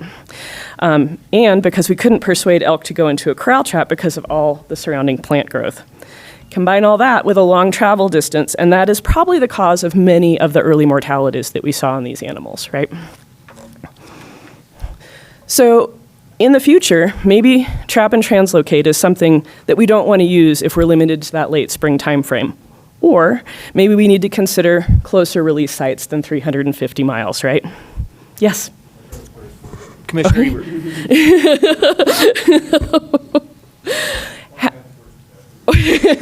Out of order. Wow. I do want to mention that releasing closer can pose its own problems. Here's where I go off into side stories, okay? Way back in 2006, when I was a very new biologist, you guys all, many of you saw this from Craig last night, right? The little plaque I received, right, with the cartoon.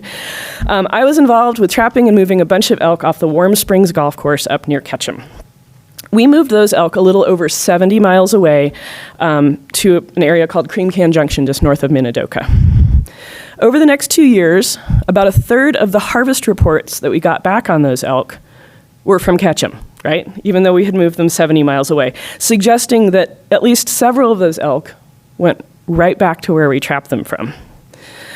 So, upshot is that we might need to move elk closer than 350 miles, but obviously further than 70 if we want to be successful and have them actually stay in their new home. This is actually also where I wanted to bring up radio collars, right? You notice I said harvest reports from those elk that we trapped back in Warm Springs. We didn't put radio collars on those elk. So I don't actually know exactly how many died after release or how many came back to catch them. And I would really love to know that, right? It's fantastic information. Everything Kenny presented was because of the fact that we had radio collars on.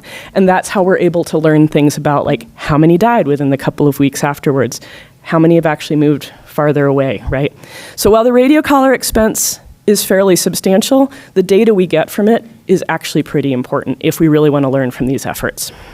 I want to mention one more thing. The other big numbers you saw in here were, of course, the cost numbers. And it's evident to me that before entering into a trap and translocation project, we need to evaluate the cost of the problem relative to the cost of the solution.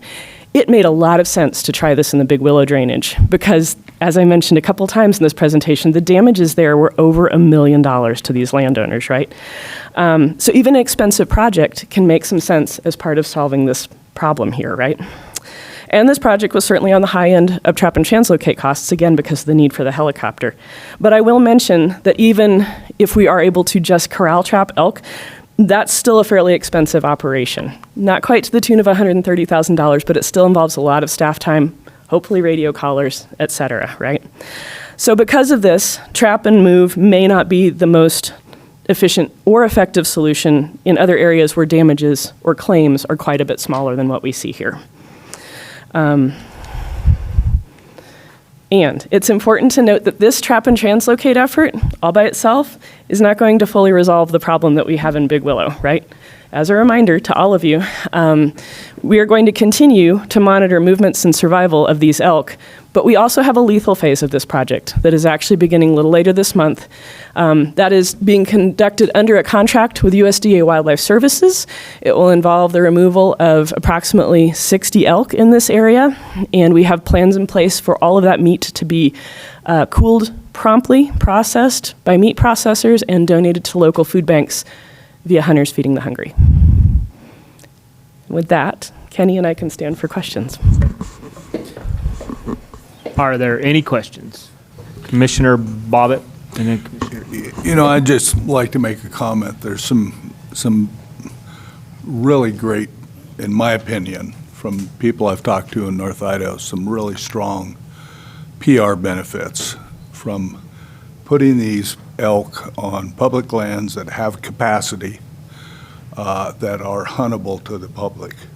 And I don't think I've heard any negative comments on this from the sportsmen I've talked to, except sportsmen that are in that unit that want to go shoot the elk themselves.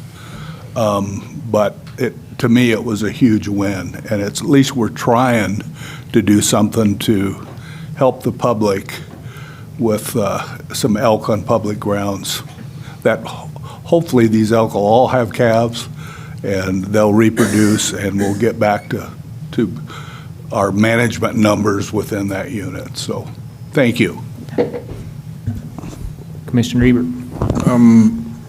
I think it was a great effort, well worth the try. I hope we keep doing it. I want some of them in the Locksaw and Selway and Unit, 10A, because we're under objective, have been for years. It's closer. We have the habitat, and I realize you got to start somewhere, so they went north, and that's fine, but I want some.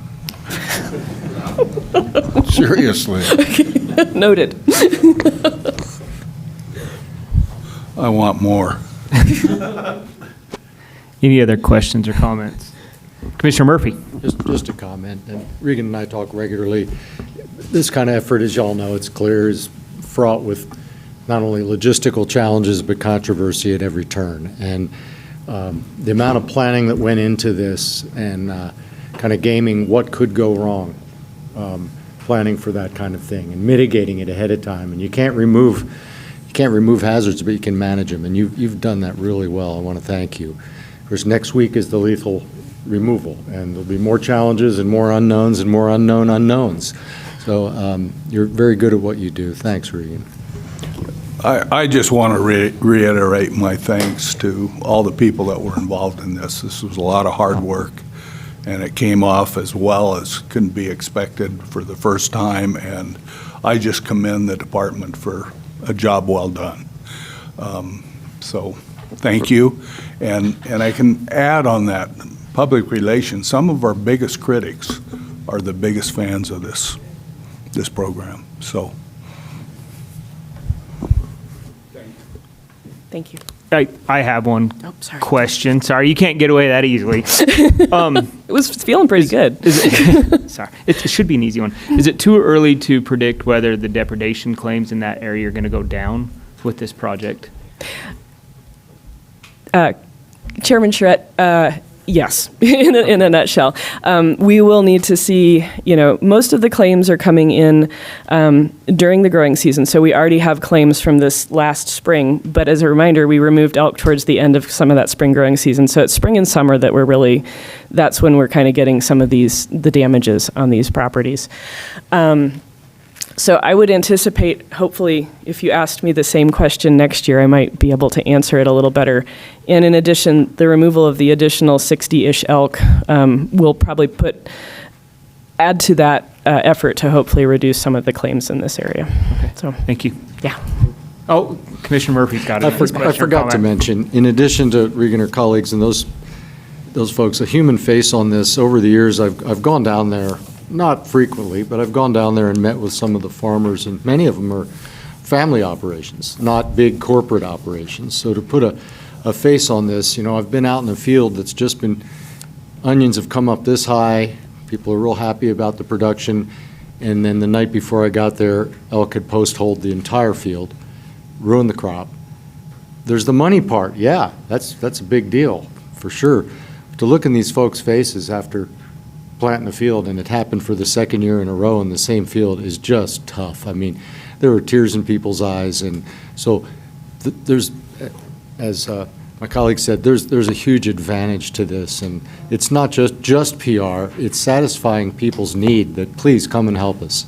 So I think this is going to be iterative, and I don't know if this year will make a hoot on next year's depredation. Hopefully it will, but if we can continue incrementally learning, it will. Thanks again. I'm sorry. And just to add, I'm glad Commissioner Murphy actually brought this up.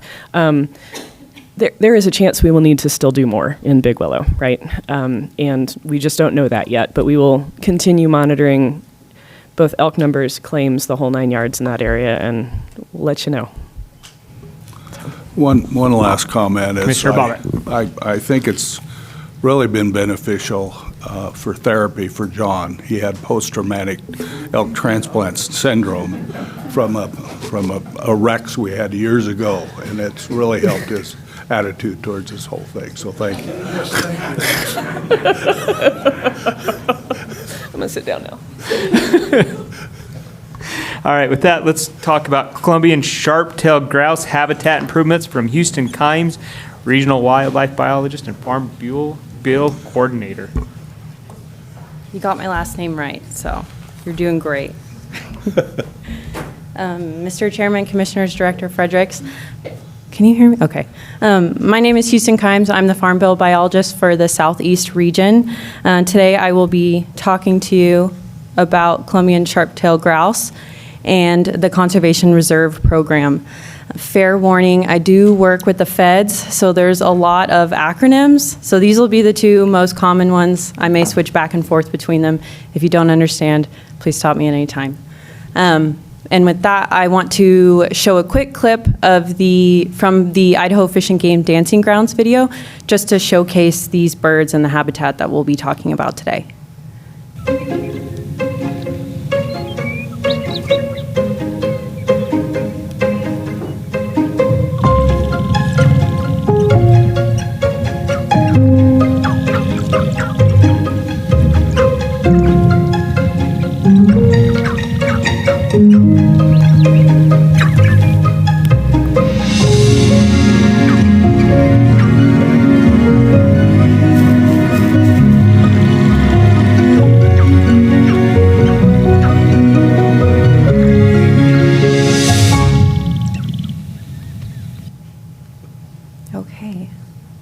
So Columbian sharp-tailed grouse are one of 6 subspecies of sharp-tailed grouse in North America. They were once the most abundant upland bird in the Pacific Northwest, but have experienced great decline in their distribution and abundance due to the habitat loss since the 1950s. They were petitioned to be listed twice in response to those population declines, once in 1995 and again in 2004. But the U.S. Fish and Wildlife Service concluded the listing was unwarranted due in large part to populations being supported by the Conservation Reserve Program, which we'll talk about today. Sharp-tailed grouse now occupy less than 5% of their historical range. However, Idaho supports 60 to 65% of the remaining Columbian sharp-tailed grouse in the United States. They are a conservation-dependent species and a species of greatest conservation need in the Idaho State Wildlife Action Plan. Here in Idaho, they are an upland game bird, and they're an important bird to the public both recreationally and economically.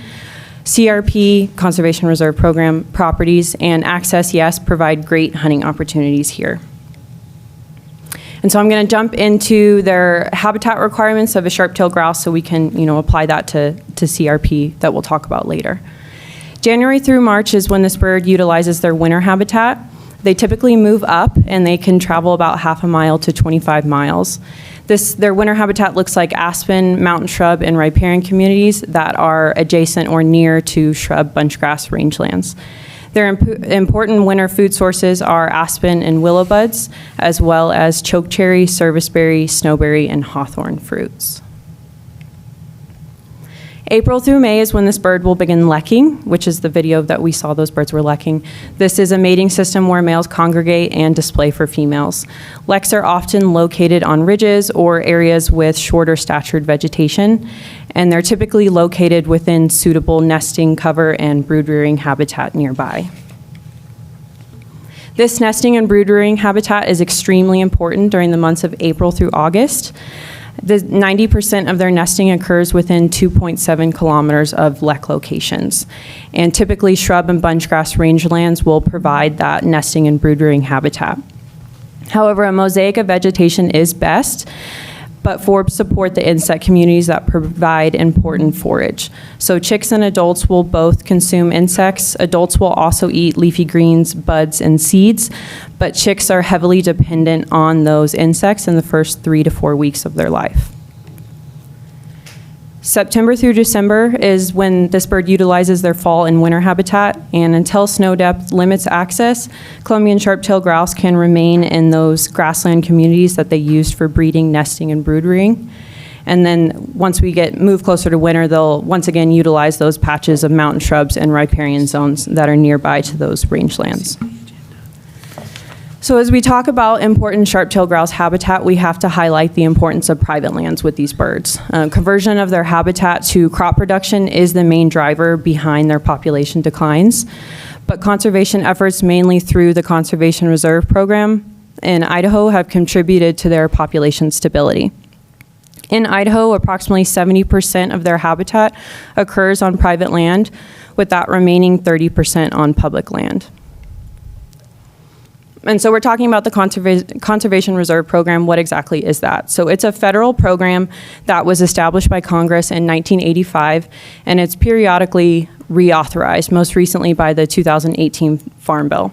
The goal of the program is to reduce soil erosion, improve water and air quality, and provide wildlife habitat. And it is a voluntary incentive-based conservation. And it converts highly erodible marginal ag ground to vegetative cover. Participants receive an annual rental payment and cost share assistance for providing wildlife habitat, and about $16 million is spent in Idaho annually on CRP. And just taking into consideration the fiscal impact of that program, $16 million is why that's a lot of habitat on the ground. As of 2025, there are 310,000 acres enrolled in the CRP program across Idaho. However, as you can see from this graph, there is a downward trend in enrollment. If we take a look at the rental rates, which is on the bottom axis, so those $ numbers per year, those are a rental rate per acre for that year average. So if you look at the beginning in 2000, $36 per acre was the average rental rate, compared to in 2025, which is $47 per acre. So there are various reasons for this downward trend in the CRP acreage, but in over 20 years with a rental rate increase of only about $11 average, that likely is negatively impacting landowner interest and enrollment in this program, unfortunately. But what does Idaho Fish and Game have to do with a federal program? So Idaho Fish and Game has 3 biologists across Idaho, one located in Lewiston, Idaho Falls, myself in Pocatello. We work with the Farm Service Agency and the National Resource Conservation Services to promote and provide technical assistance on CRP, CRP Safe, which I'll talk about in a second, and then other Farm Bill wildlife-oriented programs. So we create the CRP contracts, we develop the seed mixes for establishment, and assist with implementation for the life of the contract. Our goal as Farm Bill biologists is to create and maintain high-quality habitat with less of a burden on landowners. And across eastern Idaho, we work with about 200 landowners per year implementing these types of projects. And as I said, the federal government loves acronyms. So here's another one, CRP SAFE, which stands for State Acres for Wildlife Enhancement. This is a program that was created by the Farm Service Agency across the nation to assist states with high priority wildlife conservation through restoration of vital habitat. So here in Idaho, producers who elect to enroll in the SAFE program take eligible croplands out of production and plant habitat that specifically benefits Columbian sharp-tailed grouse. If you look at this image on the right, that's the eastern focal area for Idaho, and that began in 2006. And this program here in Idaho specifically establishes and maintains nesting and brood-rearing habitat for Columbian sharp-tailed grouse. It requires a planting of forbs and grasses that are best suited for wildlife, and it is a 10-year contract that can be re-enrolled in the 10th year. And they do receive that rental rate per acre with cost share for any field habitat establishment they have to do. So now we're going to get into the habitat requirements of a CRP SAFE contract and kind of what the outline of what a contract looks like. So there's essentially 3 phases in the contract. The first phase is years 1 through 3, which is the establishment period. This is when we're working with the landowner to prep the ground and get it ready for seeding, and then an actual, planting, and then a year or 2 of growth, depending on how easily they can work the ground and well. Years 4 through 6 is the mid-contract management period. This is more typical with contracts that have been re-enrolled into the program, so they haven't seen any disturbance on the ground for quite some time. And then years 7 through 10 of the program are the contract is just to maintain that wildlife habitat. Okay, so the first phase, seed bed prep and planting. That's the establishment phase, years 1 through 3. So as Farm Bill biologists, we guide them on what the seed bed prep process looks like, when to plant, and what to plant. And so this is the most important step for successful seeding. There's a lot of communication and field visits, time spent as we assist producers through this process. These are pictures of what ideally a clean, firm, smooth seed bed looks like, and they will typically do a fall dormant seeding or can do spring seedings as well if it fits for the area. So once they've planted, they'll have a growth period. This growth period can be very wonky, can be very weedy for the first year, but still establishing. If you kind of look in this picture, you see, I don't know if you can tell, but there's good stuff in there, I swear. And so you're at the mercy of Mother Nature a lot of the times, and this phase is probably the most difficult one of the contract. This is, as Farm Bill biologists, when we are investing the most time and energy into this program as a technical service provider to help landowners through the establishment phase, lessening the burden as much as possible as we navigate to a successful stand. So this is what we're aiming for. This is some great habitat. These are some great fields. You can see the diversity of grasses and forbs and shrubs. You can see the space between all of them that the chicks and the adult birds can move through. And then we'll go out after establishment to ensure that the field is growing and that it's adequate. And it can be slow growing, especially here in Southeast Idaho where we get about 9 inches average in precipitation. But again, we're navigating that process side by side with the producer. And so a majority of the time, it is a happy success. These are some, again, fabulous fields. You can see the forbs. I really want to hit home the goal of this program, if you take away anything today from my presentation, is blooms, bugs, babies. So those forbs and legumes will flower, they'll attract the insects, and those insects are what those chicks eat during the first month of their life. So that's why CRP Safe is such an important program and why it's creating and maintaining that nesting and brood-rearing habitat for the sharp-tailed grouse.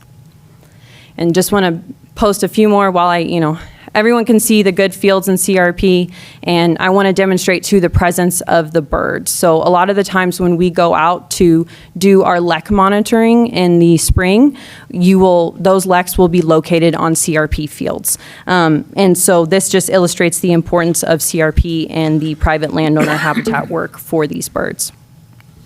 So we're through the establishment phase. We're in the middle of the contract, years 4 through 6. You're trying to maintain high quality wildlife habitat and plant diversity. So again, this is only typically done on re-enrolled contracts that are 10 to 15 years old. And so you can see in this left picture, there's a lot of dead plant matter built up because you have a lack of disturbance on the ground.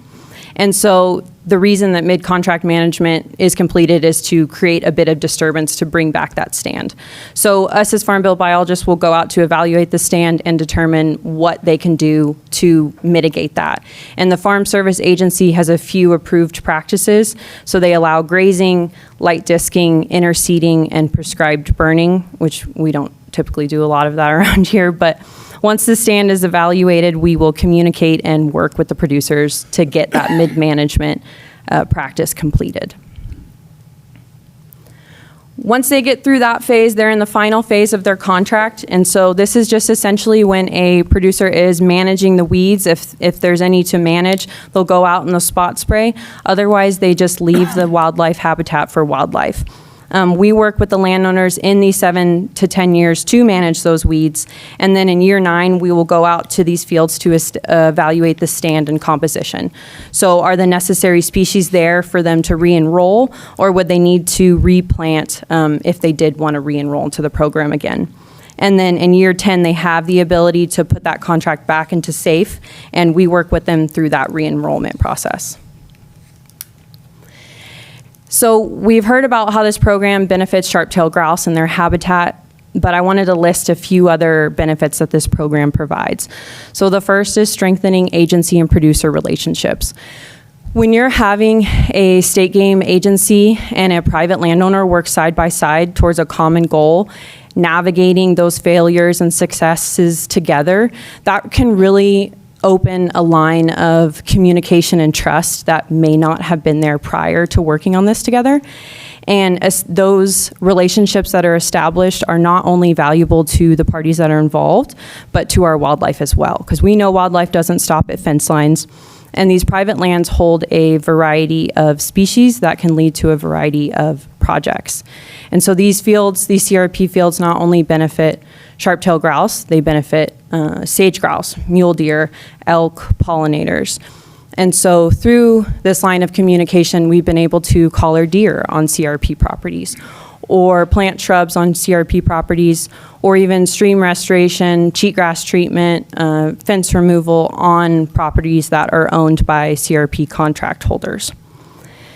And this program also improves water and soil quality for the community, and it demonstrates that we can balance ag productivity with wildlife conservation. So on that previous slide, I had, farm the best, conserve the rest. And by removing these marginal lands from production, we can improve farming efficiency for farmers and demonstrate that there can be farms and wildlife habitat literally side by side.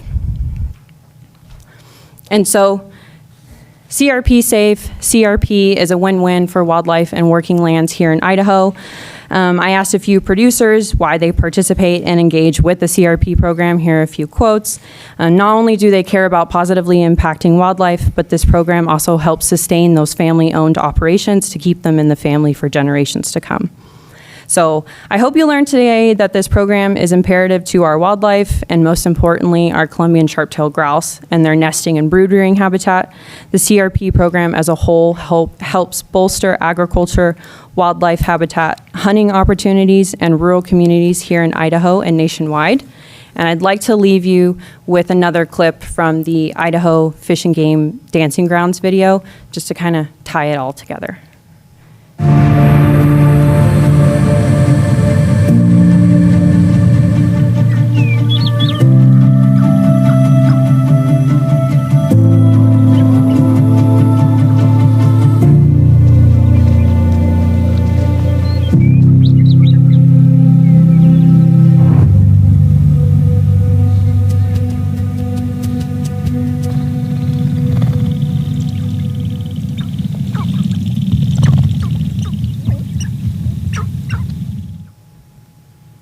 I thank you all for your time, and I'm happy to stand for any questions. Thank you. Houston, is there any questions? Yeah, Mr. Chairman. Commissioner Bobbitt. Yes, Houston, great presentation. Question I have, and I've asked this question, I don't think anybody has studied it, but we have a non-native species that has proliferated in Idaho, and I'm sure it's in part of these ranges. But do turkey populations affect sharp-tail grouse populations, or? Ooh. Mr. Chairman, Commissioners. Jen. I don't want to give you the wrong answer. Is that best for you to answer? Mr. Chairman, Commissioner, I actually don't know the answer to that question. I don't expect so, but I will do some further research and get back to you on that. Sorry, I thought. Okay. Commissioner Murphy. Houston, thanks for a great thanks for real good work on the ground and a good presentation, and for working with landowners and producers, because the Conservation Reserve Program has proved up over time. It provides opportunities for ag producers to stay in agriculture rather than selling parcels. What's the first stuff to go, right? The lower production areas. And when that happens, what doesn't spring up plants anymore, it springs up subdivision and development, and that's the ultimate habitat fragmentation, which is a non-renewable. So I want to thank you for that. And then quick question, if you're familiar with Karen Launchbaugh and the Rangeland Center at University of Idaho's work, it's a 10-year research, I think it finished last year, it's been published, on the effects of spring graze on sage-grouse. Very positive results, unexpected results. Have you seen that, and does it apply where you do use grazing in these scenarios? Mr. Chairman, Commissioner, I have read that. I'm not entirely, I can't think of things to pop up and respond with that, but when we do use grazing for a mid-management practice, with this program, you're not allowed to do any mid-management during the nesting period, which is April 1st to August 1st. And so any grazing that is done on these properties is outside of that period. Typically, producers will want to graze, August to September. But I do think, having that hoof action on the ground can really help break up the dead plant matter on some of these properties. And again, you're opening up the space for the birds. And so I think that in itself can be a positive, whereas some of these other practices can potentially open up the ground for weeds. Grazing is usually one that we use frequently for Southeast Idaho mid-management. Okay. But primarily, thank you for contributing to maintaining open space. Appreciate it. All right, I don't see any more. Thank you very much. All right, next let's have an update from the Idaho Fish and Wildlife Foundation from Hillary Engel, the Executive Director. Good afternoon, Chairman, Commissioners, Director. I'm here to just give you a quick update on the happenings at the Foundation. First off, I'm pleased to announce that after, almost 2 years of searching, we finally found and acquired a property just outside of Donnelly, Idaho for the new Valley County Regional Sub-Office. It did take a while to find this property, but I think it will work out well. It's 22 0.5 acres with access to Highway 55, which will be nice for sportsmen and visitors to the office. It will have easy access. Right now, we're planning for an 8,300 square foot building, secure fenced yard, enclosed shop, and fisheries storage building. Lance, I don't know where he went. Let's see, 32 covered parking spaces and 4,300 square foot of covered storage, which is something currently they don't have full capacity of right now at the current office. The office building will include 14 walled offices, wildlife and fisheries, bullpens, 10 open office workspaces, and a 628 square foot conference room, wet lab, freezer, and break room. Phase 2 will hopefully include a hub and spoke model for RV pads and a small dorm with bathroom and kitchen facilities. The foundation's CUP application was granted on May 14th by the Valley County Planning and Zoning Commission. Tamara Thompson of the Land Group will act as the IFWF owner's rep, and she has served in that role for the Nampa and headquarters buildings. We've begun site testing on the property, geotechnical, long-term water testing, and wetland survey. We've also begun the process of moving towards getting materials prepared for the permitting process with Valley County.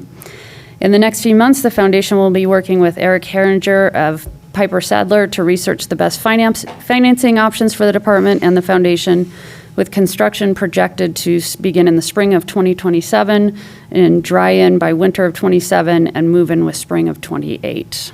So we're pleased with that progress. I'm also excited to announce that at the Foundation's May 2nd meeting held in McCall, Idaho, the Board of Directors reviewed a grant request from Upper Snake Regional Office. The grant request was submitted by Supervisor Piron and presented by Chief of Administration John Oswald for a donation towards the rebuild of the Henry's Lake cabin. The Foundation Board of Directors voted and approved to award the department $500,000 towards the construction costs.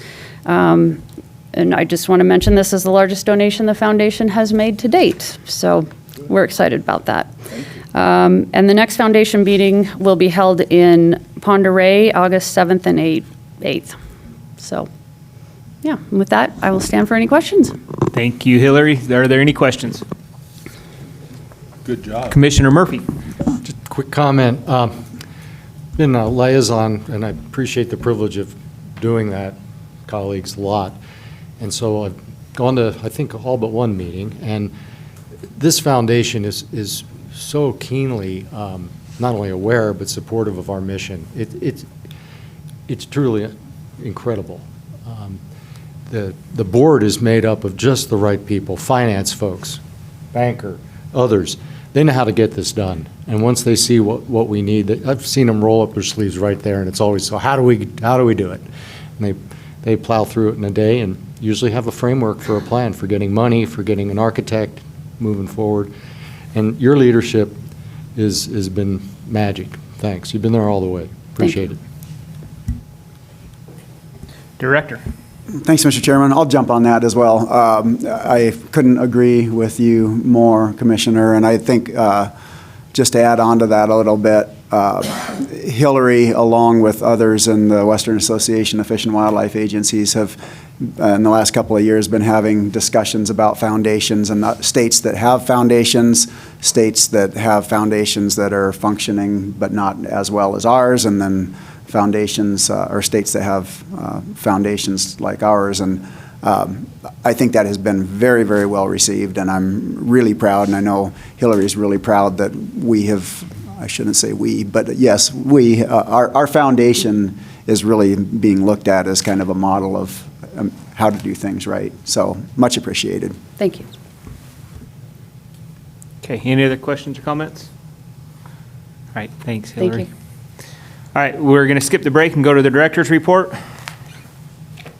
Okay, Mr. Chairman. Home stretch. I will keep this pretty brief.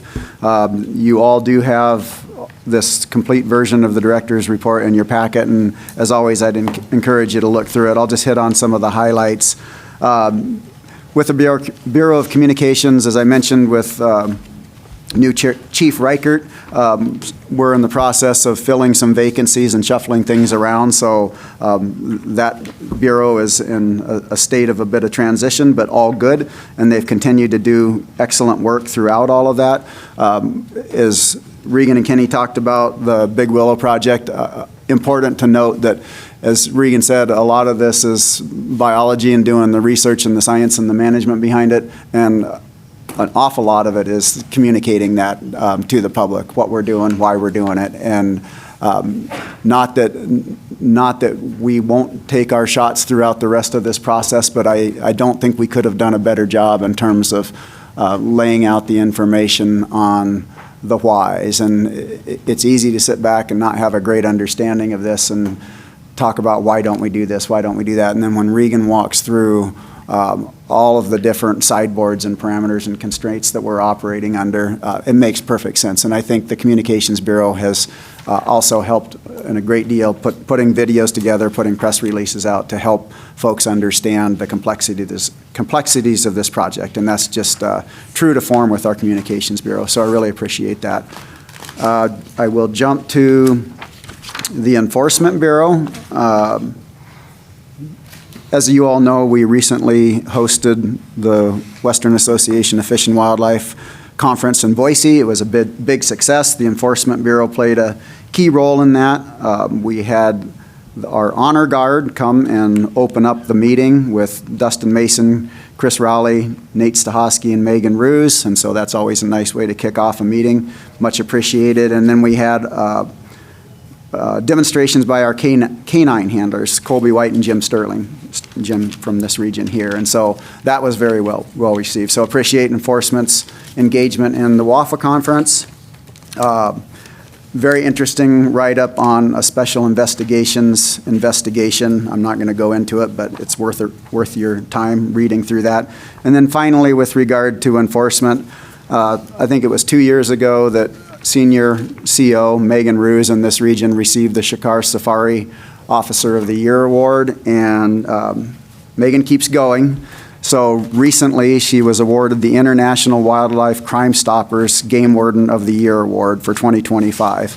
So that IWC is North America's leading anti-poaching organization, and it's committed to protecting the continent's diverse fish and wildlife resources, so across Canada and the United States. Megan was nominated by DCO Randy Sullivan. Randy is here, was here, he's here. And then the selection committee identified and recognized Megan for her hard work and her tenacity and her never quit attitude. So she and Regional Conservation Officer Clint Rogers got to attend the IWC conference earlier this month in Bar Harbor, or Bahaba, as we were told, where Megan was presented with her award. So congratulations again to Megan for continuing her great performance. Little known fact, I met my wife in Bahaba, so great things happen in Bahaba, so, and they continue to. So neat for Megan, and congratulations to her. She's probably out fighting crime, so she's not here to take a bow, but appreciate her good work. Moving on to the the Engineering Bureau. Again, lots and lots of work going on in the engineering program. I just will highlight some of the big endeavors that they're taking on these days. So the office expansion in Pocatello, which you're well aware of, is well underway. The office renovation in Salmon, which is about to get underway. Those are big projects. Heard a little bit about the Winchester Dam repair funding earlier this morning. Engineering is very involved in that and the design work there. They continue to do work out at Horse Thief Reservoir, expanding the sewer, power, and water, and additional paving out at that site.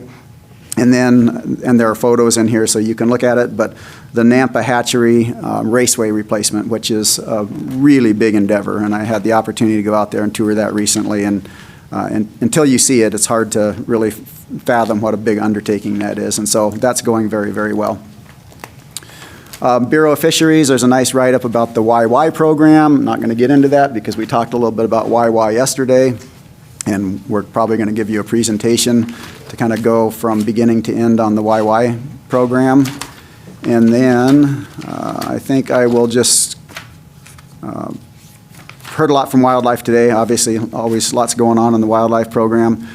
They are in the beginning phases of undertaking a research project to look at silviculture practices, how forest management is affecting forage quality and quantity as it relates to deer and elk in northern Idaho. So that's going to be a pretty big undertaking just to better understand how forest management has and does, and different types of forest management strategies have benefits or how they affect deer and elk. So look forward to hearing more about that. And then there are a couple of images, graphics in the wildlife write-up of banded migratory birds, Canada geese, mourning doves, and ducks. And you can see where, we've talked about this before, but you can see where some of the birds that we have banded in Idaho end up getting harvested across North America. So it helps kind of show that we're all connected there. So with that, Mr. Chairman, I will stop. Thank you, Director. Appreciate that, and lots going on. We'll forego the commission reports and move on to planning for next meeting, which is, oh dang, my phone just went dark. 17th, 18th in Lewiston, sorry, November 17th and 18th in Lewiston, and I'm sure we'll hear a lot more of that coming up. Yes. Okay, with that, that's all we have for the agenda.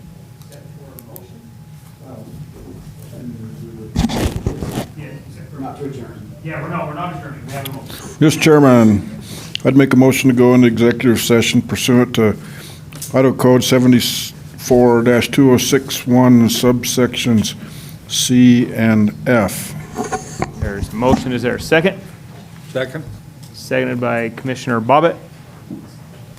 This is a roll call vote. We'll start with Region 1. Commissioner Bobbitt, yes. Region 2, yes. Region 3, yes. Region 4, yes. Region 5, yes. Region 7, yes. All right, we are in executive session.